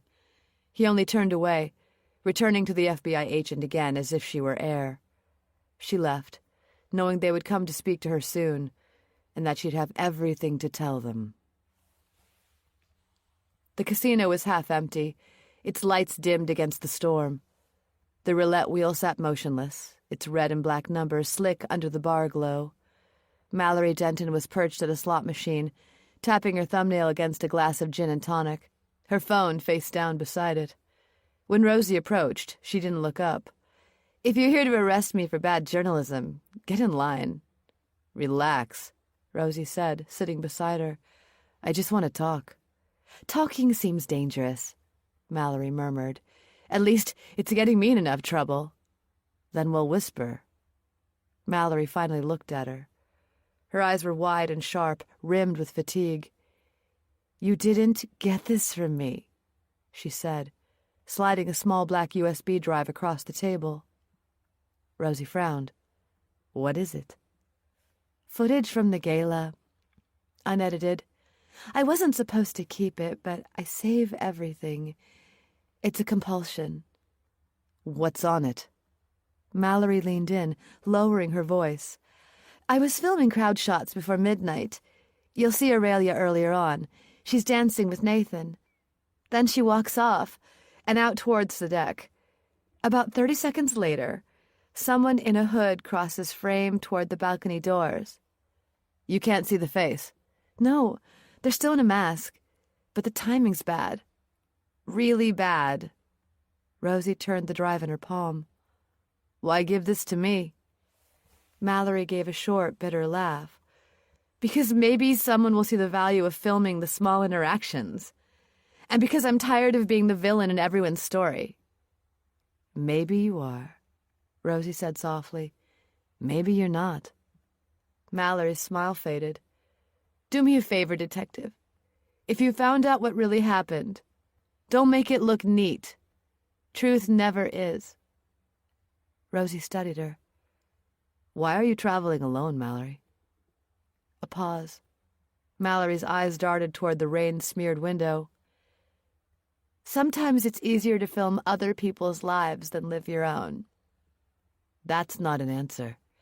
The answer's not important, she said, gathering her phone and standing. Good luck.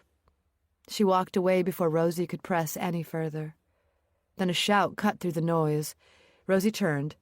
Near the bar, Nathan staggered into view, soaked and unsteady, clutching a half-empty bottle of whiskey. "Aurelia!" he shouted, his voice cracking over the music. "Aurelia! Answer me!" 2 staff members moved toward him, hesitant, but Nathan swung an arm, sending the bottle spinning. It hit the floor and shattered, amber liquid spreading across the tiles. "She's not gone!" he shouted again. "You don't understand. She's not gone." The crowd recoiled. A woman screamed as the ship tilted again, plates crashing somewhere in the distance. Rosie crossed the room quickly. The staff had caught Nathan now, restraining him by the arms as he struggled weakly. "Let me go," he gasped. "I just need... She might be..." "Nathan," Rosie said sharply. "Stop." He froze at her voice, his eyes glassy but focused. "You think I hurt her," he said. "They all do. I think you're making it easier for them to believe it." For a second, something like comprehension flickered in his face. Then his shoulders slumped, and he let the crew guide him away toward the stairs. Rosie stood where he'd been, staring at the puddle of whiskey on the floor. It caught the light from the slot machines, gleaming gold, beautiful and ruined. She felt a prickling at the base of her skull, the instinct that years of experience had taught her to trust. Nathan's despair wasn't simple grief. It was panic. And that panic was the kind born of knowledge rather than fear. A flash of lightning lit the casino like a stage. For one instant, every face was carved in white. The dealer clutching the table edge, the tourist clutching drinks, Rosie mid-breath. And beyond the glass, framed by the rain-streaked window, stood Eve Mercer. Her face was serene. The thunder came a second later, a sound like the world splitting open. And when Rosie looked again, Eve was gone. 13. The ship's IT control room was a place of low light and cold air, deep in the metal throat of the Caribbean dream. Rows of monitors glowed dimly, their screens alive with the static blue graphs and the pulse of recorded data. Every few seconds, a green diode blinked, marking the breath of the ship itself. Rosie stood behind Luis Ortega, who sat hunched at the main terminal, his fingers dancing over the keyboard. Rain drummed faintly on the deck above them, a sound muffled by metal and distance.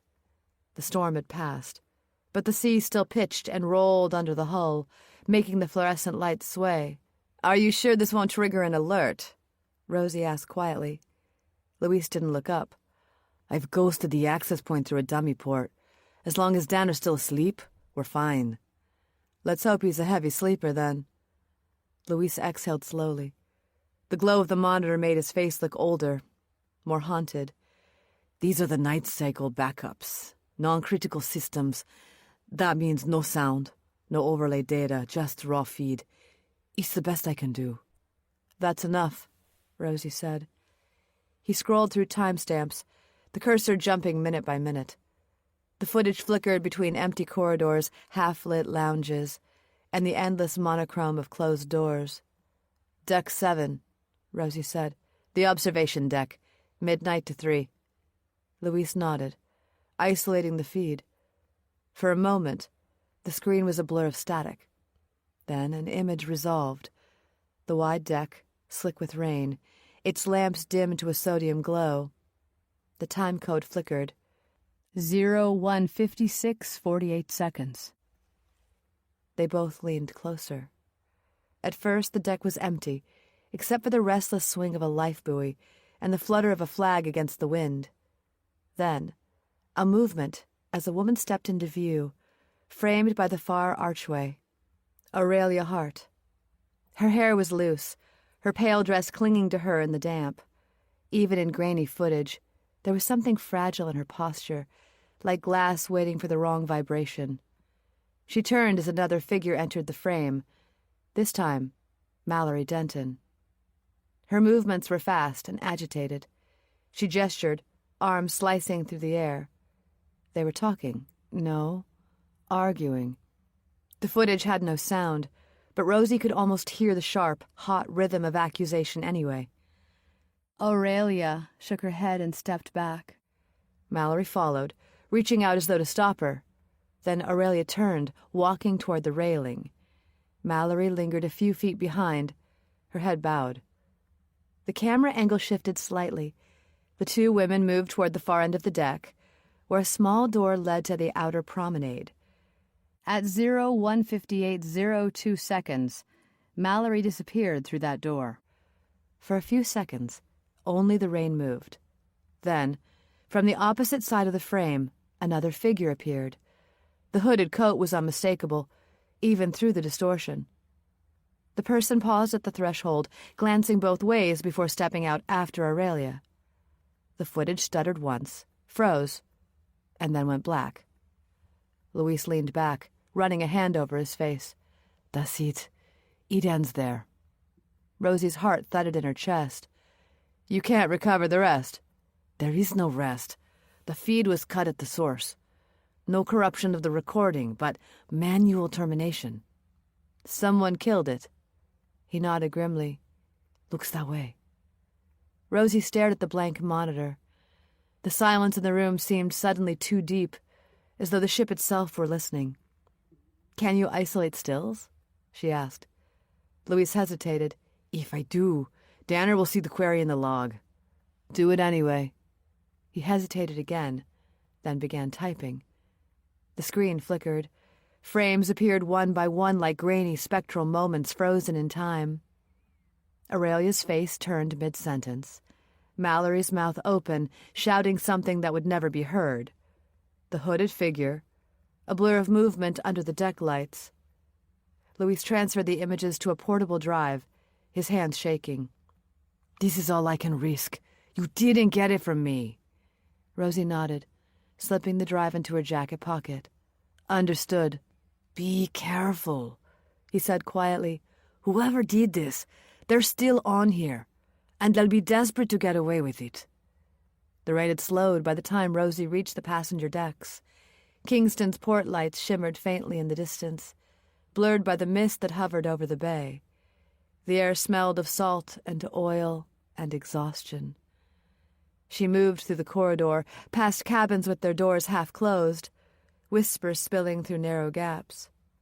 People had stopped pretending to be relaxed now. The veneer of leisure had cracked. The Caribbean dream was no longer a cruise, it was a container of tension and sleeplessness. In the lounge, passengers had gathered in clusters, drawn by rumor and morbid curiosity. The FBI were still interviewing, leaving each room a vacuum filled with speculation. Rosie saw Nathan sitting alone in a corner, his hands clasped, staring into the dark window as if waiting for the sea to speak.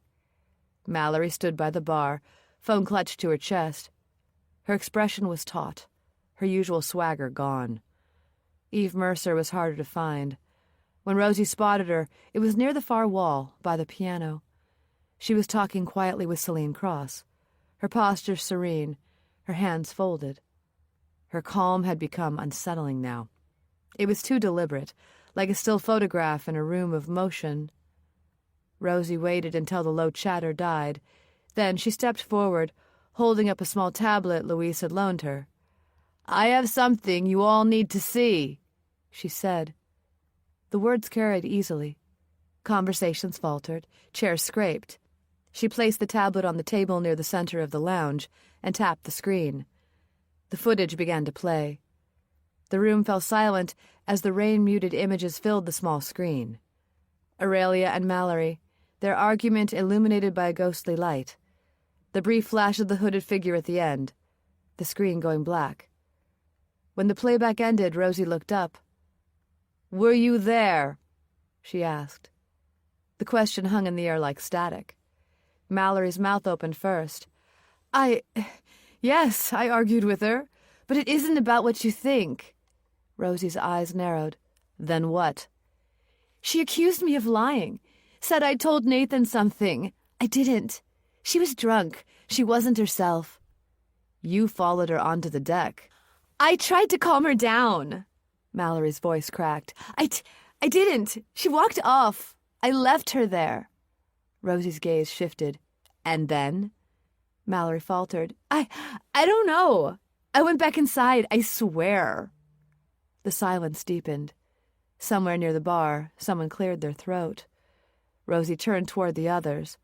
"Someone followed her after that. This person." She tapped the frozen frame on the screen, the hooded silhouette. "If any of you recognize them, now would be a good time to speak up." No one did. Eve Mercer stood very still.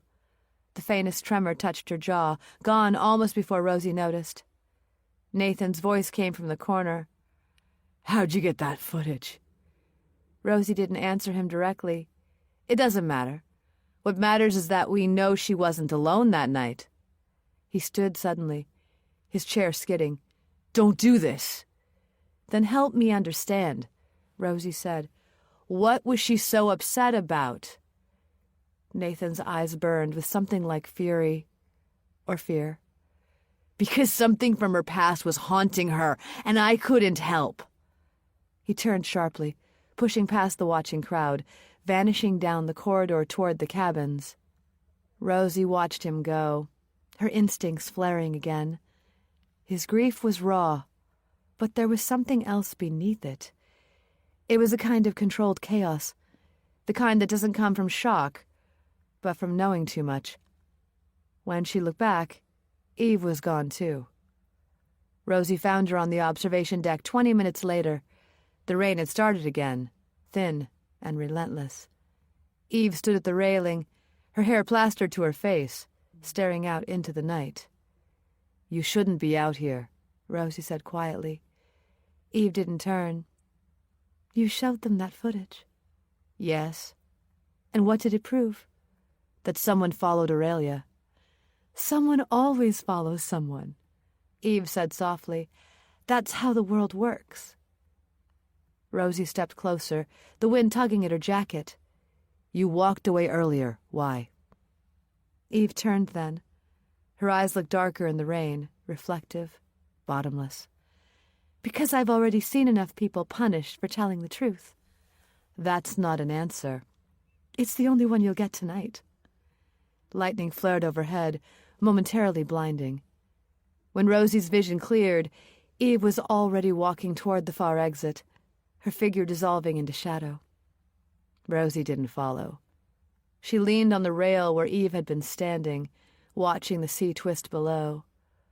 The deck lights flickered, reflecting off the black water in broken strands.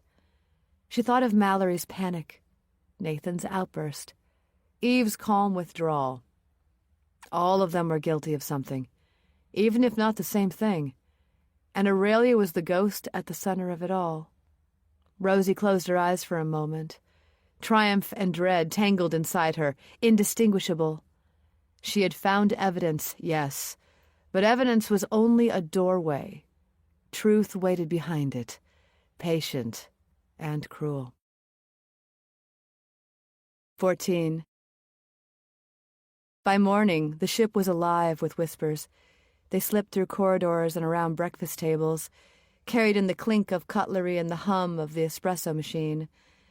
Passengers who had spent the past week pretending not to stare were now openly watching each other, eyes flicking from face to face as though truth might show itself in posture alone.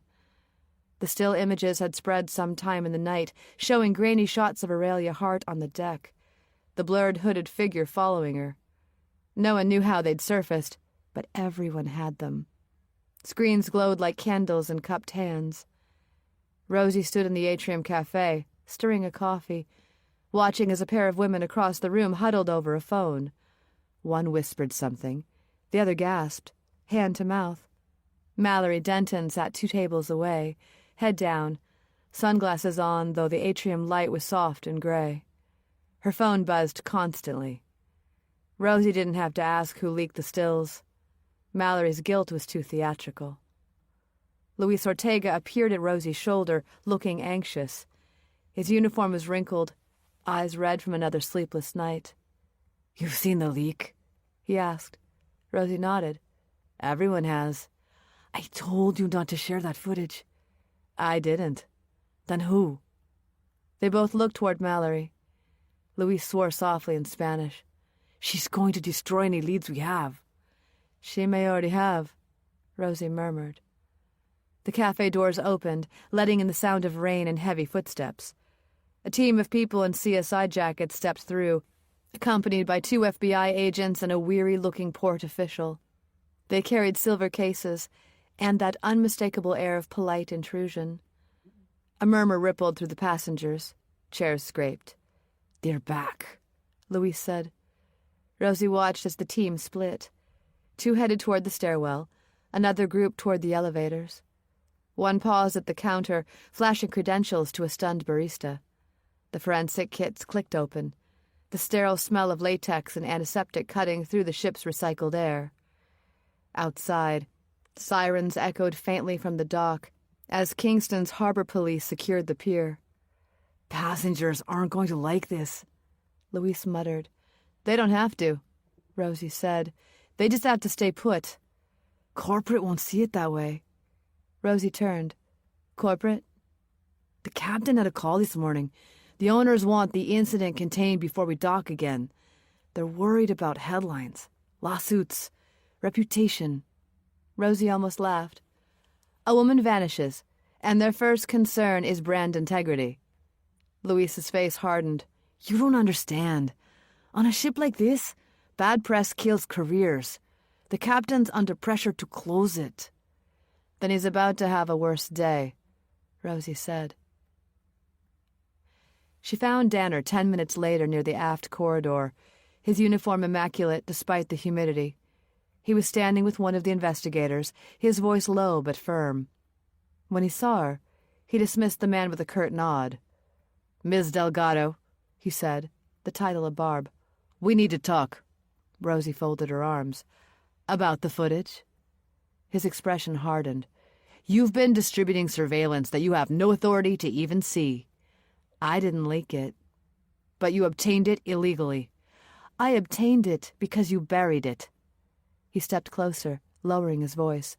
"You don't seem to understand how thin the ice is under your feet.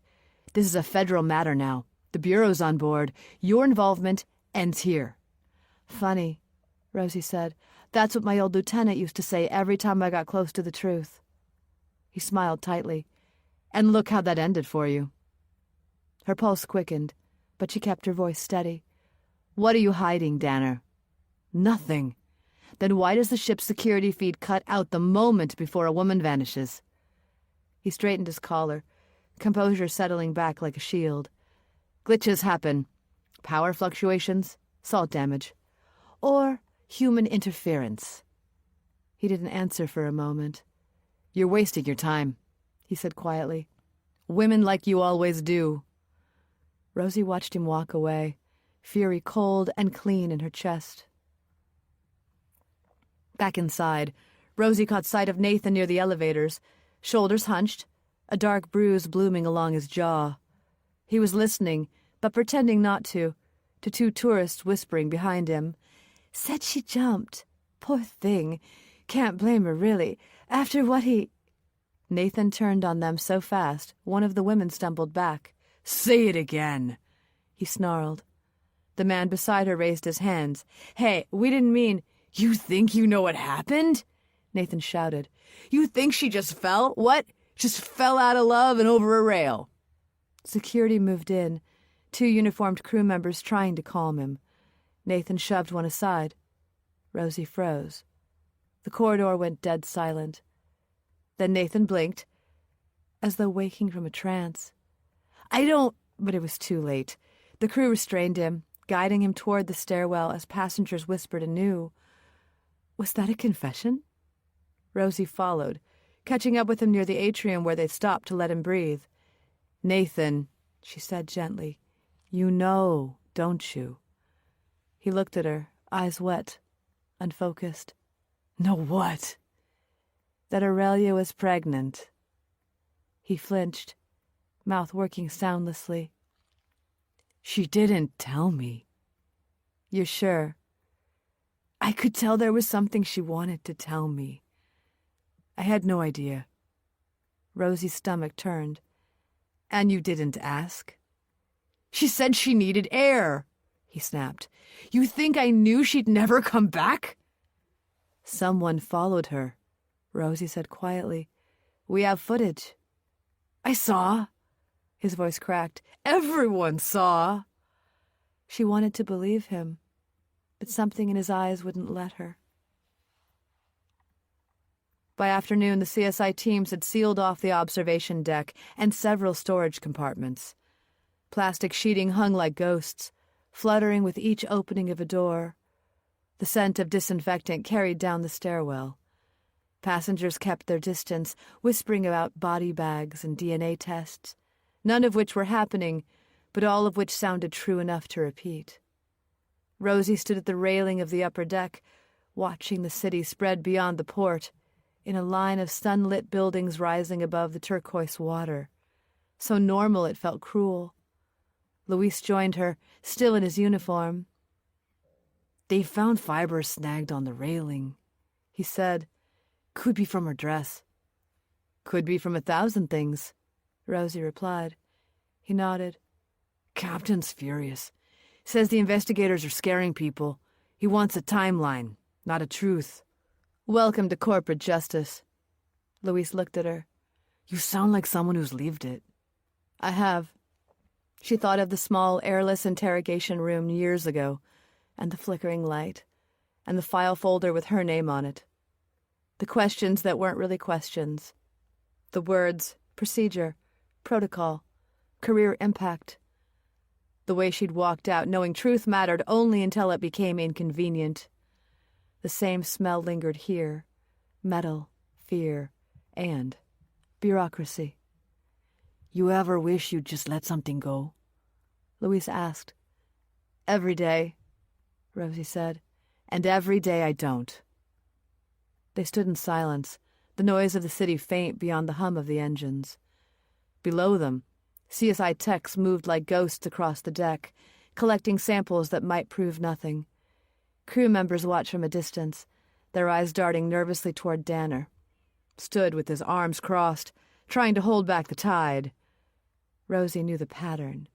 Containment first, truth later, if ever. The spa veranda was one of the few quiet corners left on the Caribbean dream, a sanctuary of wicker chairs, damp towels, and half-drunk cocktails sweating in their glasses. The faint strains of piano music drifted from the lounge below, polite and oblivious. Mallory Denton sat in the corner, her legs crossed, painting her nails a shade of coral that clashed with her sunburn. The smell of acetone mingled with ocean air. She looked up as Rosie approached, a small, deliberate smile on her face. "If you're here to arrest me for bad manners, you'll have to wait until the polish dries." Rosie sat opposite her, folding her arms on the small glass table between them. "People are talking." "They always do," Mallory said, blowing gently on her nails. "Especially when a woman vanishes." "You leaked the stills." "Allegedly." "You turned the ship into a circus." Mallory tilted her head, admiring her reflection on the lacquered surface. "It was already a circus. I just turned on the lights." Rosie studied her.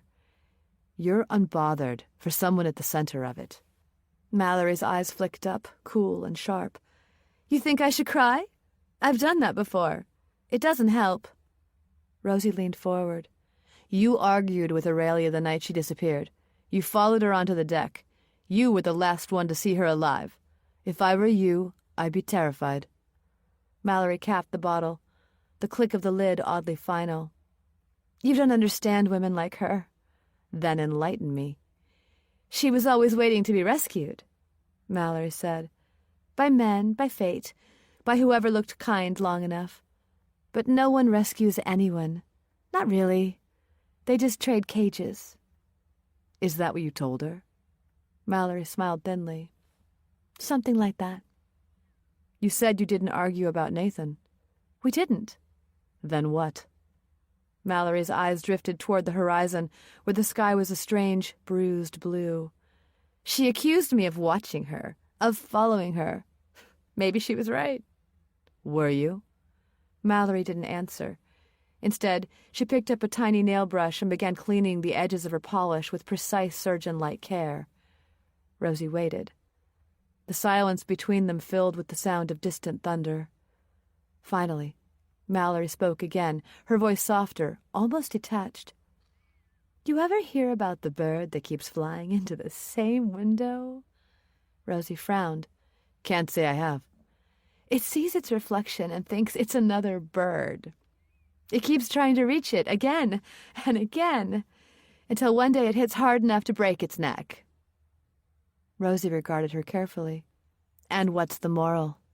There isn't one. The bird doesn't learn, and the glass doesn't care. Some creatures are built to destroy themselves, chasing what isn't real. You think that's what happened to Aurelia? Mallory looked up, her eyes suddenly bright with something that wasn't quite sadness. Don't you? Before Rosie could answer, a voice drifted from the next table. Interesting parable, said Dr. Celine Cross. Neither woman had noticed her sitting there, half hidden by a potted palm. A notebook lay open before her, a pen poised in long, elegant fingers. Eavesdropping again, Doctor? Rosie asked. Observing, Celine said with a serene smile. It's what I do. Mallory rolled her eyes. Of course you're taking notes. You'd analyze God if he sneezed. Celine didn't look offended. Observation is the foundation of understanding. Even discomfort tells a story. Rosie turned toward her. What story do you think you're writing now? Celine tapped her pen against the page, thinking. A case study in containment. People under pressure revert to type. Some collapse, some adapt, others perform. Which am I? Mallory asked. Celine's eyes flickered over her like a scan. Performer. You wear distress-like makeup skillfully applied, but easily removed. Mallory smirked. And Rosie? Celine considered. Investigator, driven by guilt disguised as principal. Rosie's expression didn't change. You've been profiling all of us. It's a reflex, Celine said. When I'm not on cruise ships, I lecture on behavioral psychology at Boston University. Trauma, addiction, loss. You'd be surprised how often the patterns repeat. Do those patterns include covering for a murder? Rosie asked. Celine's mouth curved faintly. Murder is rarely simple enough to fit a pattern. Mallory snorted. God, you're both exhausting. Rosie ignored her, focusing on Celine. You had access to medical waste areas. That includes disposal schedules. Yes. You knew about the compactor. I knew it existed. But not when it was manually overridden. Celine's eyes met hers, steady and calm. I don't monitor maintenance logs, Miss Delgado. I treat passengers. You treated Aurelia. I spoke with her. About guilt. Celine's hand stilled. You've heard my thoughts. You said she exhibited signs of self-destructive rumination. Celine nodded. She blamed herself for something, though she never said what. I offered empathy, not answers. Did you follow her that night? No. Rosie watched her closely. But you were awake. I was, Celine said, returning her gaze to the page. So were you. Mallory laughed quietly, breaking the tension.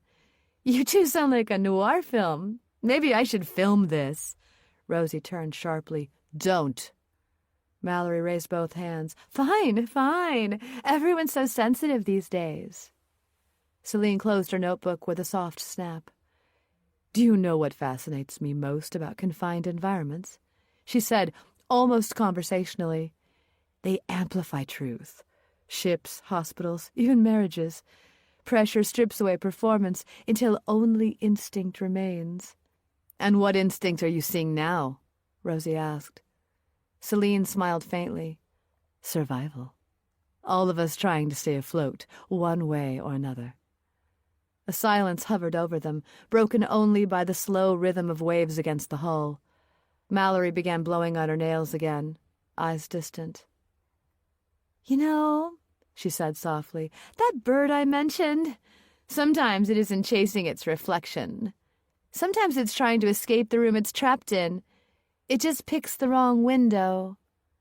Rosie met her gaze. And breaks its neck anyway. Mallory shrugged. Freedom's never tidy. Celine stood, gathering her things. If you'll excuse me, I have passengers to attend to. She left as quietly as she appeared, her perfume lingering faintly in the humid air. Rosie watched her go, unease prickling at the back of her neck. There was something so composed about Celine, as if every gesture were calibrated. The kind of person who noticed everything and revealed nothing. When she looked back, Mallory had resumed her meticulous painting, her face expressionless except for a small, private smile. You enjoy this, don't you? Rosie said. Mallory didn't look up. Enjoy's the wrong word. What's the right one? Mallory glanced up then, the sunlight catching her eyes. No idea. 15. The morning began with the smell of waffles and a scream. Not the theatrical kind, not even loud, just a sharp, bitten-off sound that snapped every head toward the buffet. A woman stood there, phone in hand, eyes wide. By the time she found her breath and stammered, "It's online! It's everywhere!" The news had crossed the room like flame over dry grass. Rosie felt the collective recoil arrive before she saw it, in the sudden surge of noise, the way people rose from tables without seeming to stand. Coffee sloshed, cutlery clinked a frantic cadence, and screens lit like a small constellation. Mallory Denton's latest upload had gone live. It was an automatic post, scheduled. The thing she'd boasted was her fail-safe on every platform. Even if she disappeared, the content wouldn't. If they silenced her Wi-Fi, the queue would break free alone. Rosie's phone vibrated against her palm, and a familiar thumbnail bloomed on the screen, grainy and irresistible. Gala night, unseen, Aurelian silver. Eve beside her, mask lifted to her hair like a crescent. The title card dissolved, and the video opened in shaky, glittering motion with the swell of the band. Confetti drifting like slow snow, the camera swinging to find faces. It showed Aurelia laughing, tilting toward Nathan, and then, jarringly, Mark Danner shouldering into frame. The lounge watched together, strangers fused by gossip and dread. On screen, Danner's mouth moved, though there was no audio, since Mallory had cut the sound under royalty-free piano. But it was clear his words were not gentle. He planted himself between Aurelia and the exit, hand half raised, palm out. Aurelia said something, and he stepped closer. Nathan appeared a breath late, a soft hand on Danner's shoulder, an attempt at calm. Danner shook him off. The camera lurched, Mallory muttering something at the edge of the mic, then steadied just long enough to capture Aurelia's face, and the moment laughter collapsed into steel. Then a jump cut to Eve, on that same night, touching Aurelia's forearm, guiding her toward fresh air. Not possession, something more delicate, like midwifing a decision. The video ended on a freeze frame of the balcony doors, and a caption that asked, "What happened after this?" #Caribbean Dream. The room erupted. People spoke over each other. He blocked her.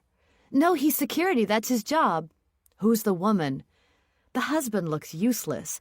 I knew there was a fight. The captain's voice hurried onto the tannoy, tight, controlled. Ladies and gentlemen, please remain calm while our team coordinates with investigators.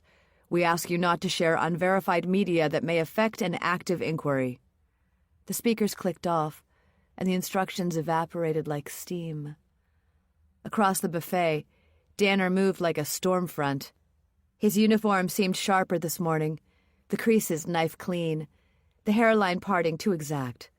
He cut through the crowd, expression fixed in that managerial neutrality that read as steadiness, until it didn't. Turn your phones off, he told a cluster of passengers. There will be an update shortly.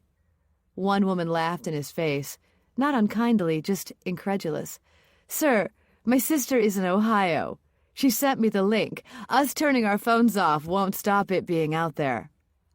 Mallory was at a window table, alone, in what looked like a calculated isolation. No sunglasses now.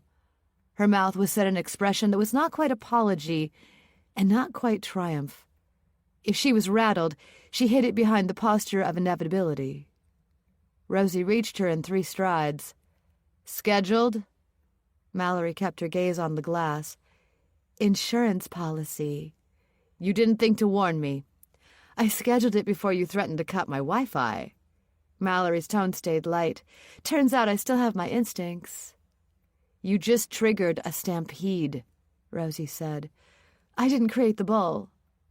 Danner found them then, breath perfectly measured, fury compressed. Ms. Denton, come with me.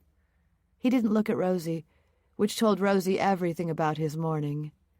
Mallory rose, smoothing her skirt, every inch the compliant witness for a camera that wasn't there. I'd love to, Mark, but I have a breakfast appointment for a call with my publicist. You don't, he said softly. A small drift of silence opened around them. People had learned to make space for threats on this ship. Rosie stepped between. If you're taking her, I'm coming. You're not coming, Danner said without turning to her. And she's not going anywhere except a quiet room where she will hand over her devices. He faced Mallory again, voice pitched just for her. And if you don't hand them over, you will disembark today. Mallory's smile stiffened. That's not how due process works. This is a vessel, not a courtroom. Same difference, she said, but without heat.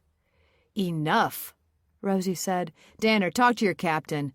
If you drag her through the lounge, you'll turn a scandal into a riot. He glanced at Rosie then, the briefest tick of attention, and passed her toward the coffee queue, where Nathan stood stock still, eyes on an elderly couple whose whispers had turned unkind. Danner measured the room like a man reading a barometer. I'll have her devices, he said again, and was gone. He didn't push. That told Rosie he was calculating where not to be seen being powerful. The captain arrived 5 minutes later, face flushed beneath the brim of a courtesy cap. He took a microphone from a waiter, skipped the tannoy, and addressed the room like a man begging a tide to listen. We understand you've seen a video, he said. We ask that you refrain from redistribution. Our investigative partners are reviewing all relevant material. His eyes flickered toward Danner. This is an ongoing process. A man near the pastry case called out. Then why was she arguing with your security chief? Another. Why is this ship still docked if she's gone? And a voice Rosie recognized as Dora Steinman, sounding thin and bright with fear. Why is no one telling us the truth? The captain blanched. Ma'am, we are committed to— To what? Dora demanded. To the bar staying open. Laughter broke like surf, then died as quickly, embarrassed. The captain nodded to someone invisible and retreated. Danner turned on Rosie the moment the mic vanished. Your friend caused this. She's not my friend, Rosie said, and this was coming whether she scheduled it or not. You've been feeding hysteria since day one, he said. The words weren't loud, but they were honed. You and your little band of vigilantes. My band. Ortega, the blogger, that doctor. Celine? Rosie said. Surprised despite herself, "She's been advising passengers to journal their trauma. It multiplies it." His lip curled. "Everyone thinks they're a witness." "Maybe they are." He stepped closer, the smell of starch and aftershave and inadequate sleep. "Listen to me. The ship is a city. Cities need order. Without it, you don't get truth. You just get spectacle. You've tipped us into spectacle." "And you've hidden evidence," Rosie said. "The footage cut, the compactor log. Baseless." He said it too quickly. "I won't have my crew tried in the court of gossip." "You'll have them tried in no court at all," Rosie said, "if you keep clinging to the little authority you have like it's a life ring." His jaw twitched. For a second, the posture cracked. Rosie saw the man behind the uniform not as a villain, exactly, but a small king terrified of a larger country. A resume littered with near promotions, the commendation that was really a consolation. The first time a passenger's complaint had beached a career. A childhood with rules and no power. A life spent mistaking control for competence.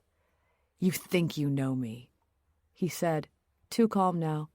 "You know nothing." "I know this," Rosie said. "When a man loves his job more than the truth, he makes a terrible guard and a perfect gate." "Watch yourself," he said. "I am," she replied. Across the room, Nathan exploded. A couple had stopped him with a gentle question that wasn't gentle. He flung his coffee into the bin so hard the lid popped. "Stop saying she jumped because of me," he shouted. "You didn't know her." A waiter tried to quiet him, but Nathan shook him off, stumbling backward into a tray stand that went down like a cymbal. The sound yanked every gaze. Security moved. Rosie moved faster. "Nathan," she said, getting an arm around him. "Come outside, now." He let her steer him toward the corridor, away from the lenses that had sprouted like flowers. In the quiet bend by the service door, he caught his breath, eyes haunted and glassy. "She was pregnant," he said again, low, as if it might sound different in this smaller air. Rosie watched his face. Surprise had been real yesterday when the word escaped him. "When did you know?" she asked. "I told you I didn't," he swallowed. "I suspected there was something. I thought she meant... God, I don't know what I thought." "You never saw a test?" "No, I feel like I'm drowning," he said, suddenly furious. He looked at her for a long time, then away. "I didn't hurt her." "That's not the same as telling me what you know." He didn't answer. When they returned to the lounge, the temperature of the room had changed again. The captain was gone. Danner stood beneath the mezzanine, firing instructions into a radio, his eyes scanning faces for fires. CSI and FBI jackets moved through like a front line, heading for the stairs with new evidence bags. The buffet had become a theater of refusal, with people pushing plates away, appetite replaced by compulsion. Mallory was no longer at her table. Rosie found her near the veranda doors, as if she'd drifted there on the wake of her own bomb. Her expression was odd. She looked both emptied out and pleased at once. "Congratulations," Rosie said. "You made the morning news." Mallory's smile was slow. "I didn't force him to confront her. I didn't put her on that deck." "No," Rosie said. "You just set the lighting." Mallory's chin lifted. "Viewers deserve to see the whole picture." "The picture is different from the truth. Sometimes it's all they get." Rosie might have replied, but a flash went through the glass as the sun broke through a stubborn patch of cloud, and in it, Eve Mercer appeared, crossing the far edge of the lounge with a tray of tea. Her gaze tracked the room and landed on the video looping on someone's screen. For a fraction of a second, her face changed to something tender and stricken and private. And then it was gone, the calm back in place like a hand smoothing a sheet. Evening drew itself tight around the ship, a long bruise of sky pressing against the windows. The corridors felt quieter. Rosie moved through the hush, noting how conversations lowered as she passed, like candles pinched out by a hand. She was almost to the stairwell when Celine Cross stepped from a shadowed alcove, as if the ship had produced her on cue. The doctor's hair was still pinned with clinical precision, the white of her blouse immaculate despite the heat. "Miss Delgado," Celine said softly. "A word." Rosie kept her expression neutral. "All right." Celine gestured to the small window at the corridor's end, the one that framed a dark ladder of water sliding past the hull. "I'm not here to convince you of any theories," she said. "I thought you should know something, and I'd rather it not come out in a report first." Rosie waited. "Aurelia sought me out," Celine continued. "It wasn't a formal session. She called it a chat and laughed, but it wasn't a joke. She was shaking." The doctor folded her hands, then, almost guiltily, unfolded them again. "She said she wanted to confront something from her past, that she'd made a mess she couldn't clean, and that the consequences had arrived." "Consequences," Rosie repeated. "She was pregnant," Celine said plainly, "unplanned. She confessed she didn't want to keep the baby." The corridor seemed to constrict. The hum of the ship climbed a register, the way sound does when you're suddenly aware of it pressing on your skin. "What exactly did she say?" Rosie asked. "That she tried to be a different person with Nathan. That she'd tried to be tidy, faithful, new. But she felt like a counterfeit. Her word." Celine's gaze shifted to the window, to the steady run of black. She mumbled something about calling him, and then said no, she couldn't. Not yet. I didn't ask who him was. "Because you already thought you knew." "Because I'm not a detective," Celine said. "I am, however, a historian of regret." Rosie studied her. "And you believe she would have terminated the pregnancy?" "I believe she felt trapped between two stories that would both cost her dearly," Celine said. "One had a child in it, one did not. Both required bravery she wasn't sure she had." Rosie heard Aurelia's voice in her head, telling Nathan she needed air. She saw the pregnancy test sealed in plastic bag, the thin blue cross that had turned every corridor of this ship into a possible motive. "So why tell me now?" Rosie asked. "Why not days ago?" Celine's mouth tightened, and for the first time a seam showed in her composure. "Because I didn't know whether you were collecting truths or making narratives, and because I wasn't sure you'd use it to help her." "And now?" "Now these men with clipboards keep asking me to define her pain in ways that will look tidy in court." She turned back, the notebook under her arm like a verdict.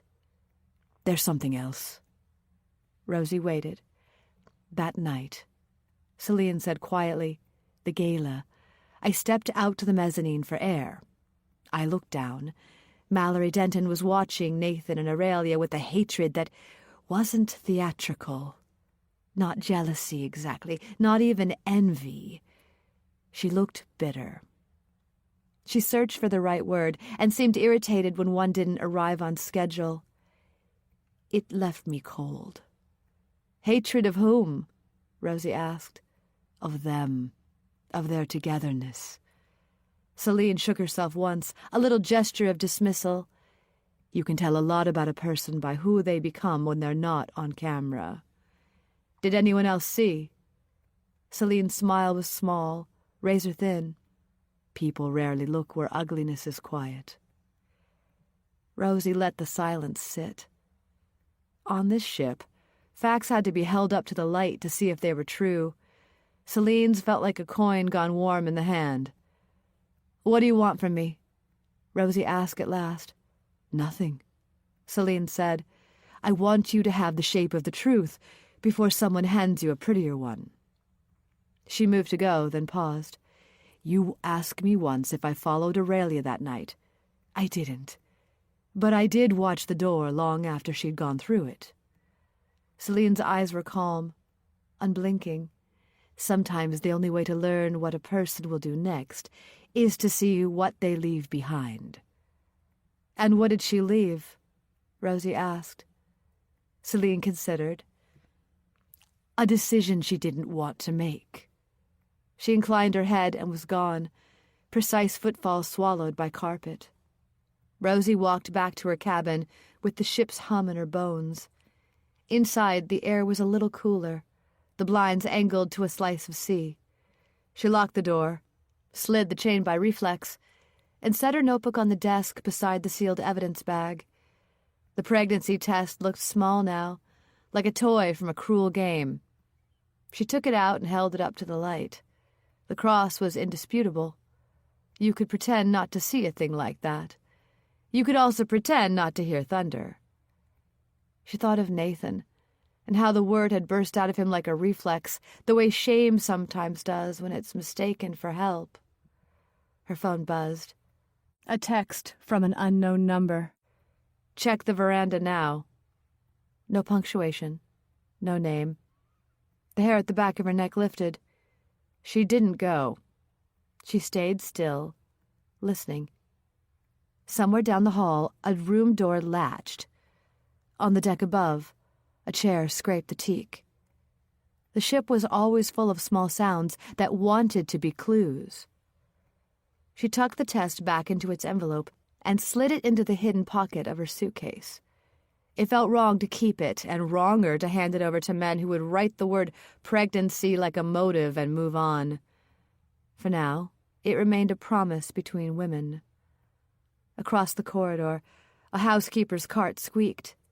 Further down, someone laughed too loudly and stopped as footsteps ran, then slowed, covering guilt into leisure when they reached the corner. Rosie lay back on her bed and tried to push the tension of the day out of her joints. In a cabin 6 decks away, Eve Mercer sat alone on the bed with her back to the door. The curtains were drawn to a thin strip of storm-colored water. Her phone lay face up on the duvet, with the photo gallery open. She scrolled past sunsets and flat whites, and the kind of careful pictures that prove a life exists without showing it. Then the photos changed tenor. Eve, smiling sideways at a man beside her, half out of frame, half a jawline, a shoulder, and a slice of an old T-shirt that said "Kier" before it cut away. She selected the image. The face moved into view as if pulled by water. It was summer in the picture. You could tell by the light. She inhaled once and hit delete. The phone asked if she was sure, and she tapped yes with a finger that didn't shake. Another photo showed her hand on a railing, with a second hand just touching the back of it. Delete. A screen captured text. I love you, but I can't do this anymore.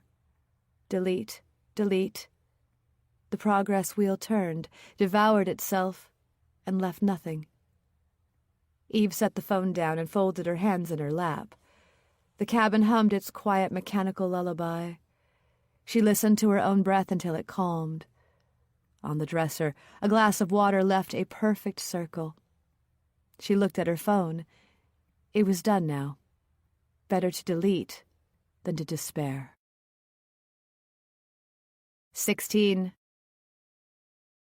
The captain's briefing room was small and windowless, with its walls lined with plaques of previous voyages. It had the stale air of bureaucracy, a place where decisions were framed as procedures, not failures. Rosie stood at the back beside a water cooler, arms folded. The room's single clock ticked with a precision that made every second feel punitive. At the head of the table, Mark Danner cleared his throat. The captain sat beside him, pale and still, eyes sunken as if they had been borrowed from a different face. A handful of officers filled the remaining seats, along with Luis Ortega in maintenance blues, Dr. Celine Cross in neat white linen, and Eve Mercer, somehow invited, sitting with her legs crossed and her hands folded. Nathan stood against the wall near the door, looking like he hadn't slept in days. His shirt was creased, collar open, jaw shadowed with exhaustion. Danner adjusted a stack of papers until the edges were perfectly square. Then, In a voice so level it sounded like a recording, he said, "Effective immediately, the disappearance of Miss Aurelia Hart will be logged as a probable accident, possible suicide." For a moment, no one spoke. The hum of the air conditioning became the loudest thing in the world. "You're joking," Rosie said. Danner didn't blink. "I am not." "She has not been found," Rosie said. "There's no body, no evidence of a fall, no—" "The ocean is vast," Danner interrupted. "You know that as well as I do." "You're closing it," Rosie said. "After 13 days. "The Bureau's statement was clear," Danner replied. "Insufficient evidence of foul play. No confirmed witnesses to a struggle. The footage recovered does not conclusively identify any suspect." He straightened, clasping his hands on the table. "It's a tragedy, but the classification is standard protocol." Rosie took a step forward. "You mean it's convenient?" The captain looked up for the first time. "Miss Delgado, please. This decision was made in consultation with our legal department and the authorities in Miami. It's not a matter of truth," she snapped. "No, of course not. It's about insurance, liability, your schedule." The captain's jaw flexed, but he didn't answer. Luis shifted uncomfortably in his seat. "With respect, sir," he said, voice low, "there were inconsistencies in the logs. Equipment tampering. The compactor override on the night of her—" Danner cut him off with a look sharp enough to draw blood. "We reviewed that. It was a maintenance error." Luis stared at the table. "I didn't make that error." "I said we reviewed it," Danner repeated. Rosie turned toward him. "You buried evidence." He exhaled through his nose, calm, measured. "Watch your language, Miss Delgado." "Why? You've already written the ending." Eve Mercer spoke for the first time. Her tone was quiet, polite, almost sorrowful. Perhaps it really was an accident. Every head turned. She smiled faintly, eyes lowered. People fall overboard more often than we like to admit. She could have been disoriented, frightened, a little tipsy after the gala. Maybe she went up there for air and slipped. Rosie looked at her. "You don't believe that?" Eve's eyes lifted. "Belief isn't my domain." "Then what is?" Rosie asked. "Acceptance," Eve said simply. Nathan slammed a fist on the wall, the sound breaking like a gunshot. "You can't just decide she's gone and we'll stop looking." Danner turned sharply. "Mr. Coleman, no!" Nathan shouted, stepping forward. "You didn't look. You've been walking around the ship pretending she's paperwork. But she's out there. Maybe alive. Maybe waiting for me to find her." "Enough," Danner barked. "Say her name," Nathan demanded. "Say her name without probable accident behind it." "Mr. Coleman," Danner said, lowering his voice into something dangerously calm. "Perhaps it's best if you retire to your cabin to calm down." Nathan laughed, ragged, desperate. "You'd like that, wouldn't you? Tie the mess up in a neat little bow." Two uniformed crewmen moved from the doorway. Nathan shoved past the crewmen and stormed out, the door slamming hard enough to rattle the framed maritime certificates. Rosie followed, ignoring Danner's voice calling her back. The corridor outside was brighter than the room, the contrast making her dizzy. She caught up with Nathan halfway down the hall. He was gripping the rail, breathing in shallow bursts. "They're lying," he said. "I know. They just gave up." "They never started," Rosie said. He looked at her, eyes red and unguarded. "What do I do?" "Stay angry," she said. "It's the only honest thing left on this ship." Behind them, the briefing room door opened. Eve stepped out, smoothing the sleeves of her blouse, her expression cold. Danner followed, speaking quietly to her as though she were a colleague, not a passenger. Whatever he said made her nod once, eyes calm. Rosie noted it, filed it away. When Eve passed, she paused briefly. You shouldn't let this grief eat you alive, she said to Nathan, gentle as a prayer. He didn't answer. Eve smiled almost sadly and walked on. Rosie waited until the corridor was clear, then leaned against the wall, closing her eyes. Probable accident. The phrase tasted like rot. Luis found her minutes later, his voice low. They're deleting the maintenance reports from the system. Whole section's gone. Of course they are, Rosie said. Delgado, he whispered, glancing around. Whatever you're doing, be careful. Danner's got someone feeding him information.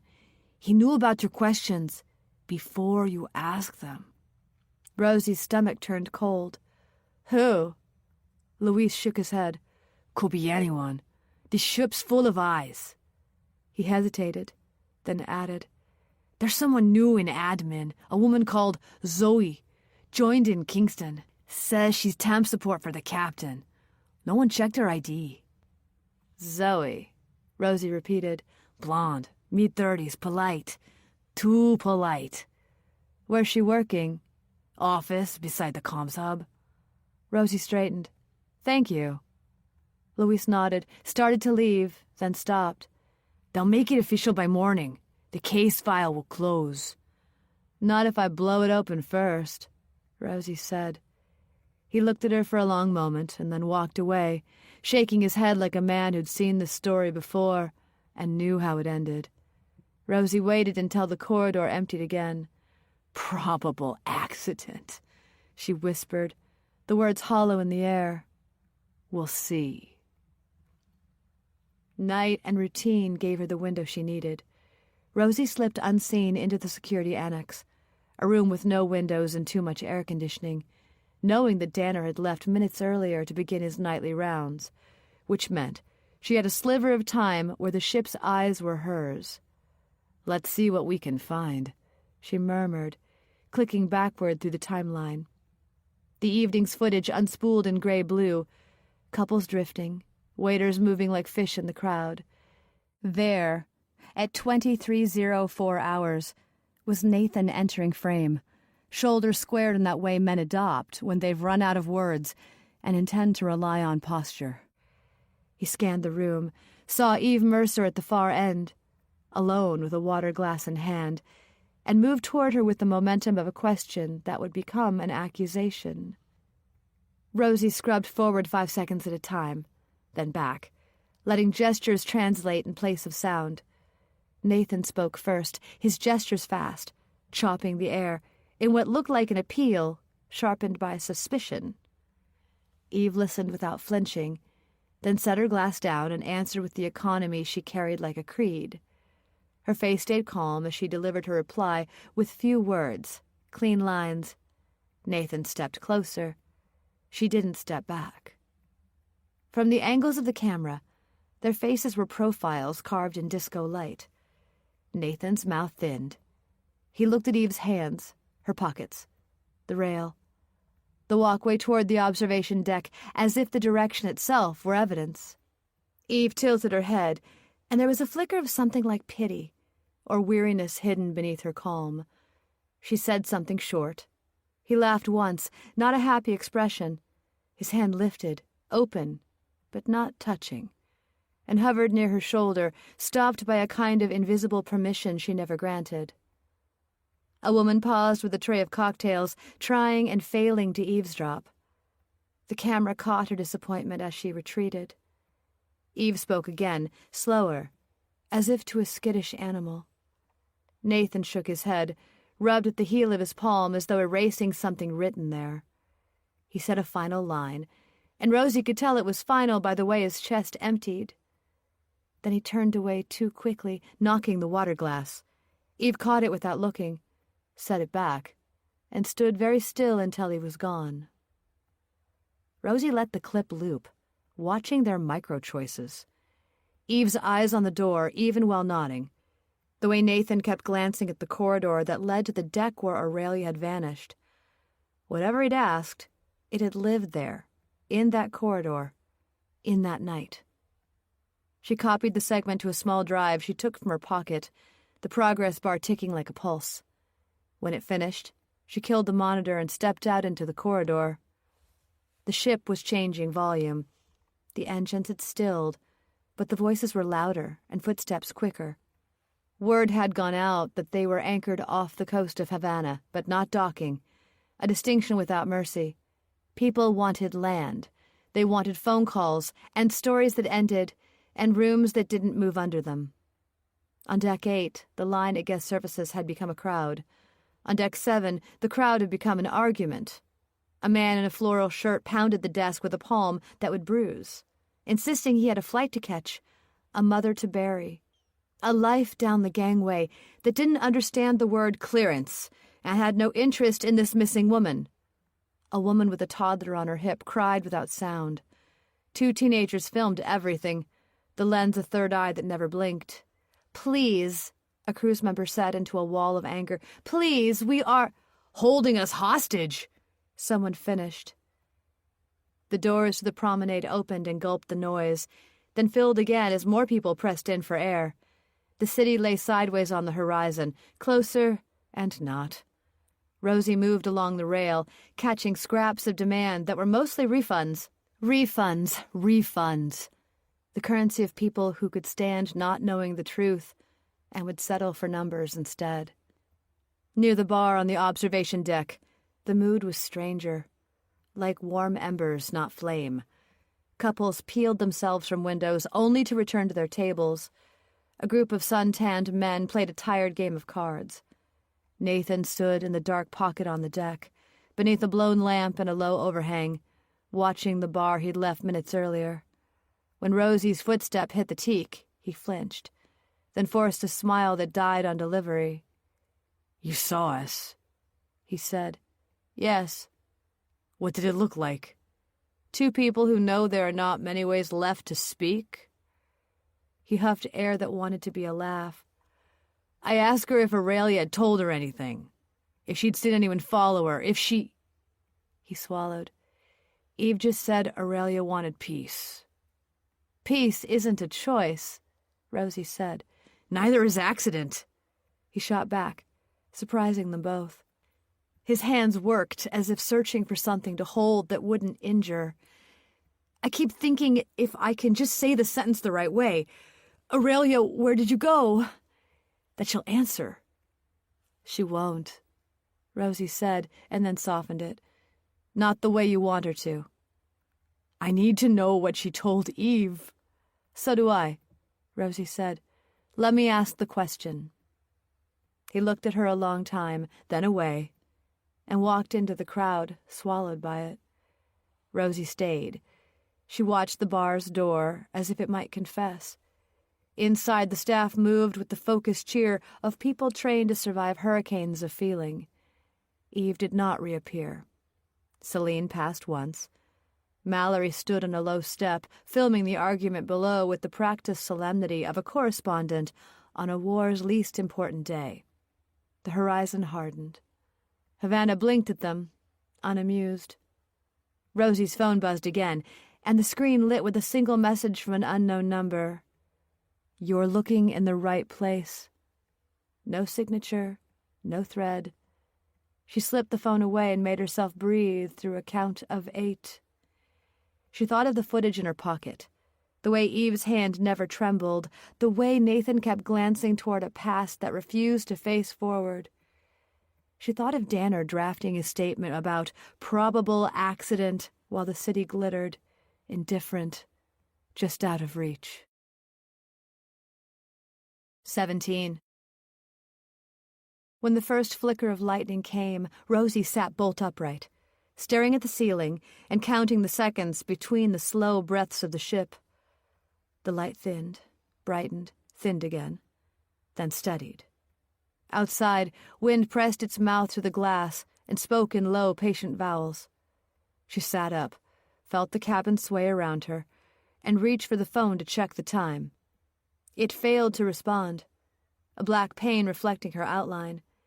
It had failed to charge, even though she'd plugged it in. She checked the plug and found it all correct. She tried the lamp beside the bed. It was dead, too. No power, then. As she drew on her robe and crossed to the window, the tannoy crackled to life, voice distorted. "Ladies and gentlemen, this is the bridge. We are experiencing intermittent power fluctuations associated with a tropical cell passing to our northwest. For your safety, please remain in your cabins or in the covered restaurant or recreation areas. Crew will be moving through corridors to check on passengers. As soon as the storm is past, we'll be making our landing in Havana. We appreciate your cooperation." The speaker clicked off. In the momentary silence, Rosie heard her own heart knocking the way it does before a door opens on something you've already guessed. She dressed quickly in jeans, the dark sweater that dried fast, the jacket with deep pockets. When she opened the door, the corridor wore a dim, emergency-lit glow. Red exit signs had the finality of punctuation. The carpet muffled footsteps. A housekeeper's cart stood mid-lane like a stranded boat, its towels draped in surrender. A crewman passed, nodding, face wind-burned in advance of the storm. "It's bad out there." "I'll stay inside, I promise," Rosie said, already moving. She was thinking of the messages on her phone, of the CCTV clip she'd copied in the security annex, of the way Eve's eyes had looked just to the left of Nathan, as if the question itself were a cliff, and she'd chosen the long way around. She took the stairs, because the lift would be the first thing the storm punished. The stairwell smelled of rust and soap, the paint worn smooth where hands had asked for balance. At the end of the passage on deck 7, the door to the observation bar shivered on its hinges, as if asking permission to let the wind in. Rosie reached it, pressed it into the wind, and stepped onto the deck. The storm took her first, in a wall of wet and sound that removed the world and replaced it with water. Rain came not as drops, but as an element, and the deck was a palette of slick black, with white foam licking at its edges like something alive. The ship bowed and rose, a slow, nauseous curtsy. Even the rail seethed. She went low, knees bent, one hand skimming the rail. The lamps were halos without certainty, making the space between them a study in disappearance. The observation deck's bar glass was a dark mirror. For a second, lightning flared, solder white, and gave the deck back to her. And in that brief exposure, she saw a figure moving along the lee side, steady, head down, hair a dark flag plastered to her skull. Eve. Rosie's mouth filled with the taste of copper. She should have turned around. She should have called for crew. She should have obeyed the politely murderous tannoy. Instead, she angled across the deck and went after Eve, feeling the rain find seams in her clothes like a thief searching pockets. "Eve!" she shouted into the gale. The wind crushed her name and flung it onto the rail. Eve didn't turn. She walked as if the world were inside her and had to be crossed. Rosie caught up near the blown lamp where darkness pooled a little deeper. "Eve!" she said again, closer now. Eve stopped and faced her, eyes black in the wet. "What are you doing out here?" Rosie yelled. "Praying," Eve said, and the absurdity of saying it in this weather nearly undid Rosie. "For what?" "An ending." Wind peeled at Eve's sweater, outlining the bones beneath. Rain had drawn silver lines down her face that might have been tears if the sky had been kinder. Rosie put a hand out toward the rail, some primal part of her knowing to anchor even in questions. "Tell me what happened that night," she said, "on this deck. When the cameras cut, people moved. You know a piece that I don't." Eve's mouth shaped a no that didn't involve lips. The ship heaved. Over the storm, a door slammed twice, the sound a dull report. Rosie took a step closer. "Who are you protecting?" "That's not—" Eve began, then stopped. The wind stole whatever word had tried to follow. Another figure moved at the edge of Rosie's vision, near the bar's door. Nathan, hunched against the weather, one hand white on the frame. He held there, as if permission to approach had to be granted by both women at once.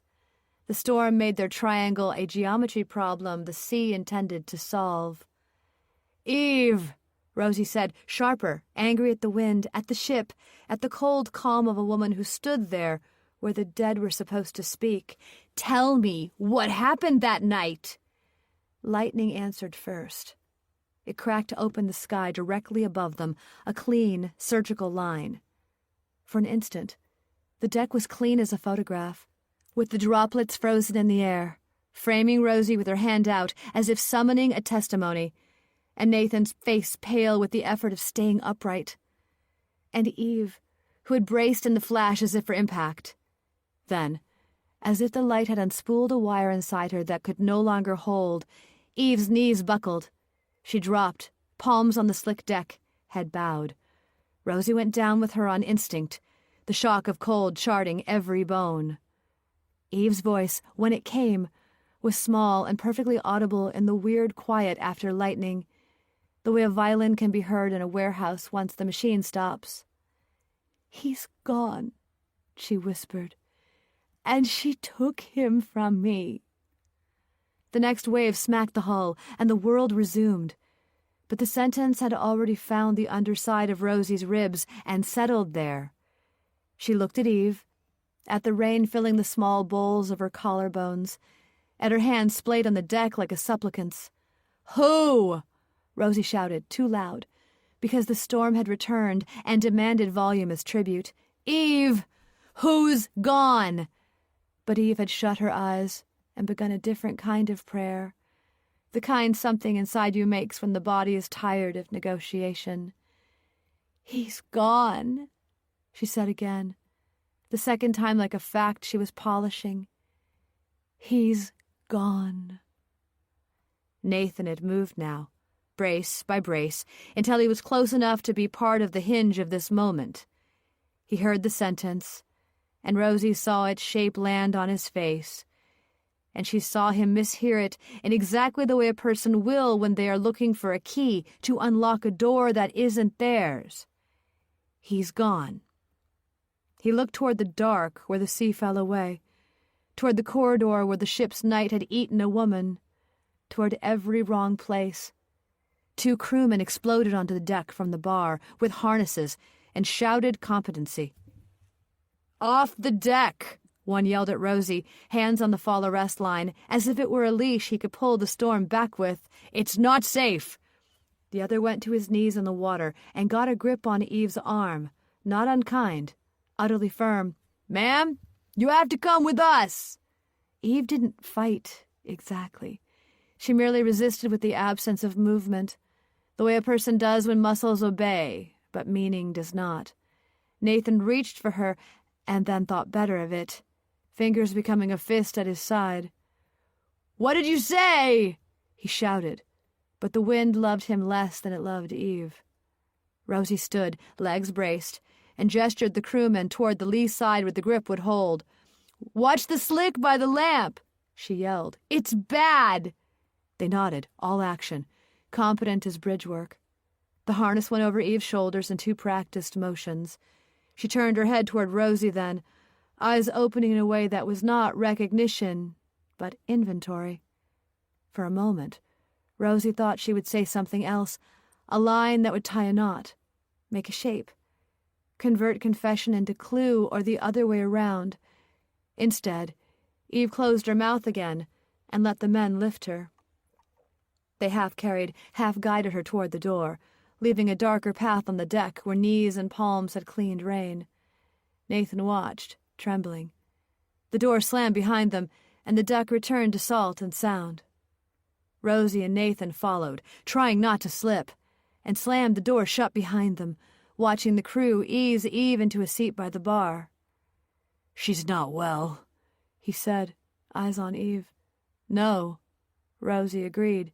"She isn't." "What does she mean?" Rosie shook her head and felt water leave her like an answer. "She's obviously lost someone. It hangs in her, that emptiness, the void left behind when love leaves unannounced." "She said she took him from me." Nathan's voice found a shape of insistence. "Not she's gone. He's gone." Rosie was silent. Nathan looked at her as if that silence itself were a verdict. You don't think it means anything, he said. I think, Rosie said carefully, counting the words as she laid them down, that storms make the past louder than the present. She might have been remembering another loss. Someone else. The name she didn't say. Kieran, Nathan said, as if he'd been keeping it in his mouth in case the night asked for it. Rosie's head snapped. What did you say? She mentioned a husband called Kieran, he said quickly, defensive, like a schoolboy explaining a broken glass. Said she'd lost him twice. Said she knew how it felt to lose someone. She considered the new piece, wondering where it fit the puzzle. She felt the reach in herself to make Eve's sentence fit the space where Aurelia had vanished. The reach was instinct, and wrong, and human. She let it rest. The tannoy returned, the captain's voice imitating calm like a foreign language. Passengers, please remain indoors until the storm cell passes. Crew will continue checks. For your safety, stay clear of exterior decks. Rosie had the sudden, unreasonable urge to laugh. For your safety. She glanced at Nathan, at the way he stood like a person being counted at a roll call that kept missing his name, and put a hand on his sleeve. I'll check on her, she said. You go and dry off, please. He nodded once and moved, obedient to the small mercy of the instruction. At the door he turned. You'll find out what she meant? I'll try, Rosie said. He went, and the deck kept his absence without comment. Rosie lingered. A strand of hair plastered to her mouth, and she pulled it free. Lightning pulsed again, farther off. The ship breathed, rose, settled. He's gone. She took him from me. Rosie repeated the line silently and tasted its corners. Eve's collapse had been an internal storm of her own, an emotional weather system long formed making landfall at last. That didn't mean it had nothing to do with Aurelia, but tonight, in this gale, Rosie chose to believe an obvious thing, that a woman could break without making it into a confession. She shook the water from her jacket and crossed to Eve, thanking the crew who were waiting for the excuse to stop tending to her. I'll help her to her cabin, she assured them, when she's had chance to gather her thoughts. The crewmen nodded and took their leave, relieved to be backing away from the drama. Rosie sat beside Eve, who stared at the floor with the kind of blank expression that said her mind was fully occupied elsewhere. Rosie placed her hand gently on Eve's and squeezed, waiting for the woman to return to the here and now. She could wait. 18. The storm had finally cracked apart above them, its rage unraveling into the hollow drip of rainwater sliding off the railings, and the soft groan of the ship correcting herself. The upstairs bar was almost empty save for the few stragglers nursing coffees, their faces drawn with the sleepless exhaustion of people who have been trapped too long in someone else's nightmare. Rosie sat beside Eve, clothes still damp, hair sending cold threads down her neck. The bar lights were set low, bouncing gently off the bottles behind the counter. Outside, through the long windows, clouds drifted like bruises dissolving across the horizon. Eve hadn't spoken in several minutes. She had turned slightly away from Rosie, elbows on the table, hands cupped around the glass of scotch the bartender had pushed at her. She hadn't drunk it. She barely seemed to notice the room. Rosie waited, letting silence do its work. The storm had spent them both. Questions needed asking, but they had to be handled with care. Eve looked fragile in a way Rosie had never seen her look. Her hair was plastered to her temples, lashes clumped, and she was trembling from something deeper than cold. Rosie cleared her throat softly. How are you feeling now? Eve didn't answer at first. She blinked, slowly, as though her mind had to travel a great distance to return to the table. I'm embarrassed, she said eventually. Her voice was hoarse. I don't like to lose control like that. Most people would have lost it hours before you did, Rosie said gently. That storm was something else. Eve made a thin, humorless sound that might have been a laugh. It wasn't the storm. Rosie nodded once, as though Eve had simply confirmed what she already suspected. When we were out on the deck, you said, "He's gone. She took him from me." Eve's shoulders tensed, but she didn't turn away. She stayed exactly as she was, staring at her untouched drink. "I know," she murmured. Rosie gave her space. A beat. 2. "If you want to tell me what you meant," she offered, trailing off. Eve inhaled, shaky but deep, almost bracing herself. "I haven't spoken about it in a long time." Rosie waited. Eve's fingers loosened from around the glass. "My husband," she said. "Kieran." Rosie kept her expression neutral, encouraging. "You lost him." "Twice," Eve whispered with a rueful smile. She rubbed at her jaw, fatigue etched into the gesture. "People always assume grief is one single event. A hammer blow. But sometimes it's a landslide. It happens in stages." The ship creaked, settling. Somewhere below, an impatient voice rose and fell. Another passenger complaining about the delay, no doubt. "I noticed that he had started behaving different," Eve said. "Furtive, always stepping out to take calls, working late, guarding his phone like it held state secrets." She stopped. "I knew. Before I knew." Rosie didn't push. Eve's voice was steadying itself, thin thread by thin thread. "One night, he fell asleep on the sofa," Eve continued, phone in his hand. "A message came through. I only saw the preview, but it was enough." Her throat bobbed. "I shouldn't have looked. I know, people say that.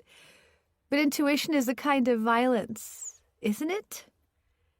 You hurt yourself with the things you suspect." Rosie said quietly, "Did you confront him?" "He lied," Eve said simply. "And then he didn't. And then he cried. And then he left." She stared out through the window at the thinning clouds. "I told myself it wasn't real, that it was a phase, that he needed space, that if I could just reach him, remind him. But people don't come back because you want them to." Another wave of silence stretched between them. Rosie let the weight of the confession find its place. "I sent messages," Eve said. "Too many. Long ones, short ones, pleading ones. I hate remembering them. I was ashamed afterwards. But I was desperate. When you're drowning, you don't think about dignity. You just flail." Rosie felt the faint prick of goosebumps. The ship hummed beneath her feet, the engine shifting as conditions calmed. "Kieran stopped replying," Eve said. "Stopped answering calls. One night I tried again. There was a storm. I called over and over." Rosie inhaled, slow. "Eve." "He was driving through the storm. He lost control," Eve said. "They think he looked down at his phone. Or maybe he didn't. Maybe it just distracted him enough. The road was wet. He hit the barrier and went straight over." Her voice cracked. "So, yes, I lost him. And then I lost him again. First to her, then to the ground." Rosie's chest tightened. This was a woman unraveled, thread pulled and pulled until the entire weave had come loose. "And last night," Rosie said softly, "on deck, that was what you meant?" Eve pressed her palms to her eyes, as if holding her skull together. It all came back, all at once. This trip was supposed to be, God, I don't know what. A fresh start. A distraction? She laughed again, brittle. Instead, it's been one long reminder that nothing stays buried. A group of passengers shuffled past the bar door, dragging suitcases, muttering about compensation. The world was moving on. Eve wasn't. Rosie leaned forward, hands folded. Eve, you said she took him from me. Who was she? For the first time since they'd sat down, Eve looked at her. Wet lashes clumped like little spikes, skin gray-tired, but eyes sharp with refusal. Finally, she shook her head. It doesn't matter now anyway, she whispered. Not anymore. Eve, Rosie began. But Eve shook her head, firm this time, a wall dropping back into place. Just leave it, she said. Outside, the last of the storm clouds peeled away from the sun, and Rosie knew this wasn't over. Not by a long stretch. Rose finally left Eve sitting in the bar, lost in her memories and guilt, and made her way to the restaurant, where she filled a plate from the buffet and sat alone. Rosie? A voice said behind her, soft, careful, the way people address someone who might bite. She turned. Mallory Denton stood there, immaculate despite the sleepless night, camera already in hand. She had the glint of adrenaline in her eyes, the brightness of someone who saw opportunity where others saw tragedy. "What do you want now?"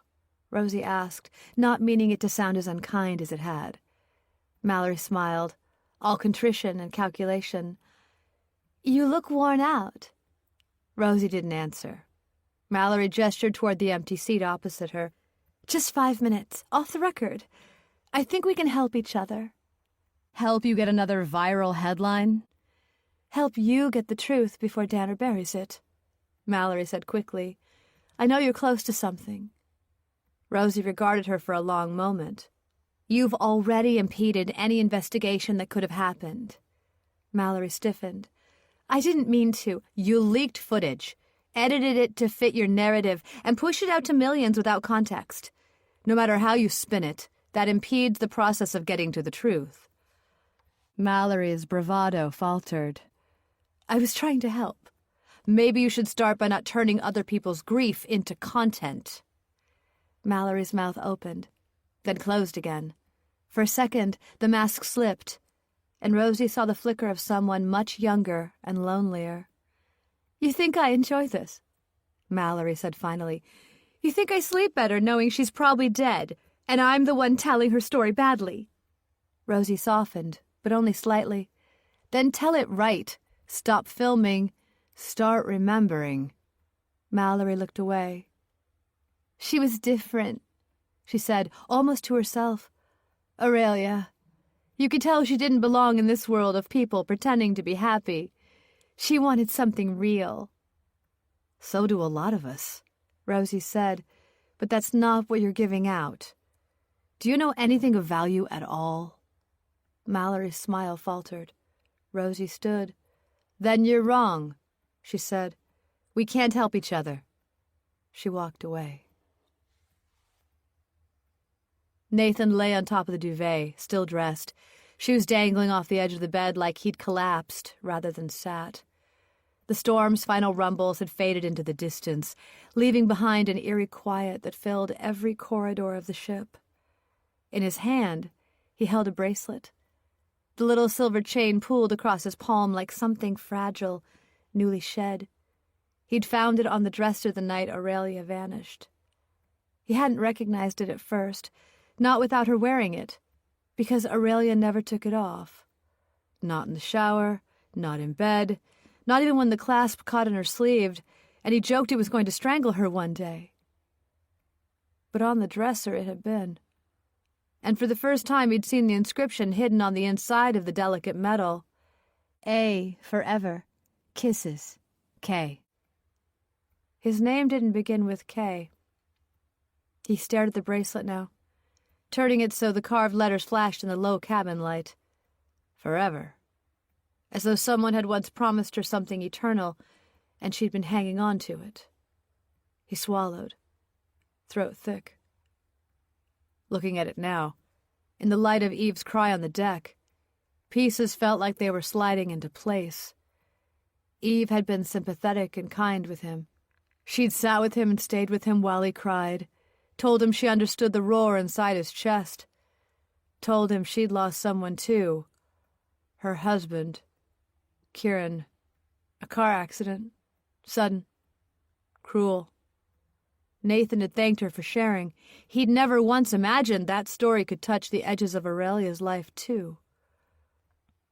But last night on the deck, Eve's voice, raw, shredded by wind and fear, had cut through him. He's gone. She took him from me. At the time, Nathan hadn't been able to make sense of it. He was too busy trying not to slip on the wet boards, too startled by Eve's sudden break. But now, in the quiet of the cabin, her words played again, steady and clear, looping through his mind. She took him. She. He rubbed his thumb over the tiny inscription. A. Forever. Kisses. K. Jesus. He whispered into the room, breath shaking. Could it be possible? Aurelia had refused to talk about old relationships. Every time he'd ask, gently, not wanting to push, she had tensed, smiling too quickly, changed the subject. He thought she was embarrassed, maybe ashamed of some foolish heartbreak. Maybe she dated someone terrible. He told himself everyone has a past, and he had no right to pry. But there had been something in her eyes, too. Pain compressed tight, covering something sealed. If Kay meant Kieran, if Aurelia had been the other woman... God! He clenched his fists, bracelet digging cruelly into his skin. And the pregnancy test. He sat up sharply, breath stalling. Nathan felt a jolt through his ribs, as though something inside him had cracked.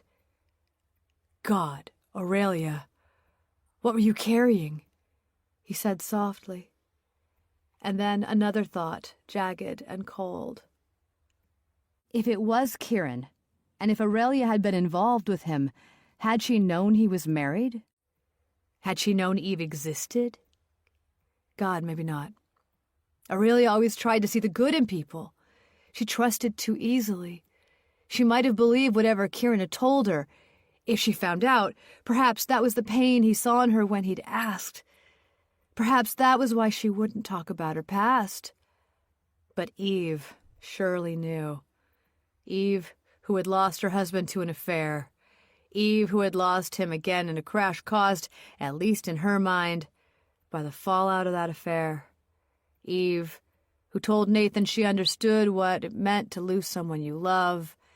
Eve, who last night, voice wrecked, had confessed she took him from me. Nathan shivered, suddenly aware of how close the walls felt, how still the air in the cabin had gone. He turned the bracelet over again, watching the way the metal caught the dim light. Aurelia had worn it every day. She had never taken it off. So why had she taken it off the night she disappeared? Had she finally seen the inscription again? Had it brought everything back? Had she been trying to start over with Nathan while a wound inside her was still bleeding? Or was that the best she could think of as a note to let him know why she'd gone? He exhaled, rough and uneven. His mind spun too fast, chasing scenarios, looping through questions without answers. It felt like trying to assemble the edges of a puzzle while the picture kept shifting, rearranging itself before he could grasp it. If Eve had known the woman Kieran had chosen over her, if she'd recognized Aurelia on the ship... No, Nathan whispered fiercely. He didn't want to think it. Didn't want to believe that the woman he'd spoken to, eaten beside, stood with on deck, could have hurt Aurelia. But the thought kept circling back. What if Eve knew? And what if Aurelia had vanished, not because of some freak accident, but because of someone's grief curdled into something else, something dangerous? He pressed a hand to his sternum, trying to steady himself. The room felt colder now, the air thin. He slid down onto his back again, the bracelet clutched tight in one fist, as if letting go of it would drop him through the bed, through the floor, straight into the sea. He closed his eyes. He thought of Aurelia laughing at dinner, Aurelia slipping her hand into his, Aurelia whispering she needed this trip, needed to take a break from everything, Aurelia promising she was fine, Aurelia keeping her past sealed like a bottle on the ocean floor. And now Eve's voice echoing across the storm-dark deck. She took him from me. Nathan swallowed hard, eyes burning. The bracelet felt like ice against his palm. By midday, the ship had begun to stir again, the enforced stillness giving way to irritation. They had been informed that, instead of disembarking in Havana, the ship would turn and return to Miami, to U.S. waters, where they would all be leaving. Passengers gathered in small groups, trading fresh rumors like smuggled goods. The bar reopened, but the laughter sounded thin and artificial, like a record played at half speed. Crew members polished rails and avoided eye contact. Rosie found Luis Ortega on the upper deck, wiping salt off the glass barriers with a rag that looked older than he was. "You should rest," she said. He shook his head. "Can't. Danner's on inspection duty." "Always tidy before the truth arrives," Rosie said. Luis gave her a tired smile. "You sound like my grandmother." He worked in silence for a few moments, the rhythmic motion of the cloth against glass strangely calming. Then he said, "You're still not giving up on the truth?" "Not while I have breath." Luis lowered his voice. "You ever wonder if maybe you're supposed to let this one go? Not every story ends with a villain caught." "I don't care about villains," Rosie said. "I care about why." He nodded slowly, wringing out the rag. "Then you've got less than 2 days. We dock in Miami soon. After that, she's someone else's ghost." He moved off, continuing with his polishing. Rosie stayed where she was as the sun slipped behind a cloud and the deck cooled briefly again. She looked toward the horizon where Havana glimmered, so close, so untouchable, just like the truth she knew she was circling. Luis was right, though. Time was running out.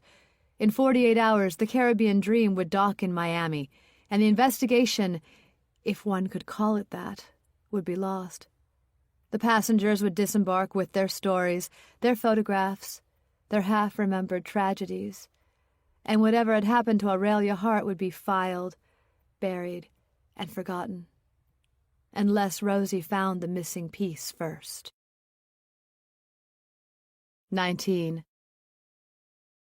The security storage room sat deep in the ship's spine like a windowless rectangle of fluorescent light and cold air. Rows of labeled bins filled the walls, each containing the forgotten detritus of hundreds of lives at sea. Sunglasses, clothes, hats, watches, a single red heel, a teddy bear missing one glass eye. Luis Ortega checked the corridor twice before closing the door behind them. His coveralls were streaked with salt and grease, his voice barely above a whisper. "I really shouldn't be doing this," he said, pulling a small plastic evidence bag from his pocket. Rosie's pulse picked up. "What is it?" "Recovered from Deck 7, he said, handing it over. "It's a lost and found tag, but Danner's been holding on to it since the night of the storm. I heard him say it was damaged, useless, but I thought—" He shrugged. "You'd want to see for yourself."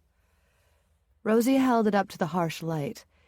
Inside the bag lay a smartphone, swollen slightly from water damage, the screen a web of cracks glinting like frost. The label was handwritten in thick marker. "Recovered from Deck 7, 02:26. The time chilled her. That was just after the CCTV of Aurelia Hart. "Where exactly was it found?" she asked. Near the observation bar entrance. Danner found it on his sweep of the decks. Who logged it? Danner himself. Said he was probably dropped by a passenger, but he didn't put it in the lockup. Rosie looked at the phone again. If he didn't want it examined, why not just throw it overboard? Louise shrugged. You think it's hers? Maybe, Rosie said. Or someone close to her. I need to see what's on it. He hesitated.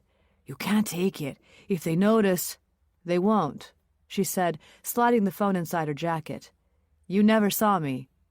Louise sighed. One of these days, you'll push too far. One of these days, I'll be right to, Rosie said. Back in her cabin, Rosie set the phone on the small desk beneath the porthole and locked the door behind her. The phone was fragile, but she'd done this before on other cases, other ghosts. Working with a nail file and a tiny spectacle repair screwdriver, she pried the casing open. Salt crystals glittered inside like something unholy. She wiped them away with the cloth, whispering a small apology to whoever this had belonged to. It took 10 minutes to coax life from the device. When it finally buzzed once and the screen lit faintly, Rosie almost forgot to breathe. The display was streaked and dim, but something glimmered through. Fragments of a home screen, broken icons, the suggestion of a wallpaper image of 2 blurred figures at a distance, standing on a beach. She swiped gingerly to the message app and opened it. There were only fragments, saved in the digital equivalent of half-torn letters. Some were corrupted beyond recognition, strings of gibberish. Others retained just enough to be legible. One message sent read, I can't do this anymore. Below it, another received, please don't leave me. The rest of the conversation was gone, eaten by water and time. The sender and recipient names had vanished too, replaced by empty gray placeholders. Rosie sat back, pulse quickening. Her fingers hovered over the phone, as if warmth alone might coax out another clue. Instead, the device vibrated once and died, the screen collapsing into darkness. Rosie exhaled and stared at the reflection of her own face in the dead glass.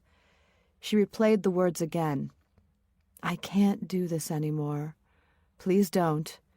Don't leave me. Which voice belonged to whom? Aurelia had been restless, yes, but she hadn't seemed desperate. Eve, though. Eve carried the kind of sadness that had weight. Could the phone be hers? But the I can't do this anymore had been sent from this phone, and the don't leave me received. And that didn't match with Eve's story of bombarding him with messages, or of him leaving her for another woman. Rosie stood, restless, pacing the narrow space. The phone's obstinate silence pressed against her. If the phone was Aurelia's, then this was her voice reaching from the water. Not gone, not silent, but half-preserved, pleading through corrosion and pixels. Rosie closed her eyes and whispered the line aloud, hearing how it changed depending on where she placed the emphasis. I can't do this anymore. I can't do this anymore. Each variation told a different story. The hallway leading to Eve's cabin was unnaturally still. Even the usual hum of the ship's engine seemed muffled here, as though the corridor had been wrapped in cotton to protect the fragility of one of its inhabitants. The door to Eve's cabin was closed. Rosie paused outside, collecting herself. She knocked softly. A voice answered, low but steady. Come in. She found Eve sitting by the window, sunlight catching her hair and making it look like strands of pale copper. The curtains were drawn back, the sea framed behind her, a serene backdrop that mocked the mood of the ship. On the table beside her lay a sketchbook and a set of colored pencils, neatly arranged. She was drawing, small deliberate strokes of blue and gray forming something abstract but rhythmic, like waves folding in on themselves. Eve, Rose said quietly, I wanted to see how you're feeling. Eve smiled faintly, the kind of smile that was neither welcoming nor false. I'm fine. She gestured to the opposite chair. You can sit if you like. Rosie sat, the vinyl seat creaking.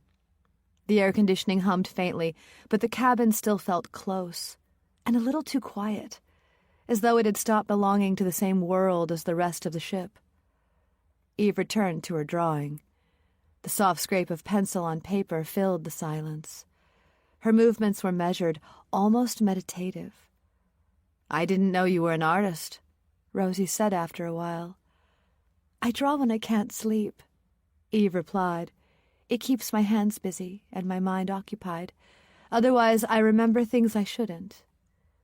Rosie studied her. There was a stillness about Eve, but it was a different stillness than before the storm. She seemed almost emptied out, as though something inside her had finally gone quiet. "I hope you're resting," Rosie said. "This is as close as I get," Eve said. "You'd think the sea would be peaceful after a storm, but it isn't. It remembers." Rosie hesitated, then reached into her jacket pocket. She pulled out the recovered phone. She placed it gently on the table between them. Eve glanced at it without moving her head. "Do you recognize this?" Rosie asked. For a long moment, there was only the sound of the ship's soft breathing through the walls. Eve's pencil stilled. Rosie could feel the hum of tension building between them, and the sense of standing on the edge of something fragile, like ice wanting to crack. Eve reached out, her fingers brushing the edge of the phone. Her nails were short, neat. She studied it as though it were a painting hung in a gallery, something to be interpreted rather than answered. Her expression remained calm, almost detached. Finally she said, "Who found it?" Rosie's voice was careful. "It was recovered near Deck 7, the night Aurelia disappeared." "Deck 7," Eve repeated softly, the words distant. Rosie leaned forward slightly. "Was it yours, Eve?"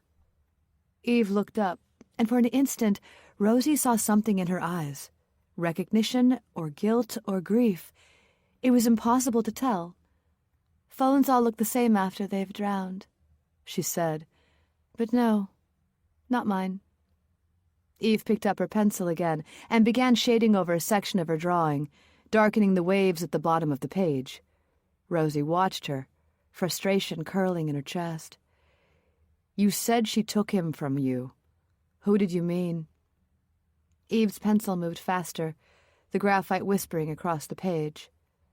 Rosie pressed on. "Eve, if you know what happened that night, you need to tell me, before someone else decides the story for you." Eve stopped drawing. Her hand stilled mid-line. "The stories have already been written. The ink just hasn't dried yet." "Whose story is this?" Rosie asked, pointing to the phone. Eve looked up again. Her voice, when it came, was calm and flat. "Not mine." The silence after that felt immense. Rosie sat back, exhaling slowly. She'd come for clarity and been left with riddles. She picked up the phone and slid it back into her pocket. "Sorry to have disturbed you," she muttered. Eve didn't respond. She only smiled faintly, eyes distant, as if she were listening to a sound Rosie couldn't hear. "Try to get some rest," Rosie said as she left. "I will," Eve said. Her tone was polite, but her hands were already moving again, shading the endless waves that climbed toward the top of the page. Rosie hesitated in the doorway, a strange heaviness in her chest.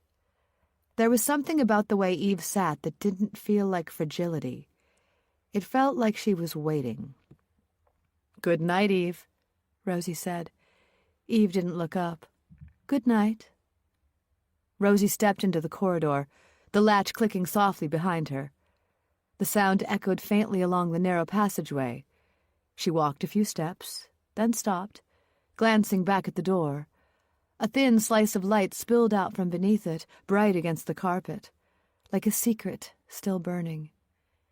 Inside, Eve sat perfectly still for several seconds after Rosie left. Then she looked down at her drawing. The waves filled most of the page now, curling and climbing toward a figure she had just begun to outline. A woman standing on a cliff, faceless, hair whipped by wind.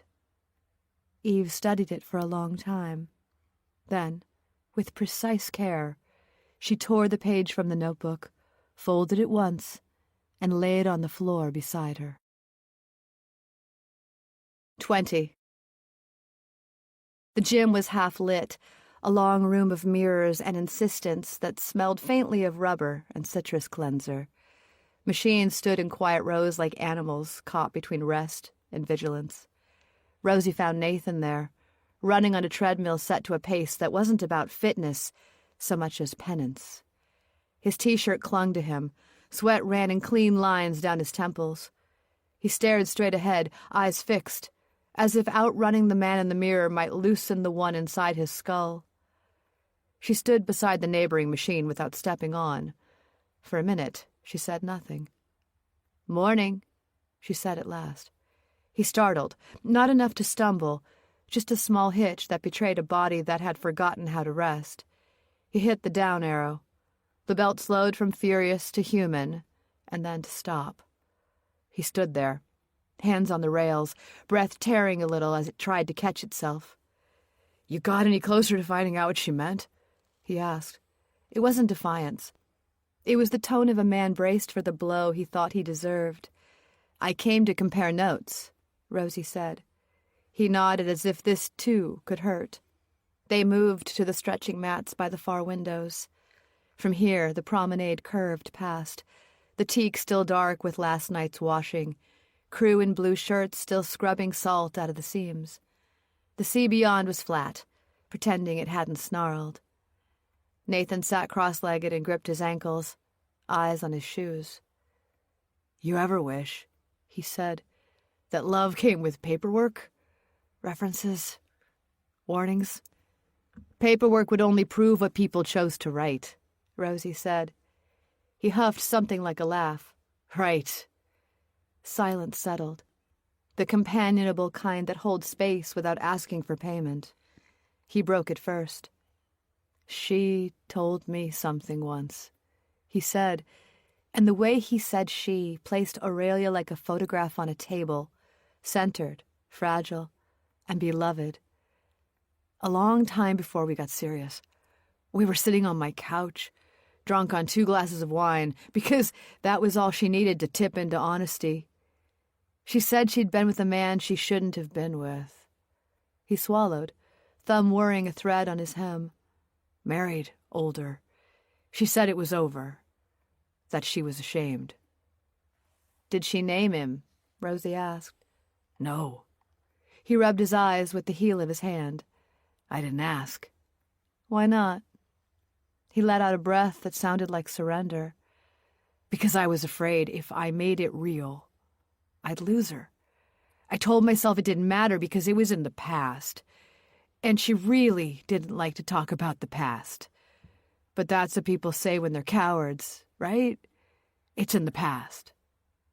Rosie didn't rush to absolve. "Sometimes it is," she said. "But sometimes the past lingers. Sometimes it isn't finished even when it's over." He nodded. "I think part of me knew that. She kept something of him. I don't mean a physical thing. I mean a sense of him." His mouth trembled, and he locked it closed. "And I didn't want to name it, because I wanted to be the only one for her." He reached into the pocket of his joggers and brought out a small velvet pouch the color of spilled wine. He held it for a second in his palm, as if weighing it, and then tipped its contents into Rosie's hand. A bracelet slid out, a silver delicate chain of tiny links like the suggestion of a river. Rosie turned it over. An engraving curled across the metal in a careful hand. A, forever, kisses, K. The letters seemed to cool the air around them. "She wore it every day," Nathan said softly. "Every day. Showered with it, slept with it. It clinked against mugs. It left a little pale circle on her wrist. I never saw the inscription." He swallowed. "She took it off the night she disappeared. Left it on the dresser. I put it in my pocket because I didn't want housekeeping to find it." He laughed without humor, as if hiding it could change the story. Rosie held the bracelet to the light. She felt the familiar surge she got when the shape in a case sharpened into that clean line between accident and intention, between coincidence and pattern. A, forever, kisses, K. "Eve said her husband was called Kieran," Nathan said, and the truth of it was so plain he didn't have to look at her. Kieran, the text message. Eve's collapse in the storm. He's gone. She took him from me. Rosie placed the bracelet back in the pouch and returned it. Did she ever talk about how it ended with him? She asked. She said she told him it had to stop. Before she and I met. That she blocked his number. He grimaced. He slid the pouch into his pocket again and held his hand there, anchoring himself to the weight of it. "Do you think the K is him?" He couldn't say the name. Rosie chose precision over comfort. "I think 2 threads end at the same initial. Aurelia's bracelet, Eve's life." He closed his eyes, pressing thumb and forefinger against them as if holding his skull together. When he opened them, they were too bright. "I loved her," he said, voice cracking. "I don't know what that means in a world where this is possible. I loved her. And she said I made it easy to breathe again. And then she went out into the air and—" He bit the sentence in half, a man refusing to say a thing that might turn true. Rosie let the silence expand, enough for the ache to set down without shattering. The crew outside laughed at something, and the sound bounced through the glass and died on the mats. A weights machine clicked once, then went still. "When I worked on the job," she said, surprising herself with a confession, "I used to map the city by other people's endings. I stitched together timelines, cross-referencing phone records with bus routes, figuring out where a person would have been if they didn't want to be seen. My unit handled missing persons and cold cases." She looked past him to her own reflection, the woman there thinner where time had rubbed. Every story had an initial, not always a letter. A bar, a street, a song, a picture half-cropped. And if I could find the initial and pull, sometimes the whole thing would come free. "And when it didn't?" Nathan asked. "I told the family something kind," Rosie said, and went home and opened a bottle and convinced myself I was helping by refusing to give up the map. "Why did you leave the job?" His voice was simple, unweaponized. "Because I trusted a log I shouldn't have," she said. "Because a guilty man walked free from prison on corrupted evidence. Because my boss told me to be grateful for a desk and a pension." She met his eyes. "That's why I'm here instead of asleep. That's why I keep asking the hard questions." Nathan considered her like a man measuring the weight of a door he'd been afraid to open. "So, what does this initial give you?" he asked, nodding at the pouch. "What's the map to Aurelia?" "It says there are only so many ways this can go," Rosie said, "but somehow that initial connects Aurelia to Eve and now to you." She paused. "It also says forever. People who write forever on jewelry mean it. And when forever ends, some of them don't know how to live in the after." He flinched, as though she'd placed a cold hand on the back of his neck. "So Kate could also be a person who thinks the ocean is a place to hide problems," Rosie finished, not letting the sentence become too lurid. "Or someone who was left behind months ago and has nothing to do with any of this. We can't afford to assume yet." He nodded, not in agreement, but alignment. They stood and moved to the window. The promenade had dried to a dull shine.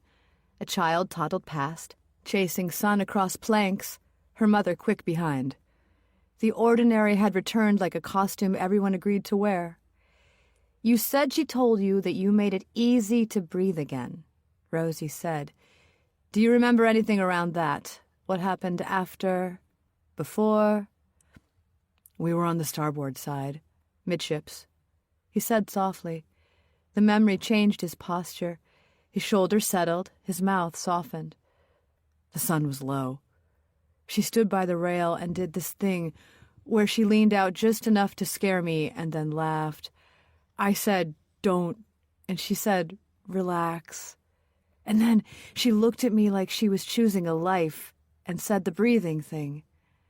I kissed her wrist where the bracelet sat. She pulled it away and teased me for being sentimental. He swallowed.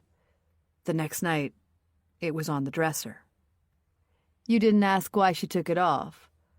"I never got the chance. She was already gone." They watched the sea a minute more. A gull strafed the bow and screamed once, indignant, then was gone. "Rosie," he said, the first time he'd used her name as a request. If K is the key, what do we do? I mean, what can I do that isn't this?" He gestured toward the gym, the running, the penance. "I don't know, but I'll figure that out." 21. Eve walked that corridor barefoot, sleeves pushed to her elbows, hair unpinned. She counted the panels between fire doors, the way she used to count breaths in a dark room when another body slept beside her, and secrets curled like cats on the floor. Left, then right, then down the narrow service stair. She moved soundlessly, the way you move through a house after a fight, careful not to wake whatever you said. Past and present had started trading places in her head. She knew it was the stress, but knowledge didn't save anyone from memory. The brain was a devoted archivist, and it retrieved its memories both on request, but also on a cruel whim. As she walked, the corridor morphed into a kitchen from a time before. The memory of tile cool under her feet, the glow of a phone on the counter casting a square of light that made its own small world. The phone vibrated, once, then again, a locust heart. She told herself she wouldn't look. She told herself she would not look. A small sentence got up and crossed the room anyway. The preview line was enough. "I love you, but I can't do this anymore." The past kept its own tide table. A thing that had happened years ago, the summer light searing the skull. A bowl with a crack she'd placed at the back of the cupboard so guests wouldn't see. All walked shoulder to shoulder with last night's storm. And a message on a phone. She'd opened the message because all living things turned toward heat. She closed it because all living things fear fire. "She's just someone from work," Kieran said when accused, and then, "It's over," though his eyes said different. And then, softer, crueler, "Don't make this bigger than it is." She had shouted then, "It's already as big as it can be. You're catastrophizing. You're betraying. If you just... Two people with a perfectly serviceable love using it to wound each other because they couldn't figure out how to make it less than forever and more than ordinary. That was the flashback she kept in her pocket like a coin. Cold, familiar, and still strange to the touch every time. The corridor returned. A door clicked somewhere and she flinched, then relaxed when nothing followed the sound. A folded room service tray waited beside a wall like a repentant dog. She stepped around it, careful not to jostle the silver dome. The observation deck called to her with its mouth full of weather. She stepped into the vestibule where the air was colder and more honest, and palmed the handle. The door shrugged as she stepped outside. The wind rose its fast, invisible script across her skin. Eve went to the rail and set her hands on it the way a pianist touches the keys before making a sound. The sea lifted in the odd, slow way. This was the only place they could tell the truth and keep it. She closed her eyes, and the observation deck became a cliff, waves below performing their ancient argument. A woman stood at the edge, faceless because paper had its limits, and memory had its protections. In the drawing she'd torn out earlier, the woman did not jump and did not turn back. In the drawing, the cliff kept the woman, and the waves kept their hands. Eve had never been good with choices that required words instead. "You okay?" a voice asked softly behind her. Rosie's voice always came as if she'd been there a while, listening and deciding whether to step in. Eve opened her eyes and did not turn. "Not really. No." "Something on your mind?" Rosie asked. She came to stand a measured distance away, not crowding the rail, not leaving the scene. Together, they looked without pretending to admire. The horizon rode up in shadow and lay down again. Eve breathed in. "Is this an interrogation?" "Not tonight," Rosie said. "Tonight is a question asked that doesn't allow lying." Silence braided itself with wind. Somewhere on the deck below, a rope knocked wood with stubborn rhythm. Eve's fingers tightened on the rail until the bone showed pale. "Why can't you let it rest?" she asked suddenly, turning her face partway toward Rosie. The words came out not furious at first, but weary, like a woman asking a child to stop kicking the back of her seat. Then heat found them, and they brightened. "Why can't you leave it where they're putting it? Probable accident. That's what they want. That's for the best, isn't it?" Rosie didn't flinch. "Because probable is the word people use when they want to bury a verb." "What verb?" "Chose," Rosie said. "Pushed, hid, denied, loved, all of them." Eve exhaled, the sound halfway to a laugh. For a breath, the deck had edges again, crisp enough to cut. Eve turned fully, the wind unbraiding her hair. The night made Rosie's face plainer, the spare anatomy of a woman who kept herself upright by inventory. "Ask me the thing you came to ask," Eve said. Rosie didn't rush it. She set her palms on the rail, mirroring Eve by accident or design. "The other woman. You knew who she was?" "I found out. I followed him. I saw her face." Rosie stood in the presence of a fact. Eve's grief had been given a face. It did not necessarily belong to the woman whose name their ship could not stop saying. It did not necessarily not. "Did you know she would be here, on this ship?" "Not until we boarded. I saw her immediately."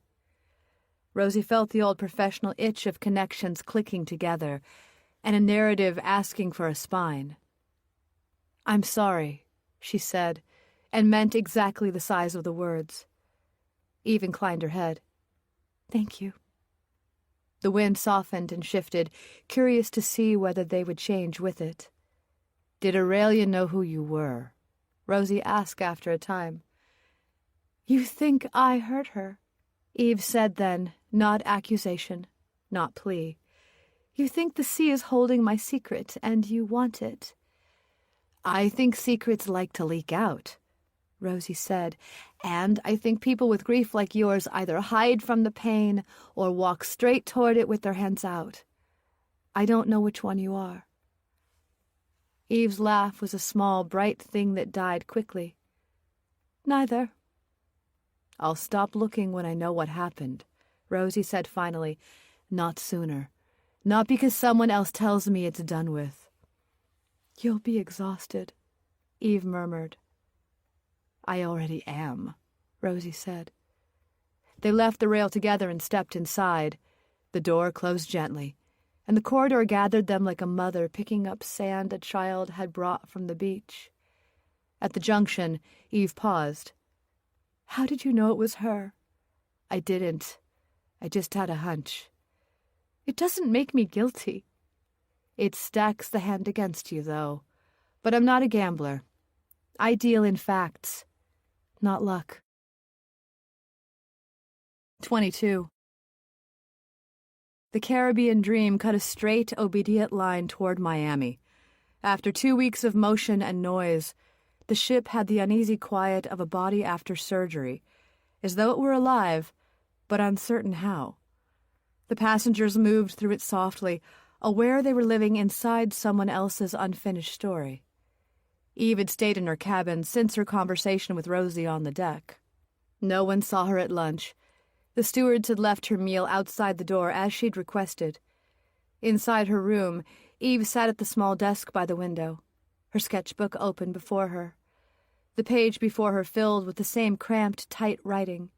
She'd written the same line over and over in small, meticulous print, as though it were a confession. She took what was mine. Each repetition seemed to drain color from the words until they became nothing more than symbols, meaningless and hollow. But they didn't take away the pain, and they didn't make anything right. Eventually, she put the book aside, picked up a sheet of cruise ship stationery, and in slow, precise letters, wrote an invitation she would probably regret. Rosie spent the afternoon out on the decks, watching the ship rearrange itself into normality as they forged forward towards Miami. Children returned to the pools, laughter tentative but real. The casino reopened. The pianist played soft, forgettable tunes no one could hum later. Danner stood by the elevators, shaking hands, dispensing polite half-apologies and promises of vouchers like communion wafers. But normality felt like a costume the ship hadn't earned, because Eve had finally said it, as plain as salt on skin. She had known Aurelia was the other woman, had followed Kieran once, far enough to see the truth in another woman's face. And worse, she had recognized Aurelia the moment they boarded. She had watched Aurelia walking hand in hand with Nathan, young and bright and hopeful, the way people look when they think the dangerous part of their life is behind them.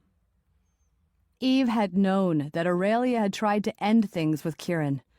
She'd said it with a kind of bleak pride, as if to acknowledge that her husband had been the one who couldn't let go, as if that small moral difference could offset the violence the affair had done to her life. Rosie kept replaying the careful way Eve never stepped past the safe edges of her answers. She admitted what she had to, and nothing more. She had said she didn't hurt Aurelia. She had said proximity didn't equal guilt.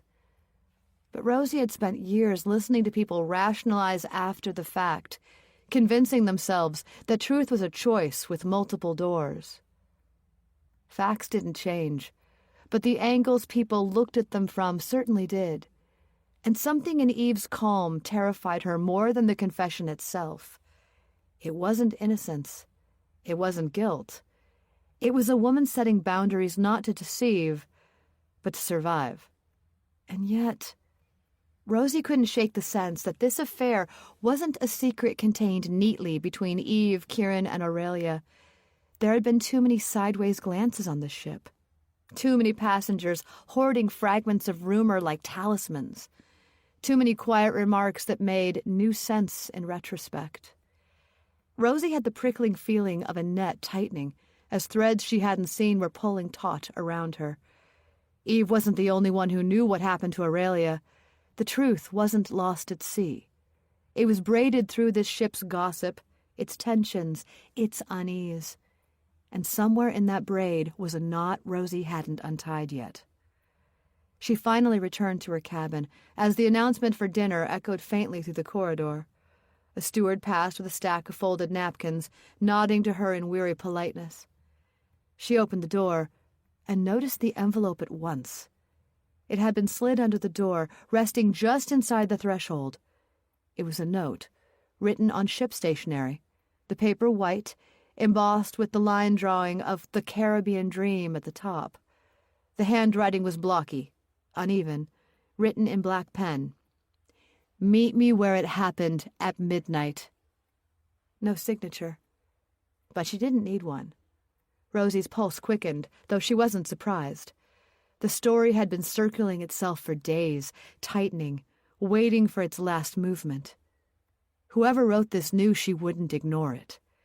She folded the note once, slid it into her pocket, and stood still long enough to feel the weight of it settle.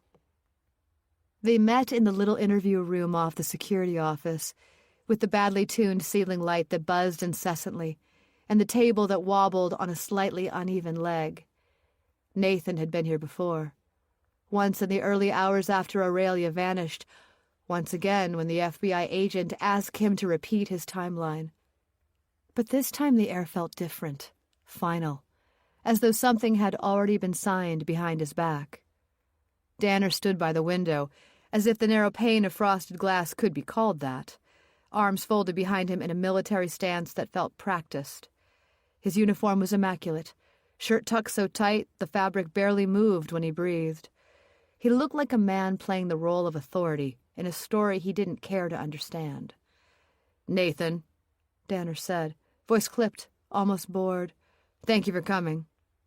Nathan sat, though his legs felt like metal rods welded at odd angles. He'd barely slept. His eyes burned. His hands wouldn't stop shaking, so he clasped them under the table where Danner couldn't see. "You said you had an update," Nathan said. Danner nodded once. "I did. I do." He drew out the chair opposite Nathan and sat down carefully, as though this were a negotiation rather than a conversation. "I've spoken with the FBI. They called earlier, and I've been authorized to brief you." Nathan felt something in his chest shift, though whether it was hope or dread he couldn't tell. "And?" Danner clasped his hands on the table, perfectly still. "They've concluded that, on balance, Aurelia's disappearance will remain unresolved at this time." Nathan blinked. "Unresolved? What does that mean?" "It means," Danner said, his tone the infuriating gentleness of someone reciting from a script, "that after reviewing the evidence, interviewing witnesses, and assessing the timeline, they have found no firm grounds to pursue a homicide investigation." The word homicide hit Nathan like a punch. Hearing it spoken aloud only sharpened the ache. "So what are they calling it?" Nathan asked. "What's the actual conclusion?" Thank you so much for listening. May this music calm your heart before gently leading you back to the story.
Danner hesitated. A tiny hesitation, but enough to show he cared how this landed. "Accident is the leading theory," he said smoothly. "Possibly a suicide, though they're not inclined to commit to that without more evidence." "No." Nathan shook his head hard. "No, that's not... She didn't. Aurelia wouldn't have jumped. She wouldn't have gone near the rail alone at night." "I understand this is difficult," Danner began. "No, you don't." Nathan leaned forward, voice cracking. "She was happy. She was excited about this trip. She had plans. She... He couldn't finish. The words gathered like stones in his throat. Danner offered a patient silence. It felt like a veil rather than sympathy. "Look," Danner said at last, spreading his hand slightly. "We all wanted clarity here. We wanted answers. But the FBI has jurisdiction. They've looked at everything we've provided. Believe their assessment is thorough." Nathan stared at him, something cold rising behind the grief. "Everything you've provided." "Correct. And what about the footage from Deck 12 that somehow didn't exist anymore?" Nathan asked. "Or the cabin logs that weren't backed up properly? Or the gap in the security system that just happened to coincide with the exact hour she went missing?" Danner's jaw tightened. "We've been through all this." "You deleted things," Nathan said, voice low, dangerous. "You hid things. You told me there was no evidence because you made sure there wouldn't be." Danner's expression didn't budge. "Nathan, I understand you're hurting, but I cannot and will not entertain accusations that have no basis in fact." "Oh, come on!" Nathan spat. "Everyone on the ship knows something bad happened to her. Everyone knows you didn't want the word murder anywhere near your manifest." Danner's eyes cooled. "This is a large vessel with complex operations. Technical failures happen, as do accidents. The FBI was aware of all the relevant details and still reached their conclusion."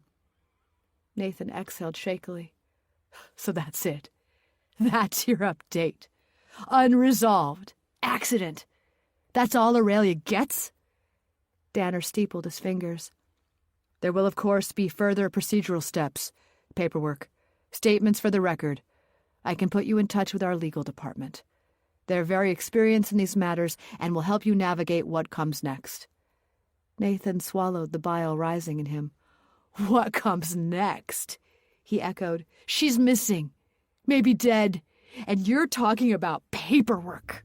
"I'm talking about support," Danner corrected primly. "The support the company can legitimately offer." Nathan's hand clenched around the edge of the table. "You're unbelievable!" Danner let the insult pass like a breeze. "If there's nothing further, there is," Nathan snapped. "There is further. There's new evidence. I've learned things since I last spoke to you. Things about other passengers. Things that matter. Things that will change the context." Danner's gaze sharpened. "What passengers?" Nathan opened his mouth. Eve's name rose up, trembling on his tongue. But Danner lifted a hand, slicing the air cleanly. "No," he said. "That's enough. You haven't even heard. We are not entertaining new theories at this stage. But you haven't... We are done," Danner said, voice suddenly firm enough to snap bone. "The FBI has concluded its involvement. We have no authority and no obligation to conduct our own parallel investigation." He leaned forward, pinning Nathan with the full weight of corporate finality. "I suggest you give yourself time to grieve, Mr. Coleman. Stop chasing ghosts. Let the professionals decide what is and isn't worth pursuing." Nathan felt the words strike him like blows. "Ghosts," he whispered. "That's what you think this is? Me, chasing ghosts?" "I think," Danner said carefully, "that grief can produce narratives where none exist. You are exhausted, traumatized. You need rest and distance, not conspiracy." Nathan's eyes burned. He forced himself to breathe through it. "Aurelia deserves better than this." "Aurelia deserves honesty," Danner replied. "And the honest truth is, we've done all we can." Nathan pushed back his chair so abruptly it scraped against the floor. Danner didn't flinch. He simply watched him stand, watched him tremble with fury and heartbreak and helplessness. "This isn't over," Nathan said. "For you, perhaps not," Danner agreed. "But for us, and for the authorities, it is." Nathan stared at him a moment longer, searching for even a flicker of doubt, a crack in the facade where humanity might leak through. He found nothing. Just the polished surface of a man who had chosen the cleanest story, the safest version of events, and locked the door behind it. Without another word, Nathan turned and walked out. The corridor was bright, and the carpet's cheerful pattern obscene under his feet. He felt the conversation echoing inside him, a hollow thud with every step. Unresolved. Accident. Ghosts. He pressed his back to the wall outside the security office, breath shaking, and the ship's hum vibrating through the metal behind him. He knew one thing with absolute clarity. Danner wasn't afraid of ghosts. He was afraid of the living, and what they might still uncover. 23. Rosie spent the walk up to the observation deck rehearsing all the ways this could go wrong. She hadn't told Nathan where she was going. She hadn't told anyone. She'd read the note twice, 3 times, then folded it along its neat crease and slipped it into her pocket like contraband. "Meet me where it happened. Midnight." The handwriting had been careful, measured. The same slow, precise letters she'd seen on the crew's stationery in Eve's cabin. An invitation or a summons. Perhaps both. By the time Rosie stepped onto the upper deck, the ship felt oddly hollowed out. Most of the passengers were inside, orbiting the bars and restaurants, clinging to the illusion of a normal holiday, while the staff laid out tomorrow's disembarkation instructions. Up here, the air was cool and thin. The rail ahead marked the place where a story had snapped in half. She crossed to it and rested her hands on the metal, eyes tracing the gentle roll of the darkened sea. She didn't look down for long. The point wasn't what lay beneath. The point was what had happened at this height, at this edge, at this thin seam between safety and nothing. Eve had written, "where it happened," as though that phrase contained everything. Rosie wanted the word that sat behind it. Pushed, slipped, jumped, chose. Footsteps approached behind her, soft, but unhurried. "You came," Eve said. Rosie turned. Eve stood a few paces back, no hood this time, no storm-thrown hair, just her in a light jacket and the same jeans she'd worn earlier, as if this were any other conversation and not the one she'd been circling since the night Aurelia disappeared. "You asked me to," Rosie said. Eve gave a small, almost wry smile. "You're suddenly very obliging, for someone who doesn't know how to let things lie." "I know how," Rosie said. "I just don't like it." They might have been talking about housekeeping, about towels on the floor. The evenness of Eve's tone made the words feel weightless, but the weight sat underneath them. "Danner's told you the case is closed," Eve said. "Unresolved. Probable accident." She recited the phrases exactly, like someone who'd heard them more than once and tried each one on for size. "He has," Rosie said. "I told him I don't deal in probabilities." Eve's mouth twitched. "Because probable is the word people use when they want to bury a verb." "You remembered," Rosie said. "I remember more than I'd like," Eve replied. She stepped closer to the rail, enough that they could both look out together without turning their heads. "You wanted to know what verb I've been burying." Rosie could feel her own pulse in her fingertips on the metal. "You wrote, 'where it happened,'" she said. "Tell me what that means, in your words, not anyone else's." Eve's shoulders rose and fell on a slow breath. When she spoke again, her voice had shifted, the way it did when memory dragged a person backwards by the collar. "It didn't start with Aurelia," she said. "You know that now. It started with Kieran." Rosie said nothing. She knew the rough outlines. Eve had given them to her in fragments. A husband, An affair, a car crash, messages, grief she wore like a second skin. But she let Eve lay the whole picture down. "We were married 15 years," Eve said quietly. "At least 10 of them, honestly. The last 5 I'm still deciding about." Her fingers traced the rail absently. "He traveled a lot for work. Conferences, clients, Miami sometimes. He'd come back sunburned, smelling of hotel soap, talking about business and late meetings and how exhausting it all was." She paused. "You tell yourself you're being paranoid if you ask questions.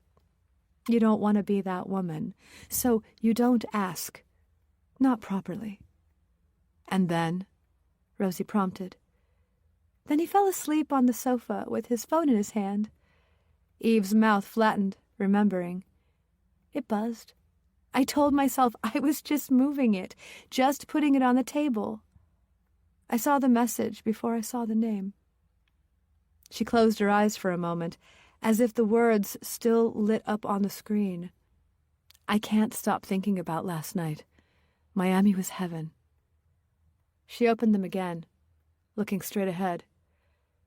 "There was a photo," she said. "The sea, a shoulder, part of a face, laughing, turned away. It could have been anyone. But I kept scrolling. There she was, clear, whole, on a beach I recognized from our own photos. Now I know her as Aurelia. Then she was just proof, the other woman." Rosie imagined that moment, where the world narrowed to a rectangle of light, the tilt of a stranger's head, the sudden familiarity in their eyes.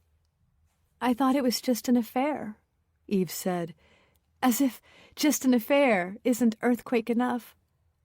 "I thought I knew the script. He'd lie, I'd rage, he'd cry. We'd decide whether to try again or split the house."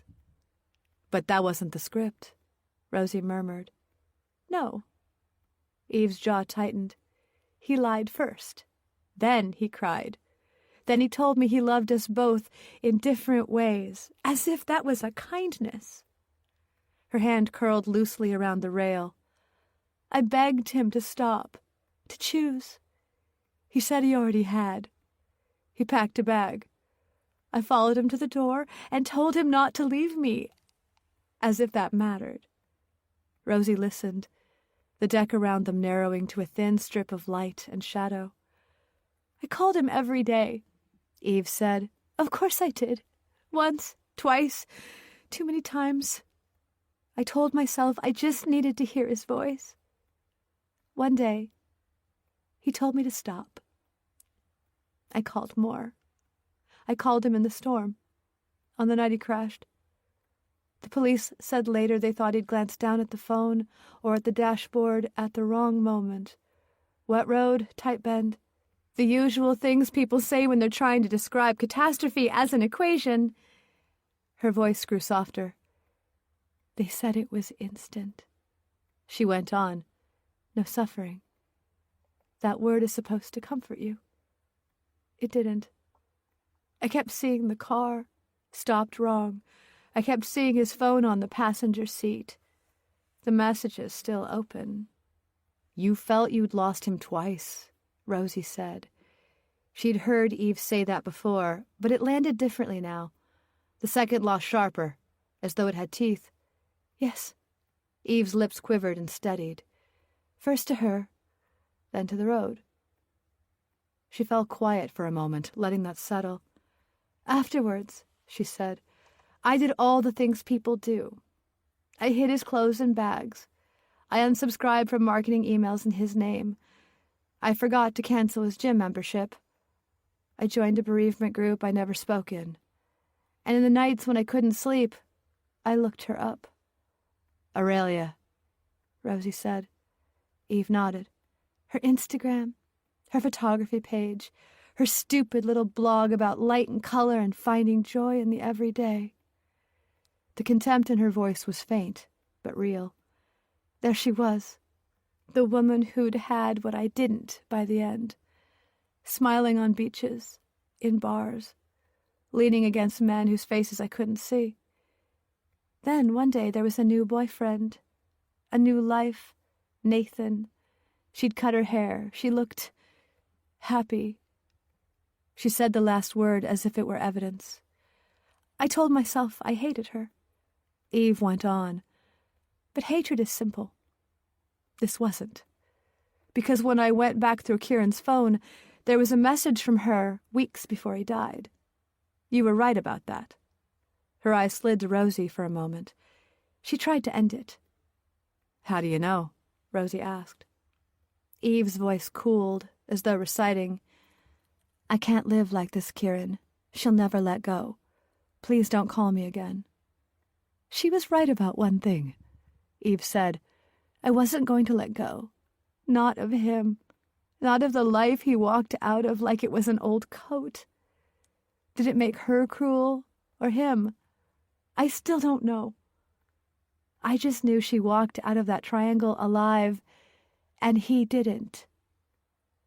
Rosie thought of Nathan on his cabin bed, turning the bracelet over and over between his fingers.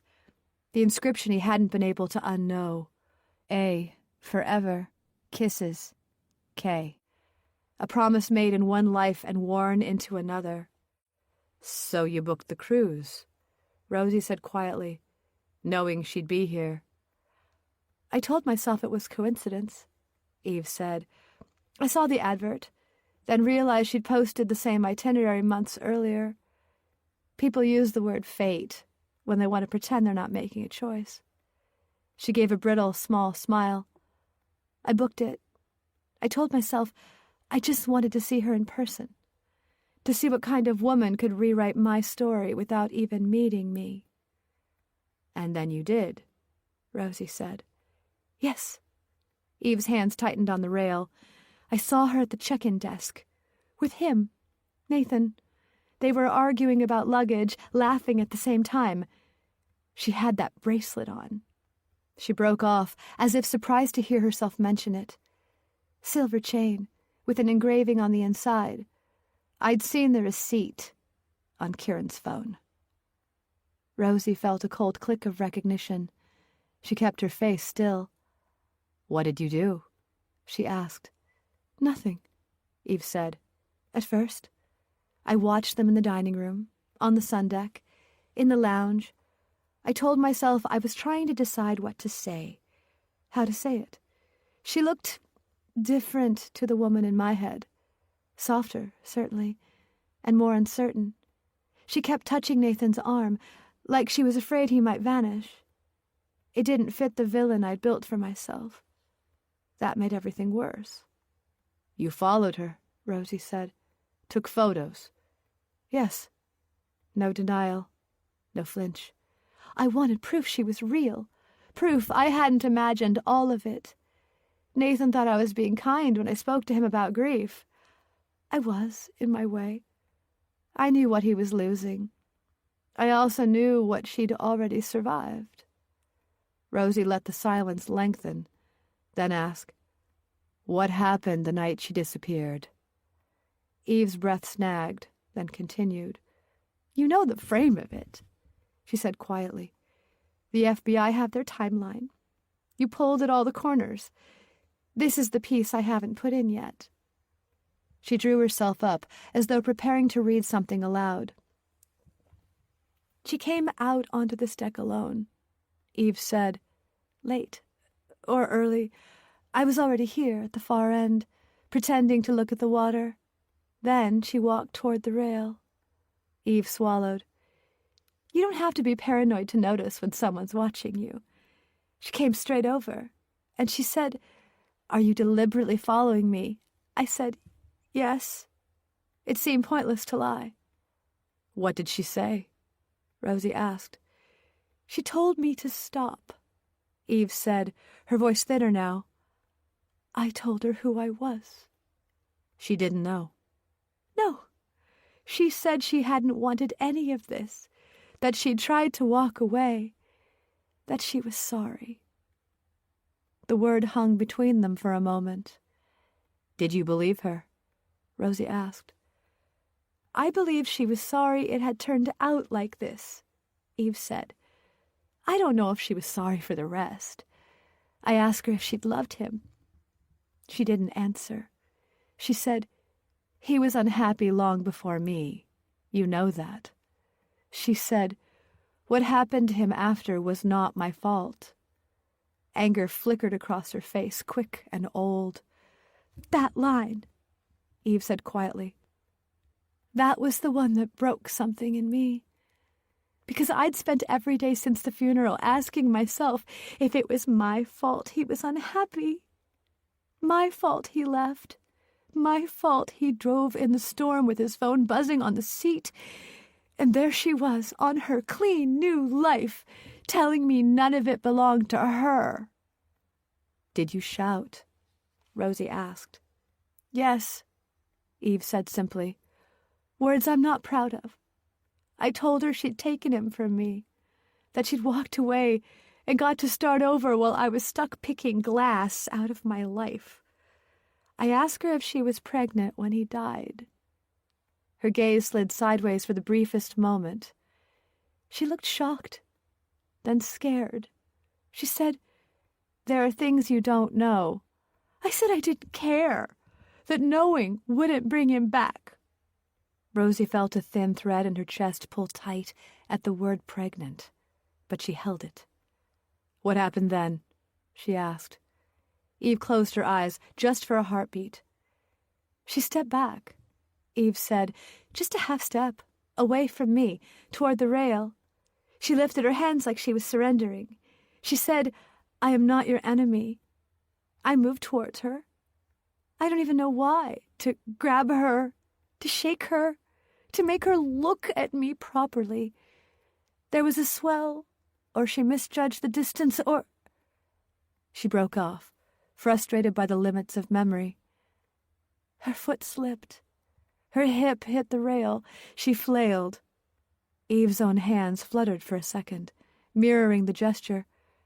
I grabbed her wrist. I did. For a moment, I had her. Her voice dropped. And in that moment, she whispered, for one breath, I really wanted to let go. I wanted her to feel it. The panic, the free fall, the knowledge that you are entirely at the mercy of forces you can't control. It was like a thought passing through a room, fast, bright, gone. Then I tried to pull her back. Rosie's throat was dry. Did you? I wasn't strong enough, Eve said, or she was too far gone, or I was a half a second too slow. Choose whichever version you like. Her hand slipped out of mine. She went over. No sound, or maybe I just didn't hear it over the noise in my own head. She exhaled, a long, shaking breath. 1 second she was there. The next she wasn't. You didn't call for help, Rosie said. It wasn't a question. No, Eve agreed. Not right away.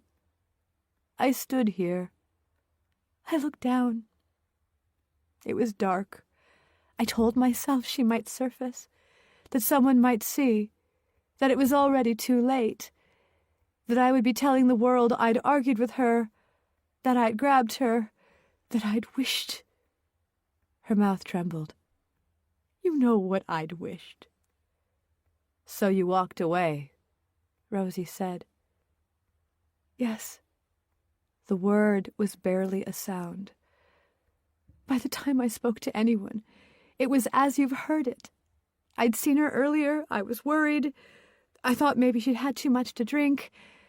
I edited the verbs until they sounded acceptable. And Danner, Rosie asked quietly, what did he edit? Eve gave a small, bitter laugh. He listened, very politely. Then he said it would be better for everyone if we kept to what could be supported. No mention of shouting. No mention of me grabbing her. Faulty cameras. Missing footage. Accidents happen at sea, Mrs. Mercer, he said. Let's not make this more than it has to be. Rosie felt her jaw clench. So he knows. He knows enough, Eve said. That I was here, that she went over, that there are edges to this story the company doesn't want on a report. She looked at Rosie then, fully. You were right. Secrets like to leak out, but so does liability. He chose which one to fear more. They stood a moment, the deck around them now crowded with invisible versions of the same scene.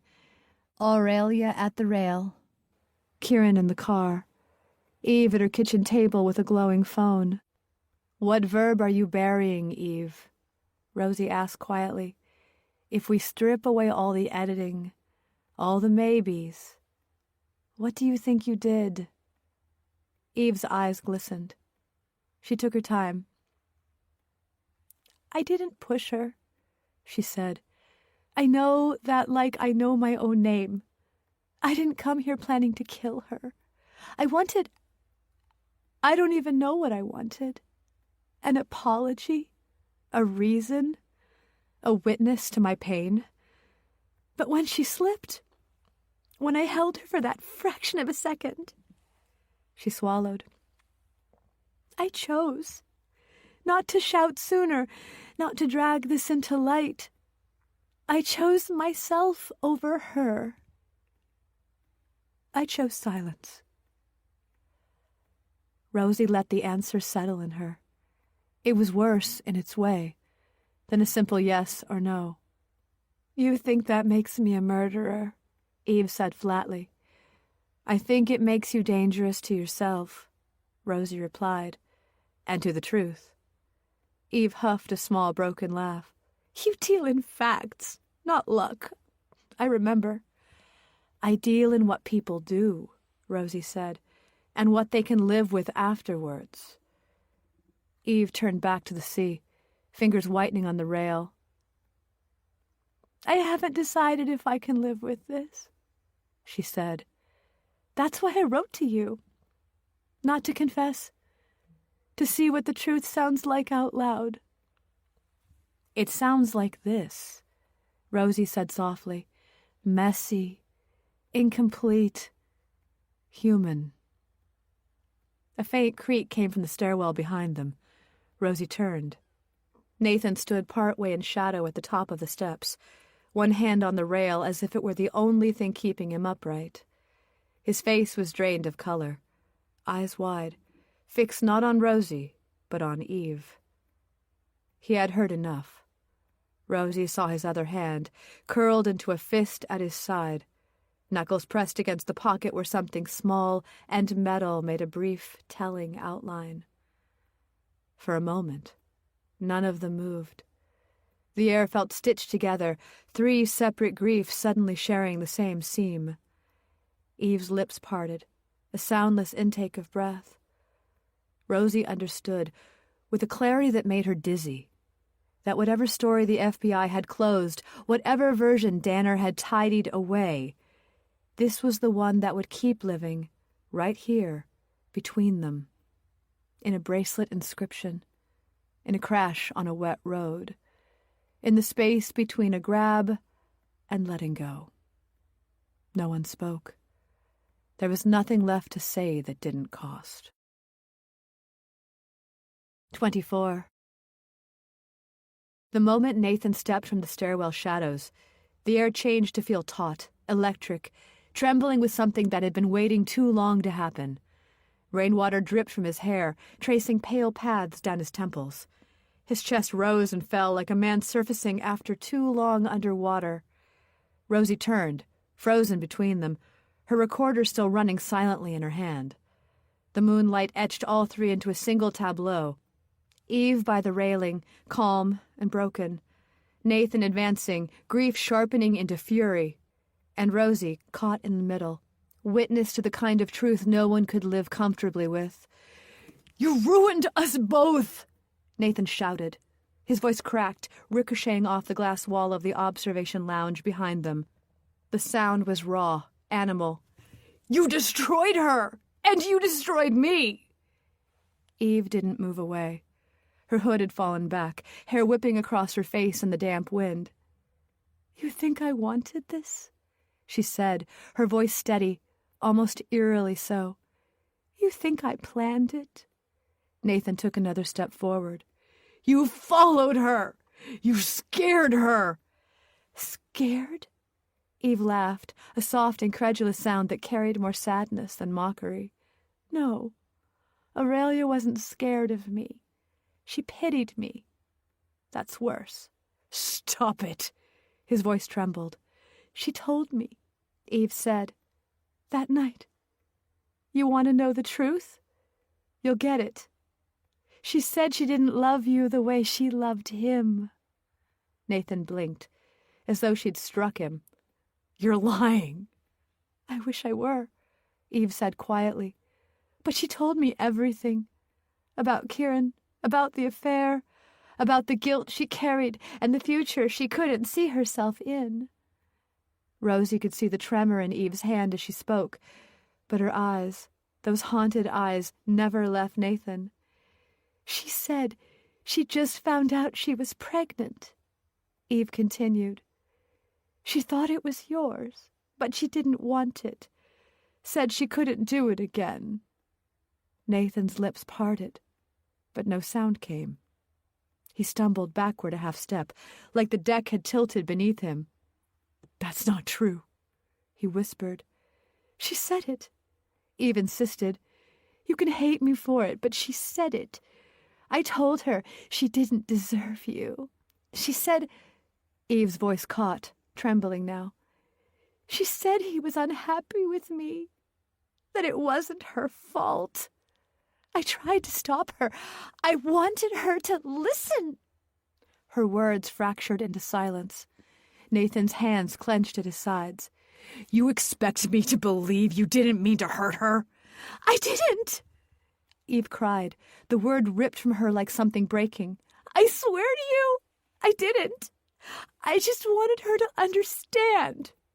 Understand what? Nathan shouted. That you were the victim? That you were owed something? Eve's expression shifted. Her sorrow thinned into something sharper, colder. You don't get it, do you? He loved her. Kieran loved her more than he ever loved me. And she just threw him away. Just like she would have thrown you away once she got bored of pretending you were different. Rosie stepped forward quickly. Eve, stop. You've said enough. But Eve wasn't listening anymore. She stared at Nathan, eyes burning with a conviction that was both terrifying and pitiful. She didn't love you, she whispered. None of them ever do. Nathan's breath came in ragged bursts. The wind picked up again, rattling the loose door to the stairwell. Somewhere deep below deck, a generator kicked on with a low groan. Don't, Rosie warned softly, sensing what was about to happen. But Nathan was already moving. He lunged toward Eve, his grief turning into motion faster than thought. The sound he made wasn't a shout. It was the sound of something collapsing. Eve didn't flinch. She met him halfway, eyes wide but resolute, as though welcoming what was coming. His hands caught her shoulders, shoving her against the railing so hard that the metal groaned. You killed her, he shouted, voice breaking. You took everything from me. She was already gone, Eve cried, her hands gripping his wrists. You can't lose what was never yours. The wind howled between them, salt spray stinging their faces. Stop, Rosie shouted, grabbing Nathan's arm, trying to pull him back. Nathan, don't do this. Footsteps thundered up the stairwell. Danner burst onto the deck, followed by 2 security guards. Their flashlights sliced across the darkness, freezing the scene in stark white light. Step away, Danner barked. Both of you. Nathan didn't move. He was crying now, the tears lost in the rain, his hands trembling on Eve's coat. Eve's tone softened suddenly, the fury draining from it. Nathan, she said gently, I'm sorry. I truly am. He stared at her, uncomprehendingly. Then she looked past him, at Rosie. You've been recording all of this, haven't you? Rosie nodded. I had to. Eve nodded once, like someone accepting a verdict they'd already written themselves. Good, she said. At least it'll mean something now. Danner motioned to his men. Take her. The guard stepped forward. Eve didn't resist. She raised her hand slowly, palms open. You'll make me into a monster, she told Rosie as they led her away. But you don't know how easy it is to become one. 25. The conference lounge had been stripped of its usual purpose. No coffee jugs, no scatter of brochures about excursions and spa treatments. Just a narrow table, a laptop, a tangle of cables and paper, and the man from the FBI sitting squarely behind them, as if the whole ship now hinged on what he decided. Rosie sat opposite, hands flat on her knees to stop them from fidgeting.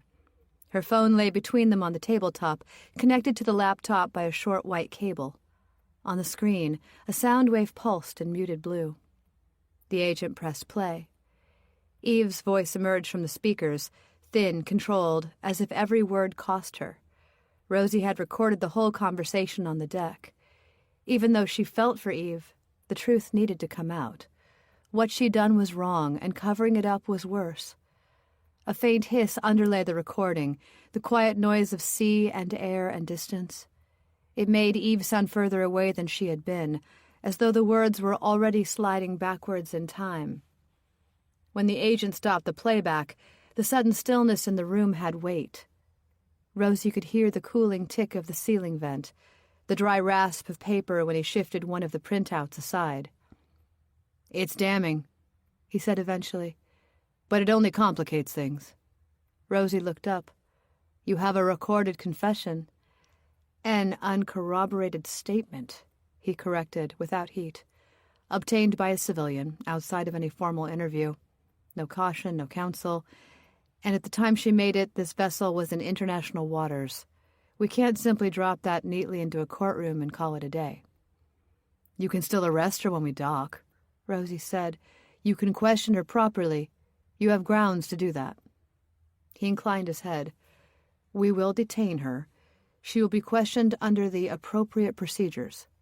I'm not saying she walks away from this. He tapped the laptop lightly. But in terms of prosecution, if she asserts it was an accident, if her lawyer leans on stress, medication, mental health, the lack of witnesses, the absence of a body, he spread his hands. We move from evidence into narrative, and narrative is where reasonable doubt lives. Not in that voice, Rosie said quietly. Not with those words. The agent studied her for a moment, his gaze softer than his tone.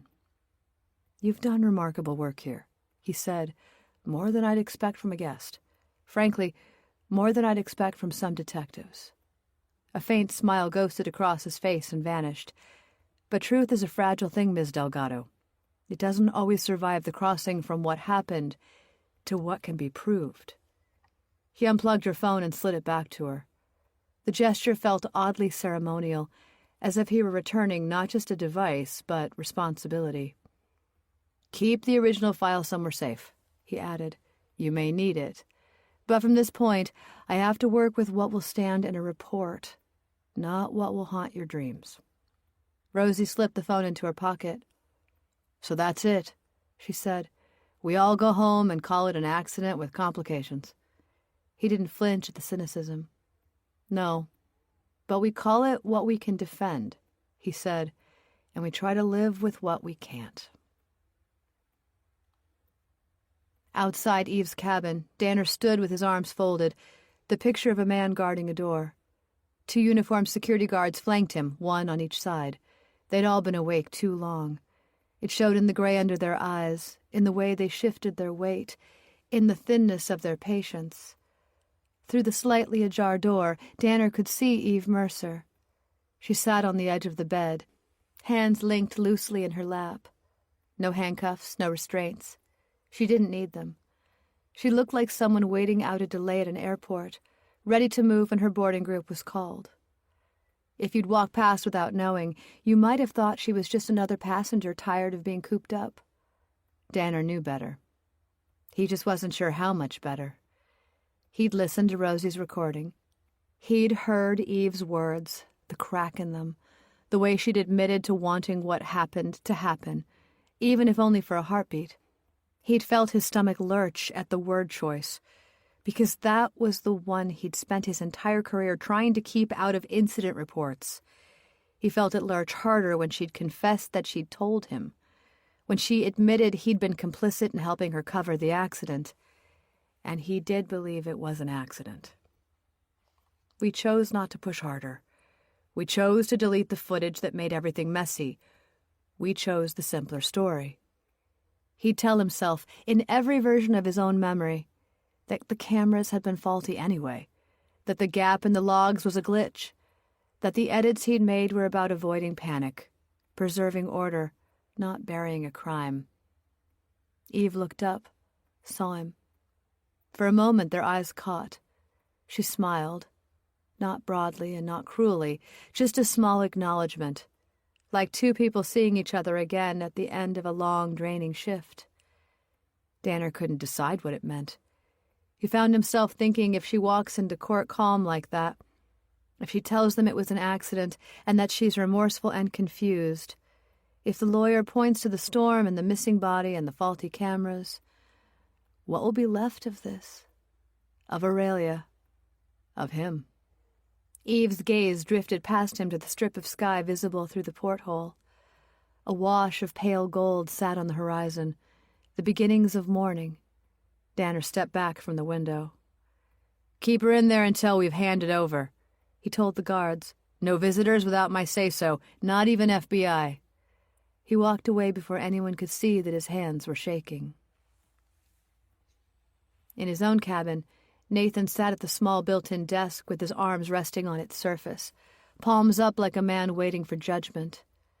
Both hands were wrapped in white bandages, each finger blunted and clumsy.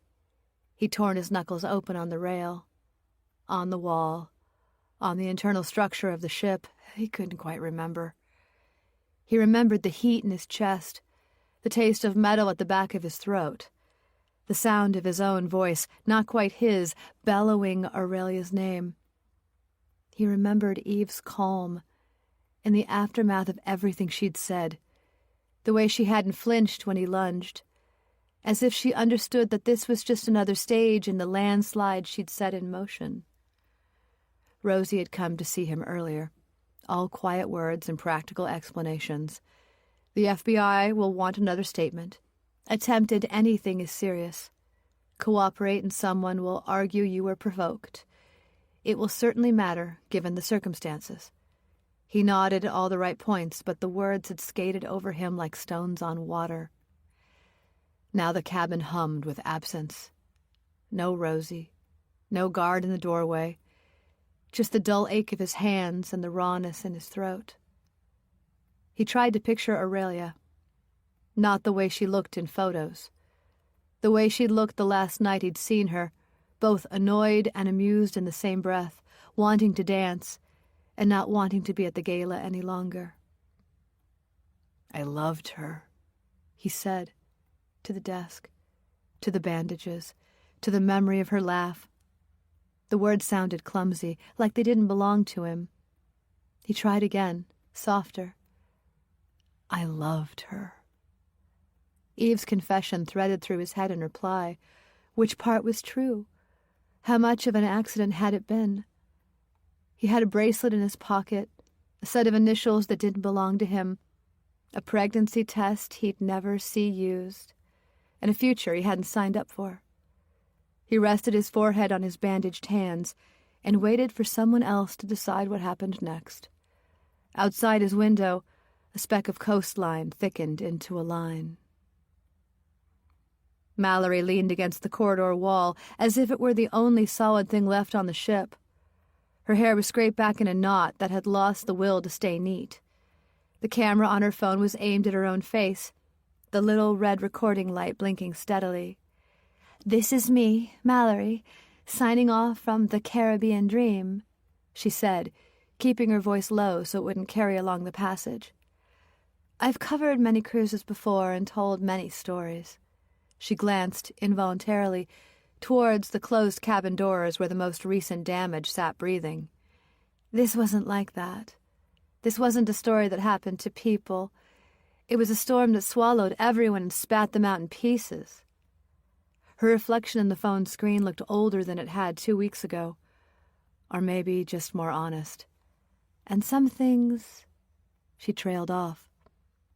She thought of the recording she hadn't made of Rosie and Eve on the deck, the instinct she'd had, for the first time in her career, to put the phone away instead of hitting record, to witness rather than capture. Some things don't belong on camera, she said at last. Her thumb hovered over the stop icon.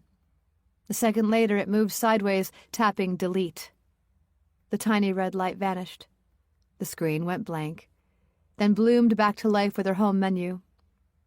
Not everything needs an audience, she murmured. For once, there would be no thumbnail with her face on it for this, no breathless narration, no monetized pain. Just a long, quiet silence where a video might have been. She slid her phone into her pocket and pushed herself off the wall, walking toward the stairs.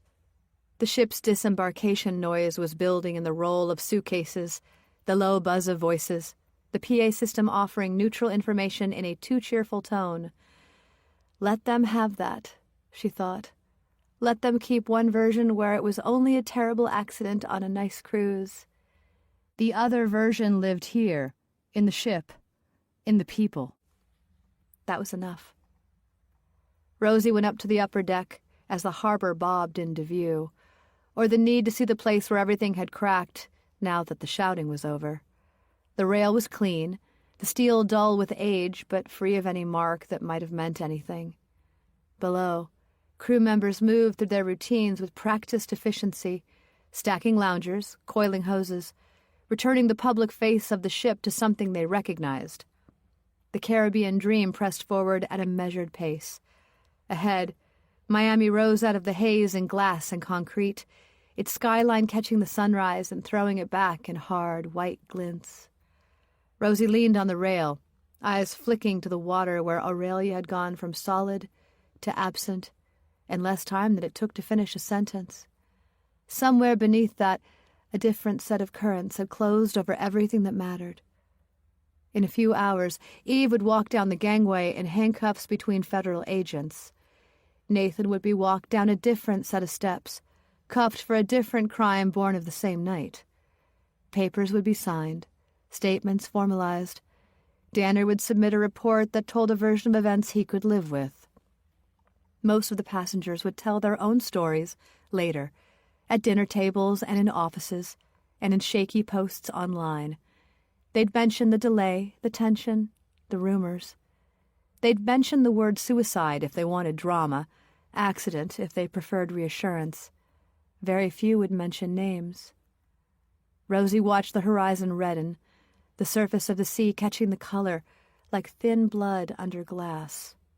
It was, she realized, the first sunrise she'd watched since someone had said Aurelia's name over the tannoy, since the ship's journey had split into before and after.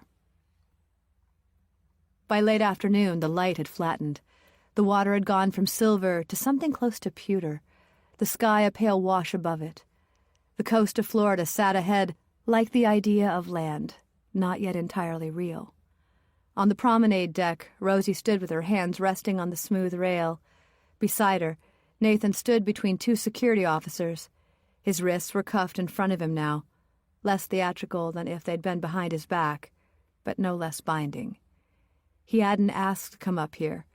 Someone had decided it might help him to see land, the way people let children see the prize they'd get if they behaved. They stood quietly for a time, watching gulls ride the air currents above the wake. The birds seemed too bright against the subdued movement of the ship, as if they belonged to a different story. "Why'd she do it?" Nathan asked finally, still looking straight ahead. Rosie turned her head slightly. "Eve?" "Aurelia," he said. "Eve. All of them. Why did any of them do what they did?" His voice frayed on the last word. Rosie thought of Eve's confession, all the verbs she'd tried to bury. Thought of Aurelia making choices with incomplete information, trying to set down a past that wouldn't stay put. Thought of Nathan himself on the deck, fists swinging at anything that looked like a container for his rage. "I don't know," she said honestly. "People hurt, and they reach for whatever's closest. Sometimes it's another person. Sometimes it's themselves. Sometimes it's the nearest edge." He shifted, the cuffs clinking softly. "Why did I have to lose everything as well?" he asked. There was no accusation in it now, just bewilderment. "Because hate doesn't stay where you put it," Rosie said. "It spreads.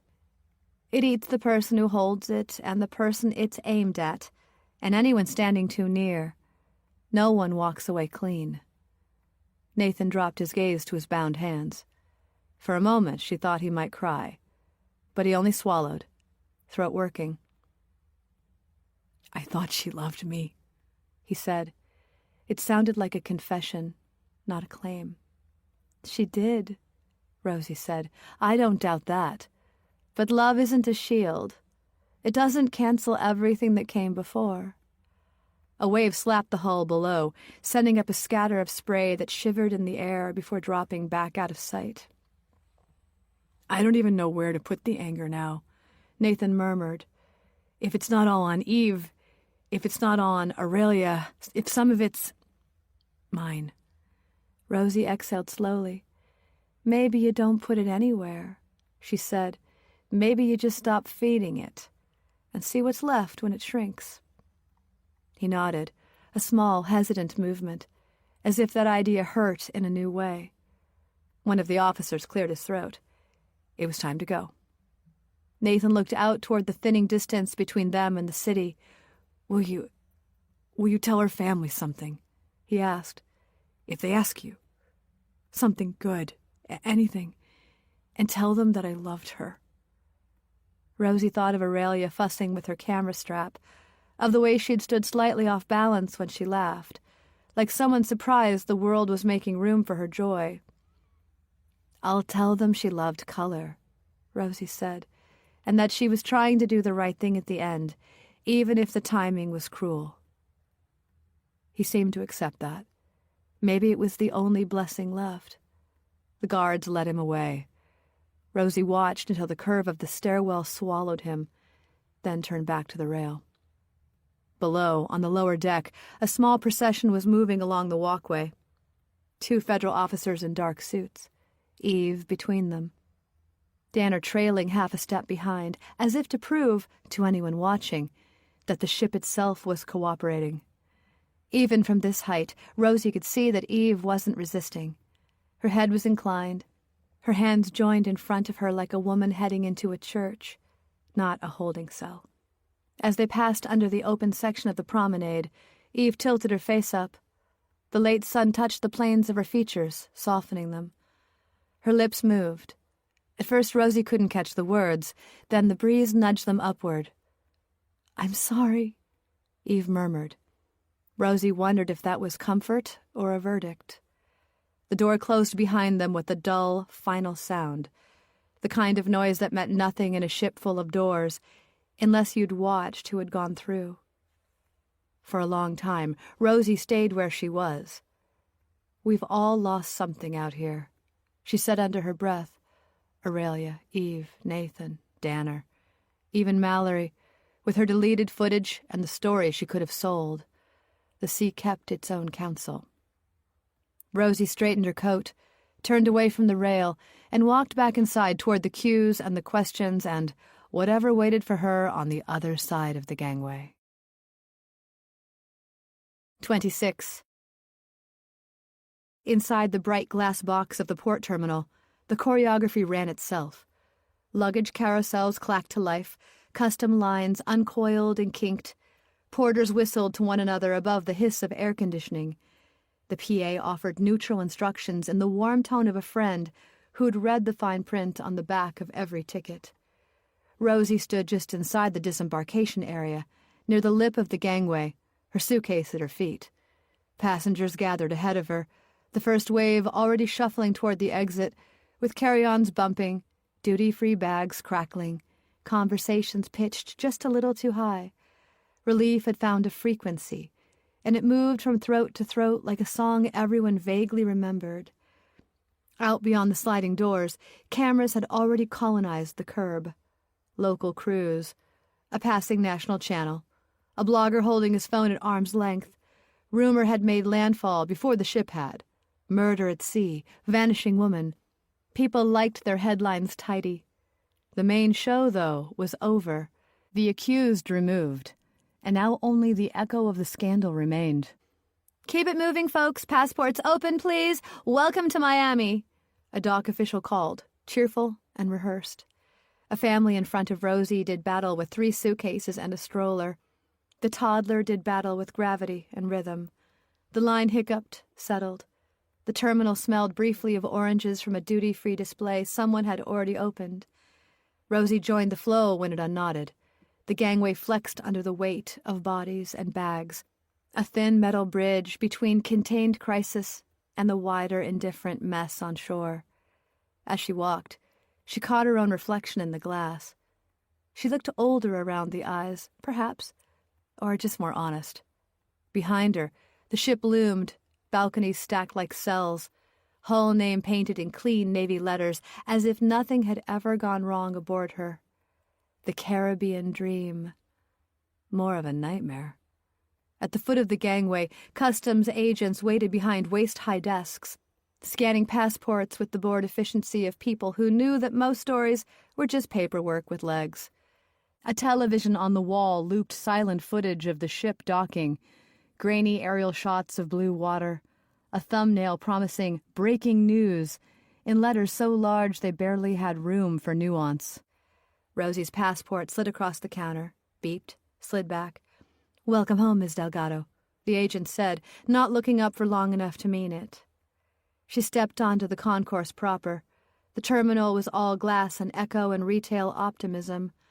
Posters promised other cruises with other names: Sunset Voyager, Pacific Bliss, smiling families frozen in mid-wave above turquoise water. A pianist at a digital piano near the cafe played the sort of music chosen specifically not to lodge in anyone's head. Near one of the pillars, Danner stood in a suit that didn't quite know him yet. Without his uniform, he looked strangely unfinished, like a building with scaffolding taken down too early. A man with a clipboard and an ID lanyard was asking him questions, and Danner was answering with too many words for no comment. His hands moved a fraction too much when he spoke, as if he needed something to hold on to. Their eyes met across the flow of passengers. For a second, movement thinned between them.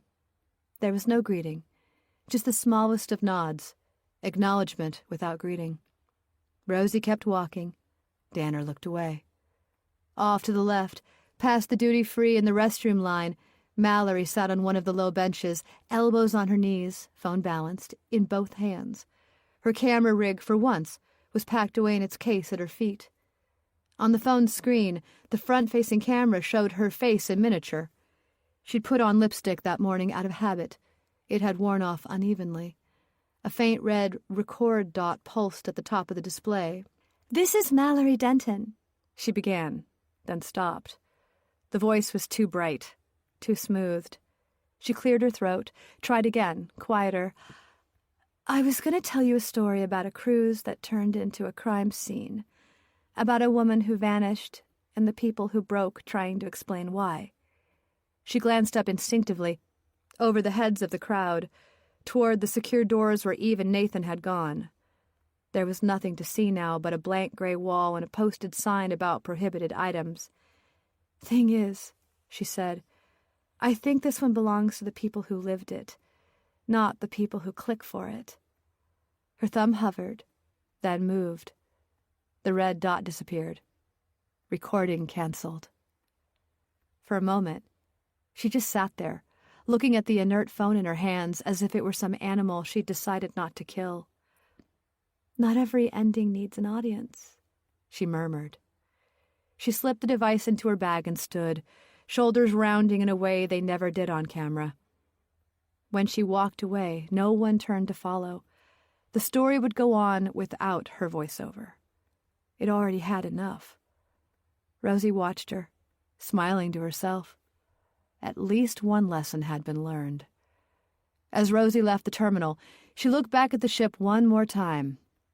The Caribbean Dream gleamed in the sun, ready for turnaround, ready to be refilled with new jokes, new arguments, new holiday friendships. That was the mercy and the cruelty of vessels. They were built to move on. They carried whatever you loaded onto them, then they left. Rosie slid into the back seat of a waiting taxi and closed the door. The driver pulled away from the curb, merging into the slow, shuffling queue that led out of the port and into the tangle of Miami streets. Through the rear window, the ship's name shrank, then blurred, then became another white shape against the sky. In her chest, something tight and complicated shifted, but didn't loosen. She recognized it now. This wasn't closure or satisfaction. It was the familiar, unsatisfying ache the world sometimes offered in place of justice. It would have to be enough. Epilogue. The morning light came in sideways through Rosie's apartment. It slid across the floorboards, climbed the legs of the desk, and pooled on the open laptop, like an invitation she'd already overstayed. From her window, the bay looked flat, almost painted, the water shifting from gray to pale blue as the sun dragged itself higher. Even up here, several floors above the street, she could smell the city's permanent undertone of salt and exhaust. 2 weeks since the Caribbean Dream docked. 2 weeks since Aurelia Hart was a missing person, then a crime victim, instead of a mystery, since Eve Mercer became a face on news programs and thumbnail debates. On the screen in front of her, the document heading read, Post-Voyage Investigative Summary, Delgado, R. The paragraphs below marched in tidy lines of chronology, observations, collected evidence, points of contact with law enforcement. It looked like any other report she'd ever written, if you ignored the ocean threaded between the sentences. The cursor blinked at the end of the last line. Eve Mercer charged with second-degree murder pending trial in federal court. Audio recording submitted into evidence. Motive assessed as grief-fueled retaliatory violence following prior loss of spouse. Rosie read it through once more. Every word was technically true. None of it felt like the thing that had actually happened. She leaned back. The chair creaked, the small domestic sound weirdly loud after weeks of metal decks and public air systems. Her phone buzzed, face down on the desk. A news alert flashed briefly in the corner of the laptop screen before disappearing. Widow at sea. Full audio transcript. They'd all heard it now. Not just the agents and Danner and the people on that ship, but anyone with a phone and enough curiosity to click. Someone with access had leaked the file 3 days after docking. This time, the finger couldn't be pointed at Mallory. Within hours, it had been everywhere.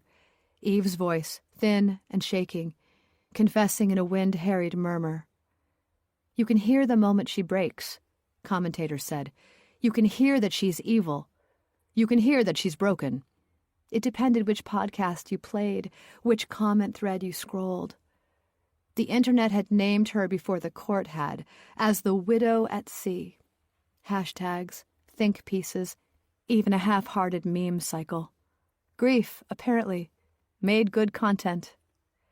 Nathan's name had surfaced alongside hers for a day or two, along with some grainy photo of him leaving the ship under escort, eyes down, hands cuffed. Then it had slid down the page as other scandals elbowed past. Rosie had to dig to find the last update in a brief local article, noting he'd been transferred to a psychiatric facility in North Carolina for assessment, treatment, and recuperation, and that Eve was not going to press charges for the attempted assault on her.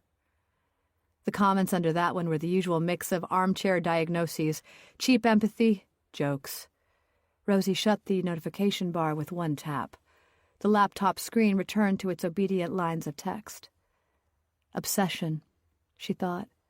That was the common thread. Not love itself, which was messier, kinder, more ordinary, but rather what happened when wanting was allowed to go stale and harden. Eve, building a life around a man who'd already left. Aurelia, trying to outrun an affair that had left marks on her body and her past. Nathan, clinging to the version of Aurelia that had chosen him and not the one who'd existed before. Even Danner, determined to protect the cruise line's image beyond any reasonable measure. Want something too long, and it stops being about the thing. It becomes about the wanting. She reached for a coffee mug. The liquid at the bottom was cold, but she drank it anyway. Beside it, near the corner of the desk, sat a small glass jar with a screw top. It was half full of sand she'd brushed from the soles of her shoes the night she got home. Deck grit and salt, ground fine by thousands of footsteps. The last physical piece of the ship she'd let herself keep. Outside, the bay glittered. From this distance, the water looked harmless, decorative. The sort of sea you put on postcards, the kind that didn't pull people over rails in the dark and close over them without a ripple. Rosie turned back to the report. The first line stared back at her, ready to anchor everything that followed. On 14th March, Subject Delgado embarked on Caribbean Dream. She exhaled and highlighted the whole document. For a moment she hesitated, aware of the hours she'd spent putting it together. Then she pressed delete. The words vanished in a block. Headings, findings, careful qualifiers. All gone. The cursor flicked back to the top of a clean white page, but instead of writing, she closed the laptop. By mid-morning, heat had started to press against the windows. Rosie took her keys and left the apartment, letting the door latch behind her with a small, decisive click. Miami at street level was the same as ever, all horns, voices, and the sticky weight of humidity. The sudden blast of over-conditioned air each time a shop door opened. If there were more glances at phone screens, more murmured mentions of the cruise ship case, it was hard to tell. The city had plenty of its own concerns. The beach was 3 blocks and 1 underpass away. The sand was already busy, families staking territory with umbrellas and towels, joggers tracing their own invisible lanes, a vendor arranging a neat army of plastic buckets and spades. From here, the ocean looked smaller than it had from the observation deck. Closer, human-sized. The surf folded itself onto the shore in lazy repetitions, erasing and redrawing lines of wet sand. Rosie walked at the edge of the water where the waves reached up just far enough to darken her shoes. The horizon line was clean, a simple blue stroke. On another day she might have believed in it. A little further along, a child was constructing a sandcastle with grim focus. The walls were higher than they needed to be, and the turrets were delicate things, smoothed and padded until they almost shone. A moat traced a narrow trench around the base. A wave ran higher than the last, curling over the moat and taking half the nearest wall with it. The child froze, mouth open in silent outrage, then narrowed their eyes and started again. No tears, no drama, just hands pressing wet sand back into form. Rosie watched for a moment. The sea would take it again, and the child would rebuild it again, until hunger or sunburn or a parent intervened. That's it, she thought. That's the whole thing. The sea takes, the living build it again anyway. Far out, cutting a white line across the blue, a cruise ship moved steadily away from the coast. Even at this distance, she could read the shape of it in the stacked decks, the gleam of glass, the neat navy lettering on the flank. The Caribbean Dream, heading back toward the same lanes of water with a fresh load of optimism. From here, with the sun on her, she looked pristine, no sign of storms or searches, or the night a woman had gone overboard. New passengers leaned on the rails, tiny colored dots against all that white, waving at the shore as if the city were waving back. Rosie watched until the name blurred, and the ship became just another white block on the horizon. Only then did the horn's echo fade into the everyday hiss and slap of waves on sand. "Rest now, Aurelia," Rosie said quietly. She wasn't sure if she believed anyone was listening, but it felt wrong not to say it. She turned back toward the line of buildings, their windows catching the sun, their air conditioners working hard against the day. At the edge of the beach, a dog shook itself furiously, sending sand into the air like confetti. Rosie didn't look back at the ocean again. She already knew how it would look. Endless, shifting, and ready to take whatever the next person held too close to the edge. Behind her, the tide worked at her footprints, smoothing them away one by one, neat, efficient, and indifferent.